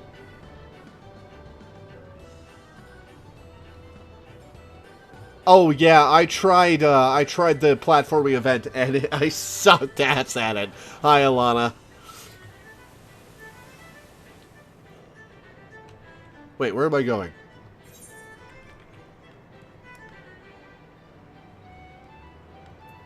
Oh, have I really been everywhere in a gold saucer? Huh. Alright, well, I guess we're going to the jackpot board.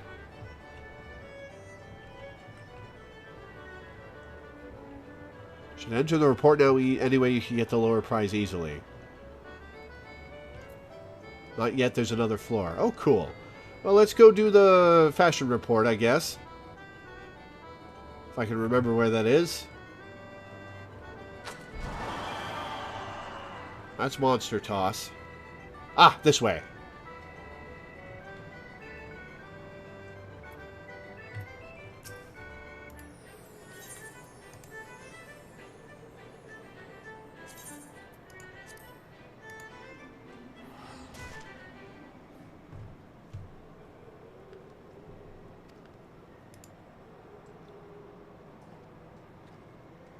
Oh, I have to use an emote? How do I use emotes again?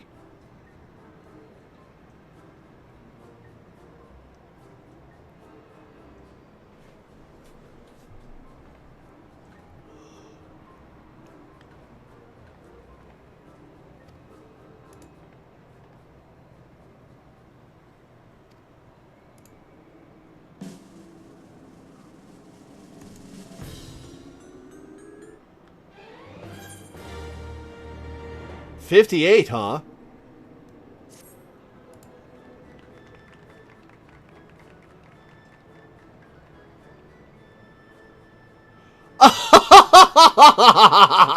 I see what you did there. You took the theme and defecated on it. I would bring up the contents of my stomach were it not already empty from the previous challenger. Mark me well. Eccentricity does not individuality make. Know your course and stay upon it. You need all slots filled. Ah. That will get you to 60 for the MGP. 15,000! Excuse me?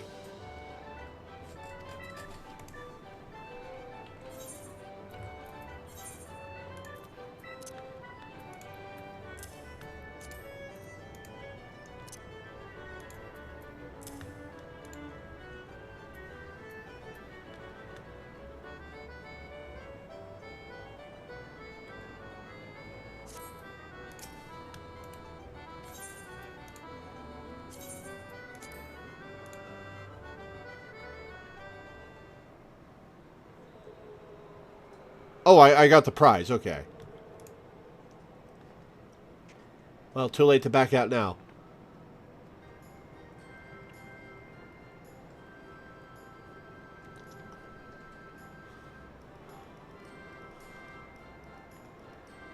Wait, I have earrings? Since when do I have earrings? Oh, right. Accessories.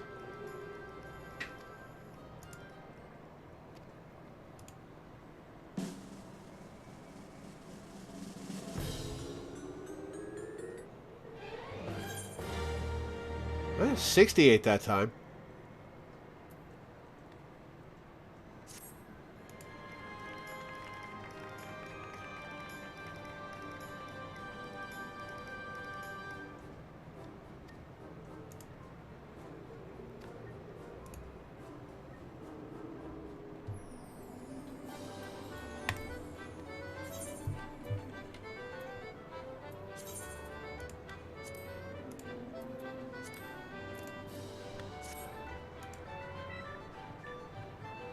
Alright, so there's another floor.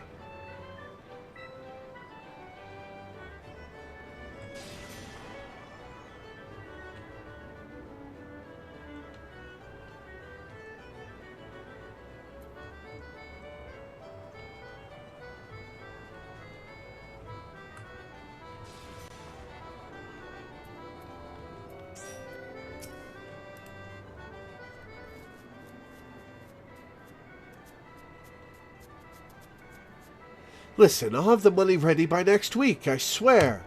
Oh, okay. Oh, you're not a debt collector? What a pleasant surprise. In that case, you must be here to learn how to play Doma Mahjong. I am the resident tutor at your service.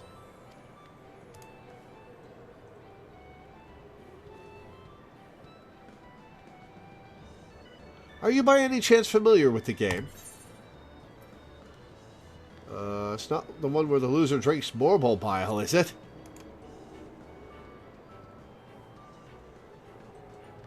Kami for Fend. Is that what passes for entertainment in Eorzea? Perhaps all those rumors about pirates and their drunken antics are true. Anyway, Mahjong is a far gentler affair. I have 1 minute. Okay, I'm gonna zip through this then.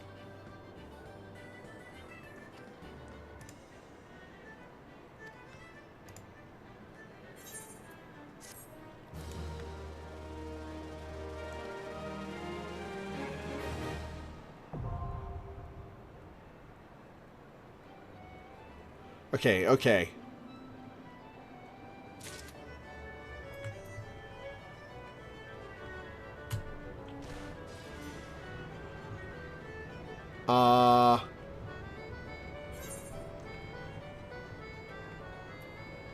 I'm not close to an Ethernet gate.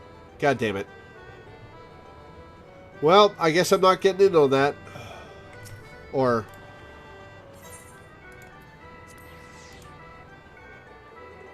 Haha!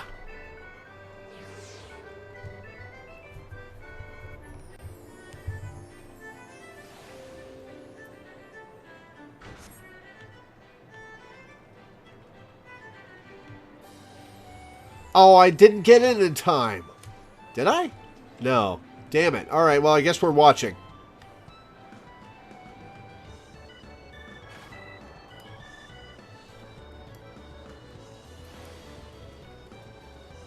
Alright, let's see what this is.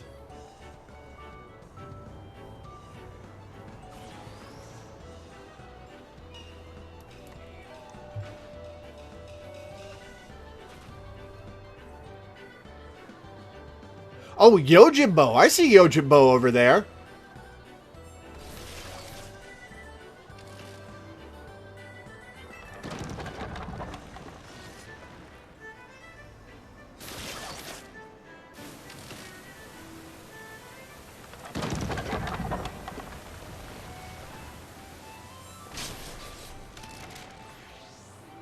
So you have to stay out of the way of the falling bamboo? Is that it?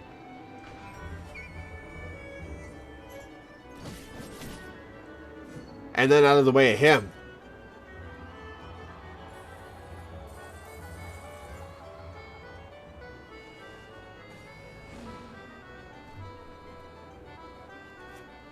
Oh, there's Enkidu.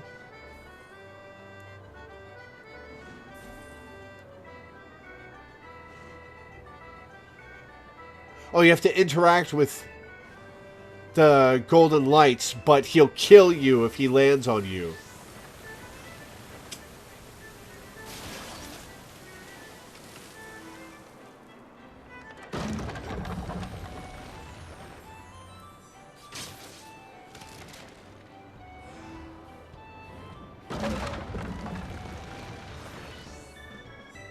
I know who Enkidu is. I played Final Fantasy X.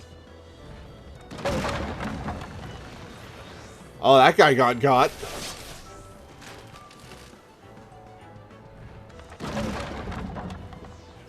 That landed directly on the crowd.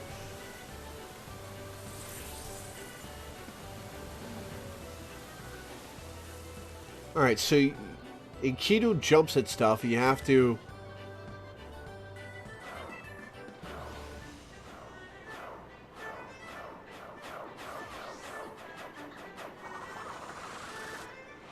Oh, okay, you don't get to follow it, you just have to guess. Alright.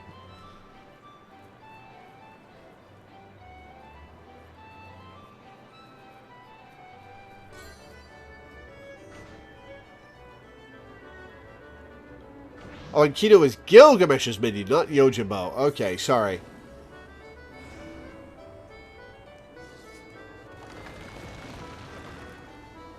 Igoro, yeah.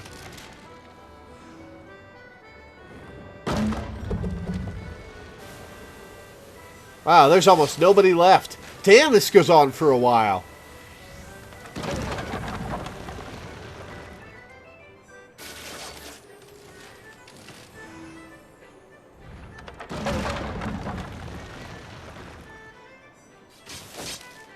There's only like 3 of them left. Damn.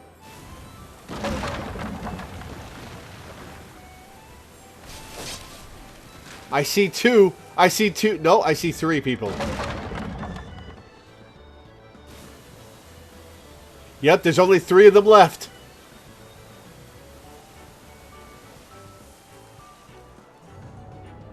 Oh, it's done. All right.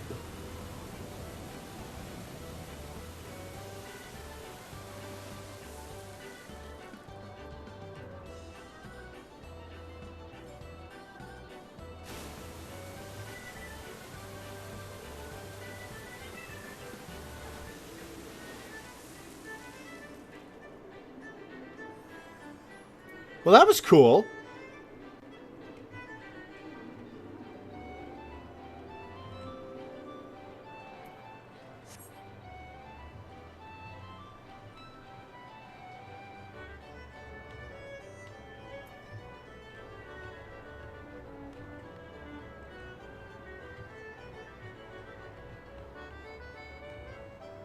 Type show left.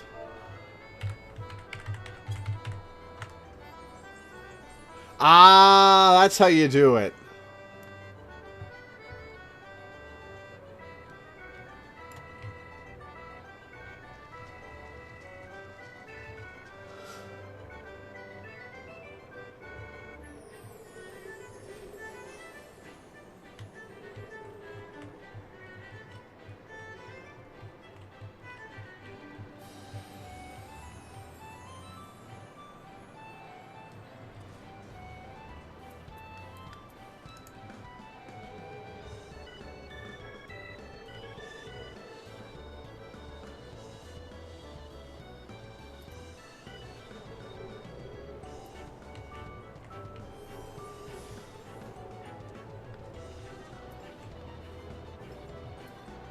That gold saucer's pretty neat.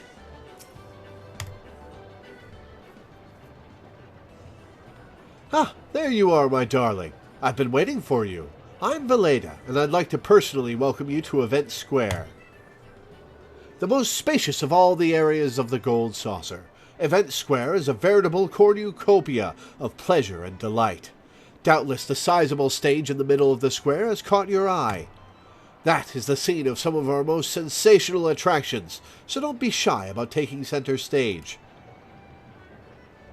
And after the curtain has fallen, why not try changing your life forever? At the Jumbo Cactpot, all you need is a handful of MGP and a head full of dreams. Just choose 4 numbers and cast your hopes to the heavens. You never know just when Naimea will smile down upon you.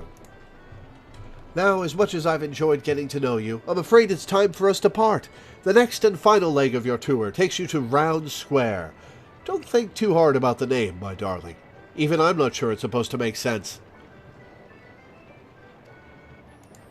Yeah, I did. I got the Triple Triad started. I'm planning to go back and fight some of the people there.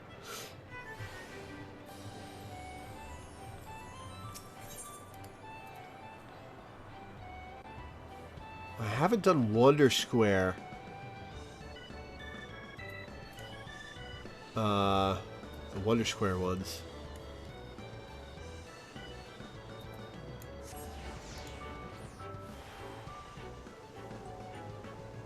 All these squares make a circle.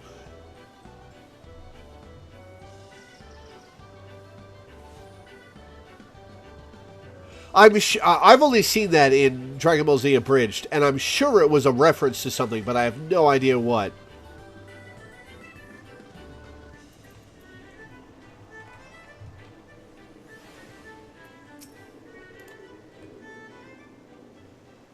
Is that a Lollifo with bunny ears? Oh, that's a DBZA original. Huh. Cool. Are you the first-time visitor I was told to expect? 1,000 welcomes to the Gold Saucer, and 1,000 welcomes to Round Square. How can a square be round, you ask? I'm not sure I understand the question. Moving on to more important matters. Is that lofty peak not a sight to behold? That is Mount Coral, the main attraction here at Round Square. One of our most thrilling events pits our customers against each other in a challenge to see who can most swiftly scale its heights. I tell you, the view from the summit is a sight to behold. And that concludes your tour of the Gold Saucer. Well, I'm sure you're eager to start enjoying yourself. Pray, do not forget to return to the main counter and claim your complimentary gift.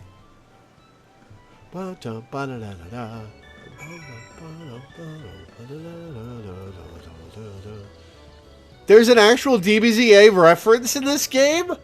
That's awesome!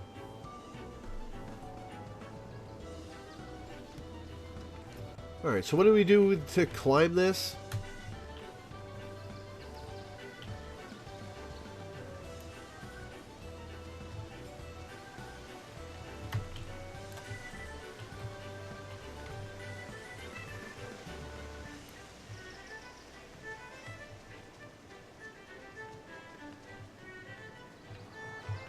Need a certain event to climb this, I see.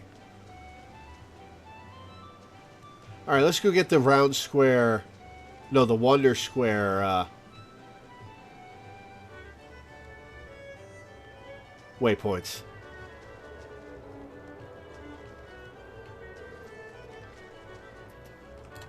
Is this a water feature just as you walk along with no boundary or anything? People must follow this all the time.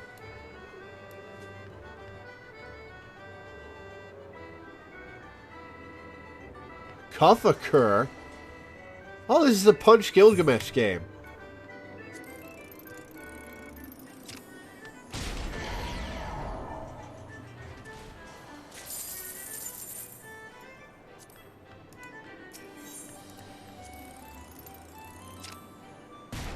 Whoops.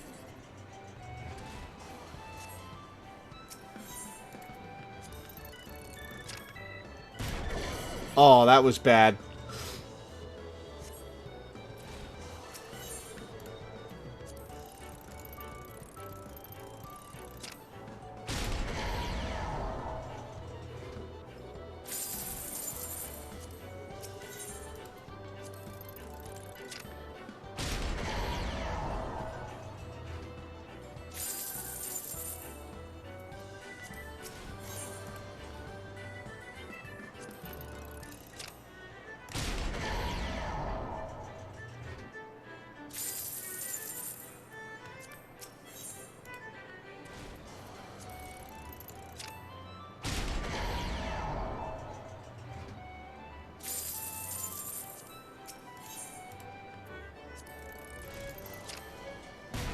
Oh, that was weak.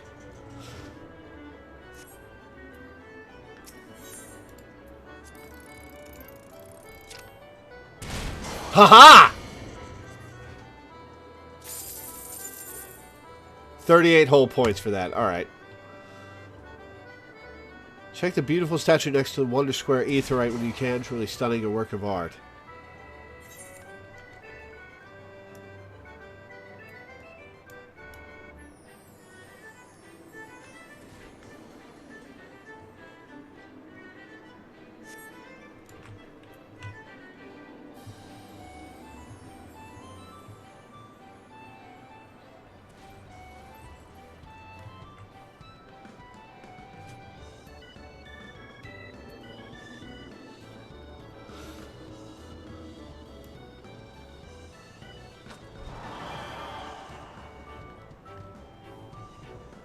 Alright, where's this Aetheryte? That's Monster Toss.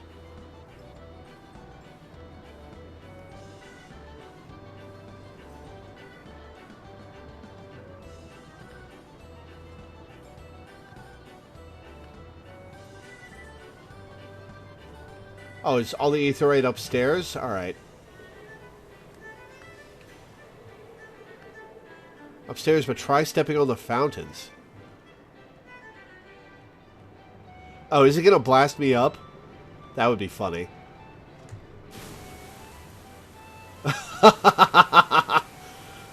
Nice.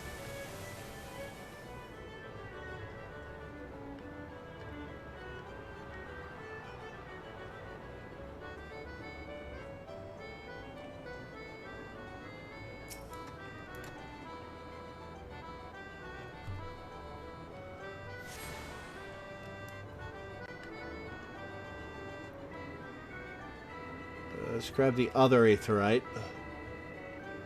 There's a statue next to the Aetheryte.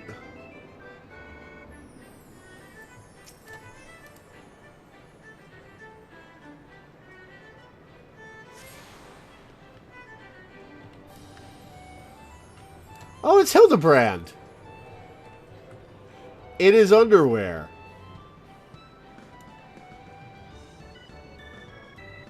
What a mountain of a man.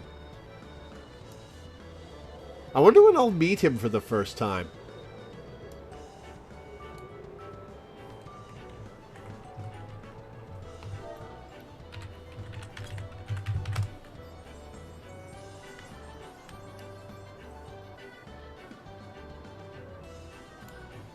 Is Godbert the Gold Saucer Order? Wow. Alright. Oh, I see that mustache. Talk to the guy near the statue.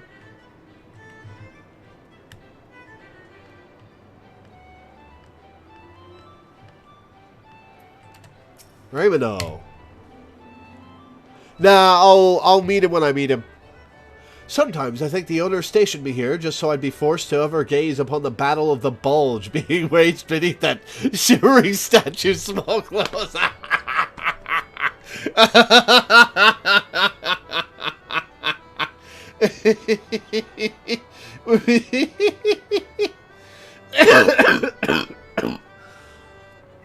Oh, ow. Oh, boy. All right. Let's go play some Triple Triad.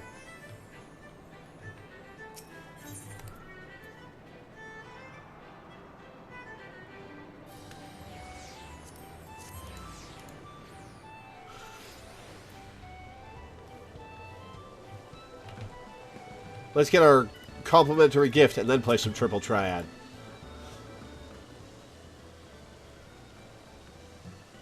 Welcome back, honored guest. I trust that you've come away from the tour with a greater appreciation of all the Gold Saucer has to offer.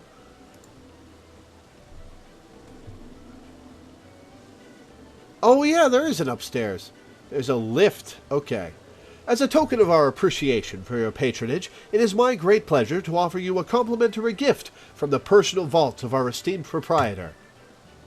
Well, knock me down with a Chocobo's tail feather. Is that a new customer I see?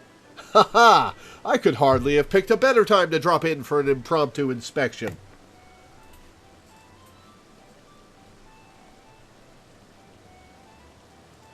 Master Roland! Yes, this lady here has but this moment completed her introductory tour. Is that so? Well then, allow me to personally welcome you to the Gold Saucer. I am Roland, good madam, the fellow entrusted with overseeing the daily affairs of this fine establishment, on behalf of our esteemed proprietor, a great man if ever there was one. You are an adventurer, yes? Aye, your dress and bearing told me as much. I dare say, then, that on your travels you have seen firsthand the difficulties which yet plague our nation. Witness the struggles of Al Amigo's displaced masses, and those whose homes were consumed in the fires of the calamity. The Sultanate is not unsympathetic to their plight, of course, yet how can one begin to provide succor to such countless multitudes? One man had an answer. Vegas! He made Las Vegas. Instead of funding housing or whatever, he made Las Vegas. Godbert Manderville had a dream of a house of untold wonders that would provide stable employment and lodgings to the displaced, mirth and merriment to the disconsolate, and prosperity and plenty to the Sultanate at large. To many of our patrons, the Gold Saucer is merely Eorzea's foremost entertainment venue, a place to forget about their cares for the day.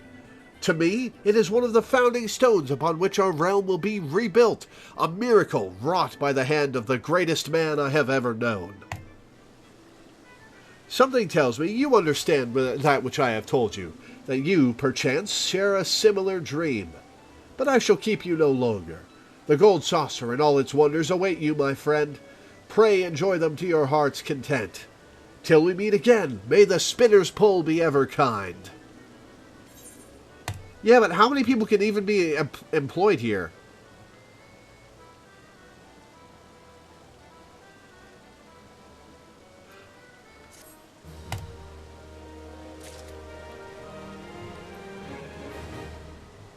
Alright, there's a lift. Where is said lift? Ah, you.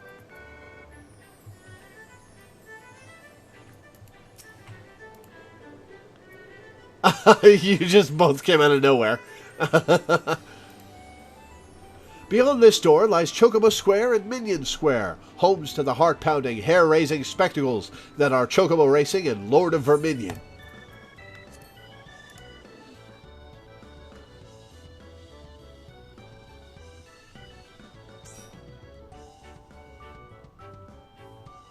I'm just about to unlock Chocobo Racing. Simcock? What kind of monster names their child Simcock?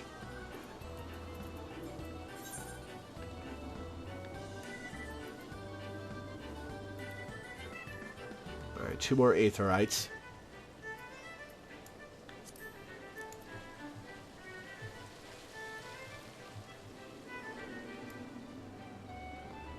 Aw, he's a cute Chocobo.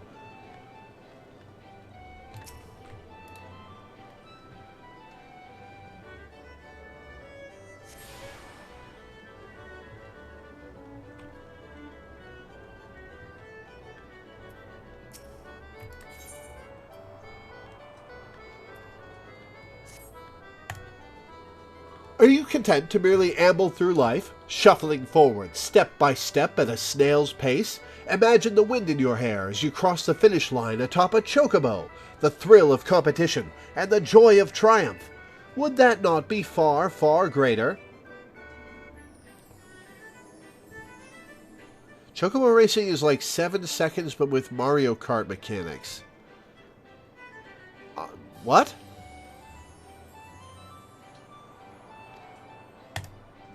Ah, but that you are here bespeaks desire already present, does it not? Aye, I think this eve a new jockey we're due receive. Alas, a jockey cannot compete without a suitable steed.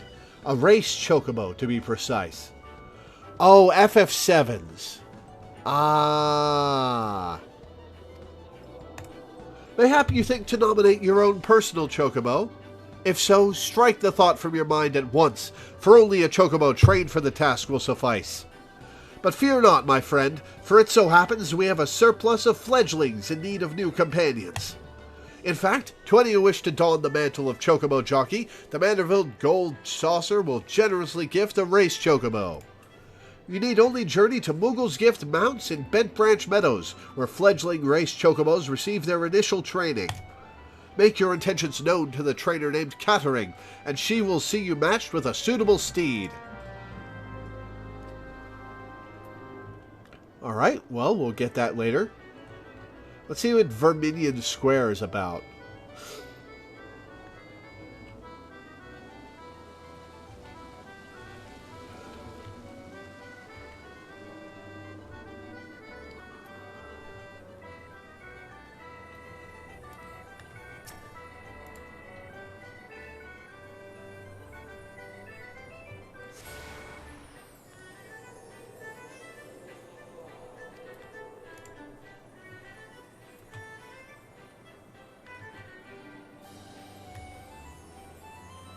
Oh, it's a little lady.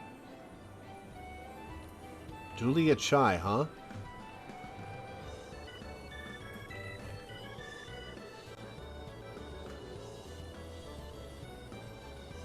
The arcade game's up here, out on a limb and finer minor how 1.0's gathering worked. Huh.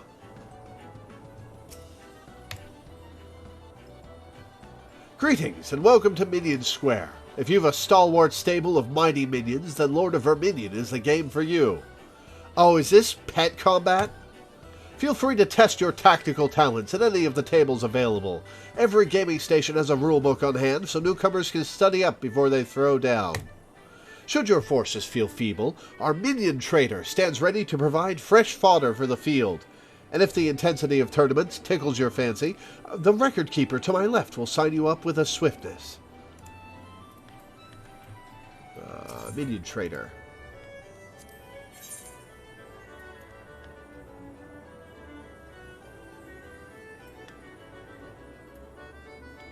Okay, there's 3 minions for Gil. What the hell, I have 20k, let's buy them.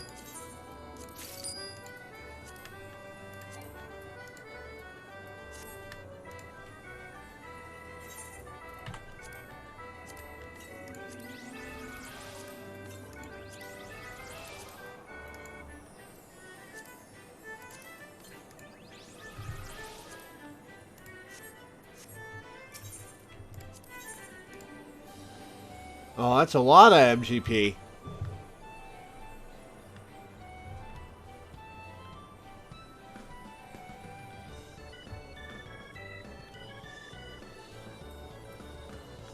Oh, I only have 18,600.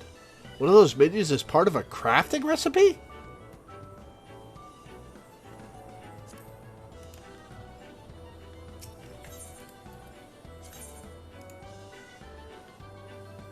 Lord of Verminion is a Gold Saucer exclusive attraction in which you pit your personal minions against the minions of others in a game of skill and strategy.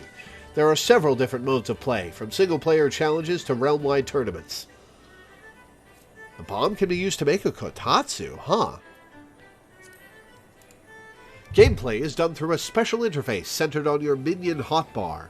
The minion hotbar can be edited by selecting Verminion, located under the Gold Saucer option in your main menu.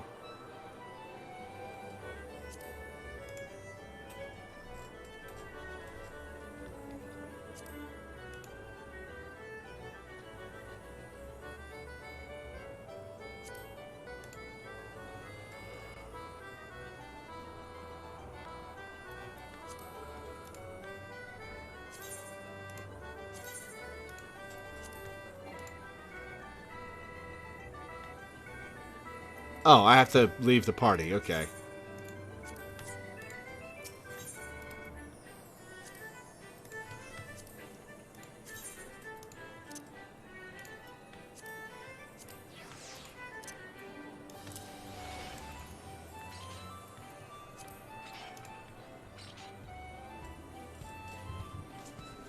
This game is kind of like an RTS that you play with your minions.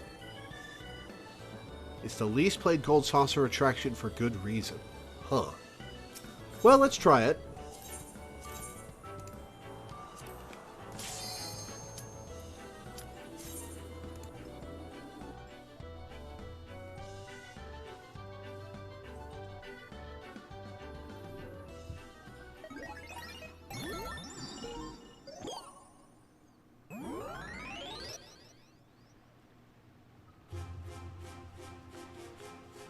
Welcome to the tutorial for Lord of Verminion.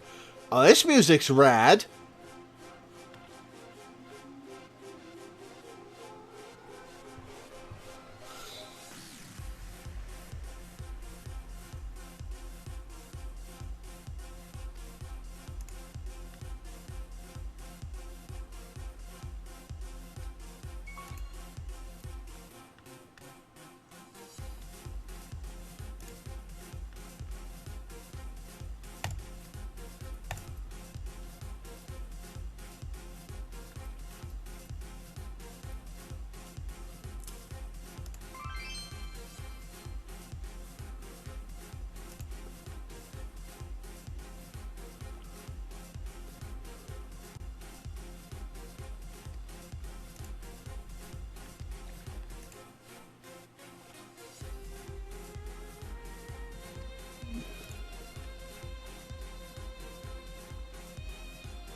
Baby behemoths.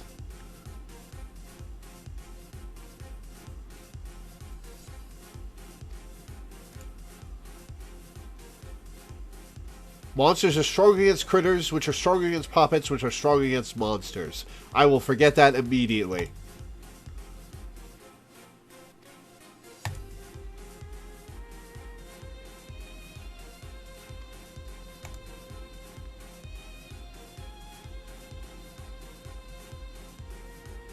Be careful with Loreweaver minion. It uses minions that can and will be spoilers. Ah.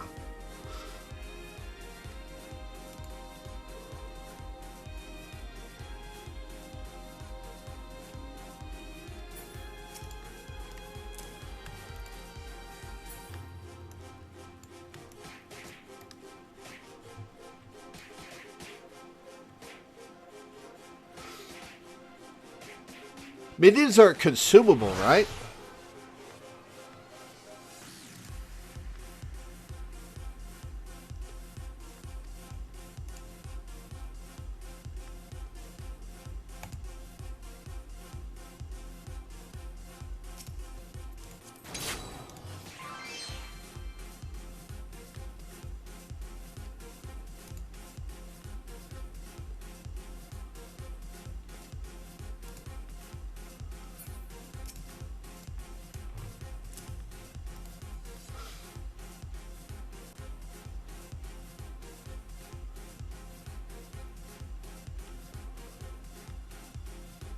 Yeah, you're right. This is kind of slow.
This song is kind of rad. Not sure that I would listen to it on its own, but I like it.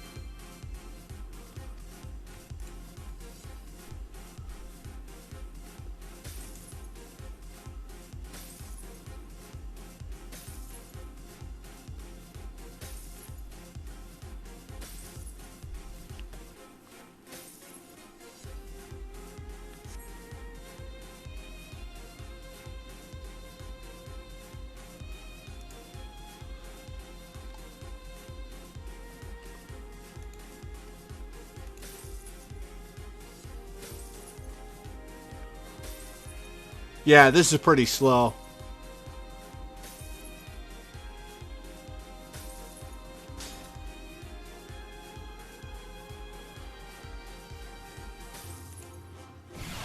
Oh, you have to kill the Arcana Stone multiple times?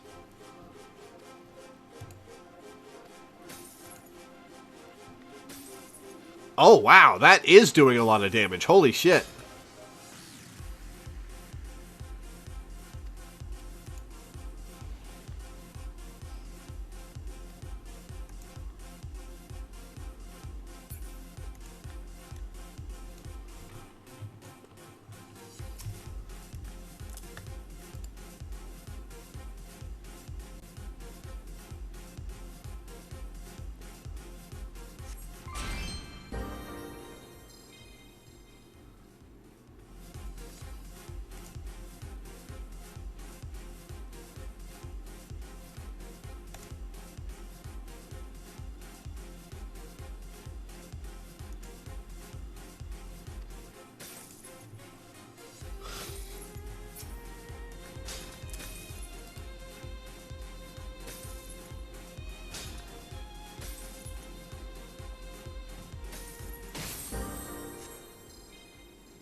strategy was to make 20 white mages in Zerg Rush.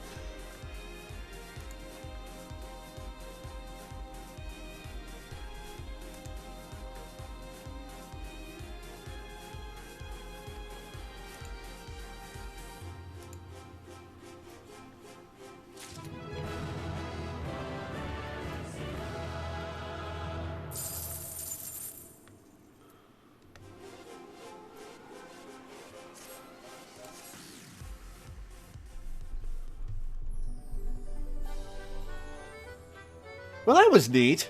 I'm not going to spend a bunch of time on it right now, though.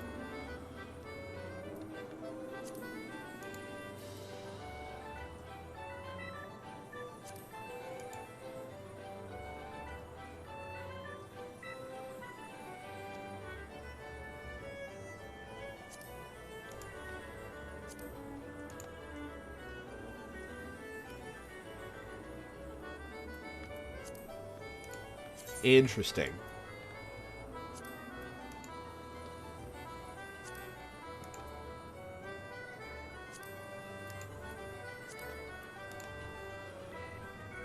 Alright, let's go play some Triple Triad finally.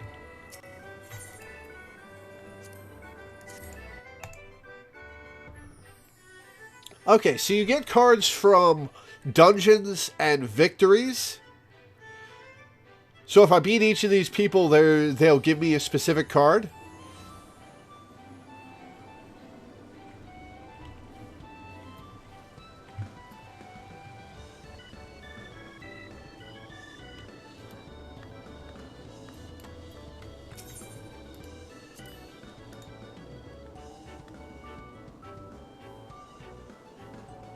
If a random chance to get a drop if they have one. Random chance on winning.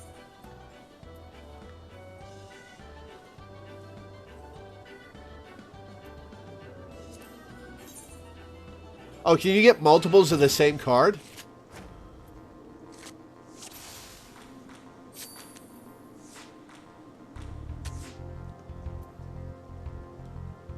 Huh. I can't turn that card.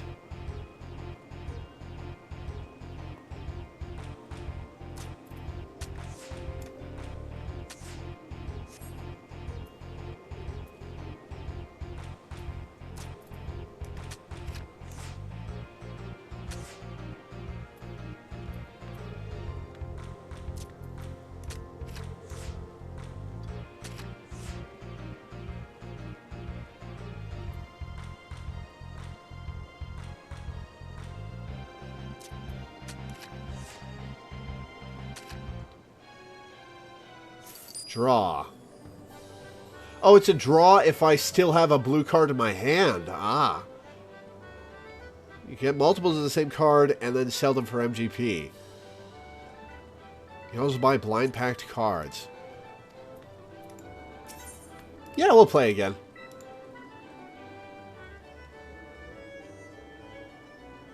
I'd save TT until after you get an ace card. We can get you one easy during the level 50 raids. That's a ways to wait.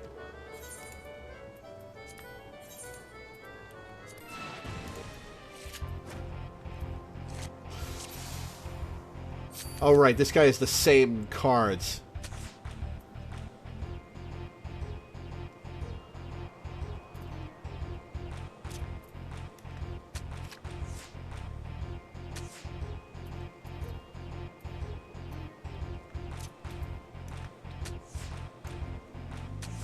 Oh, I shouldn't have used that one. That has a 5 on it. Damn it.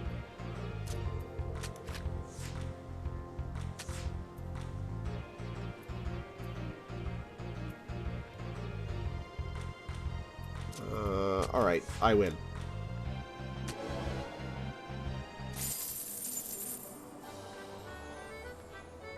Ixal card. Cool.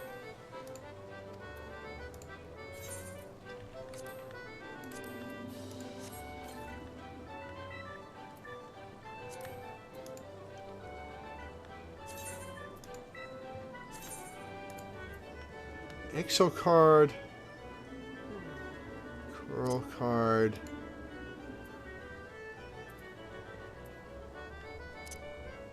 Spriggan. Ixal has a 6 on it. Ooh.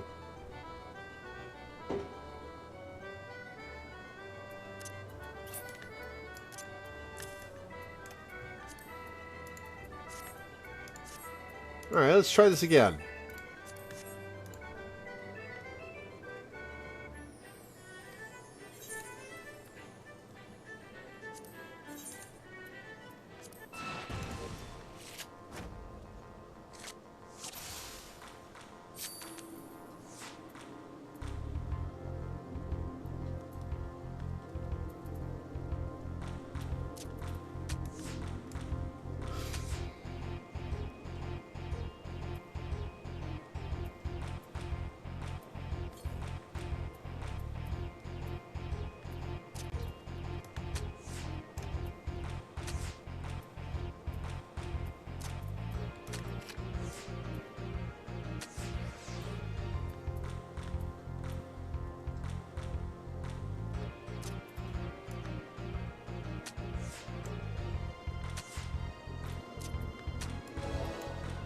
I win again.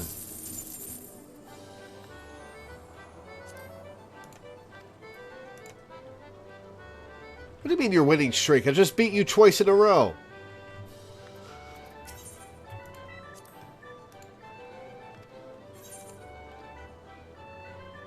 Three open? What is 3 open?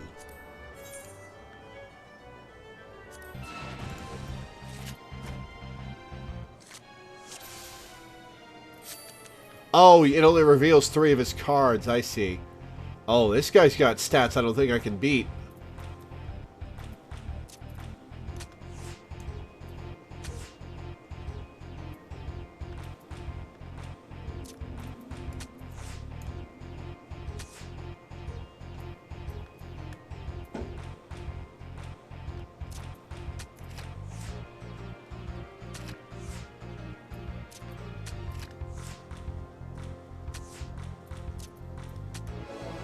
I guess I win.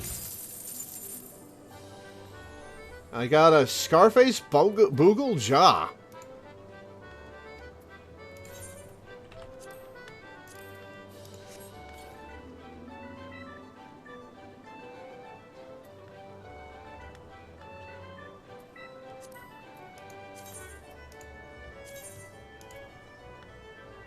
Where's Boogle Jaw? 4432. Type? What is type?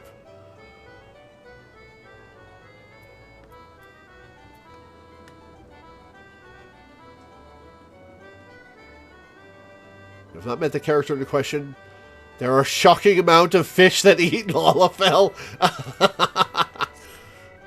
Must be a danger when you're 2 feet tall.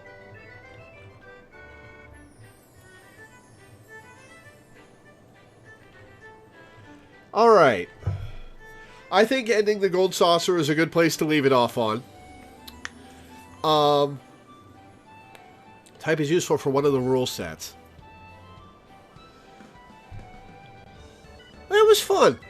That was fun. There's some fun stuff here. I don't know how much time I'm going to spend here.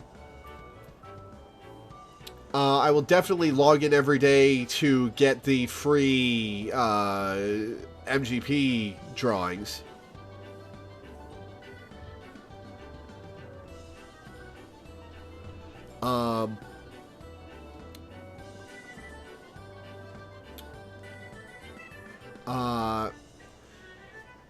As usual, the latest we'll play this again is next Saturday. I may play some more of this throughout the week, but I want to arrange it so that Danny and Teddy can be in my party when we do the next dungeon. So it may have to wait for Saturday. I'll have to talk to them about... I'll have to talk to them about when they're available for that. Tomorrow will probably either be no stream or I'll stream some Pokedex work in Pokemon Legends Arceus.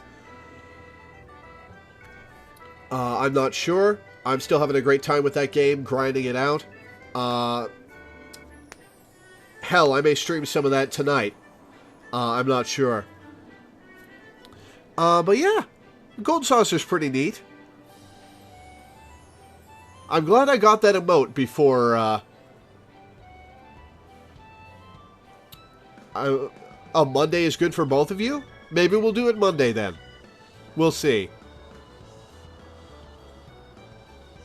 There's a place to buy triple triad cards over by the prizes. Let's go take a look at that. Oh, does it mark the ones I've beaten with a star? Ooh.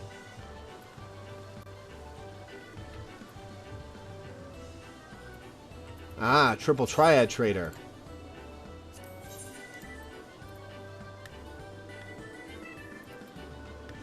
Cloud Strife card for $1 million?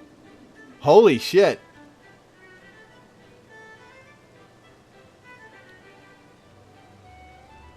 God, Burt Manderville. I wish it would tell you what their stats were.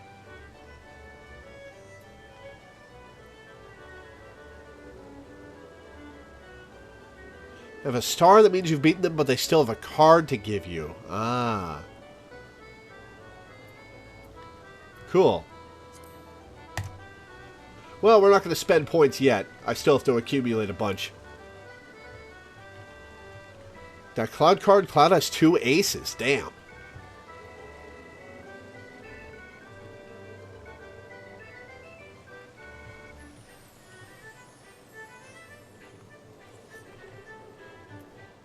But yeah, that'll be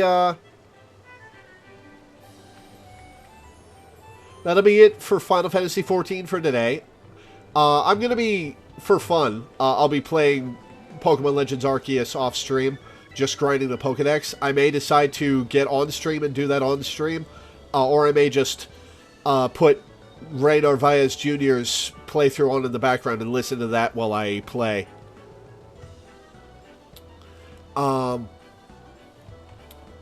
But for now, that'll be it. I'm really sorry that we haven't gotten to do anything in a party yet today.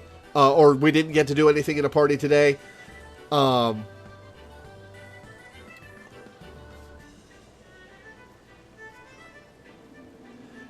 we'll get to do that next time we stream.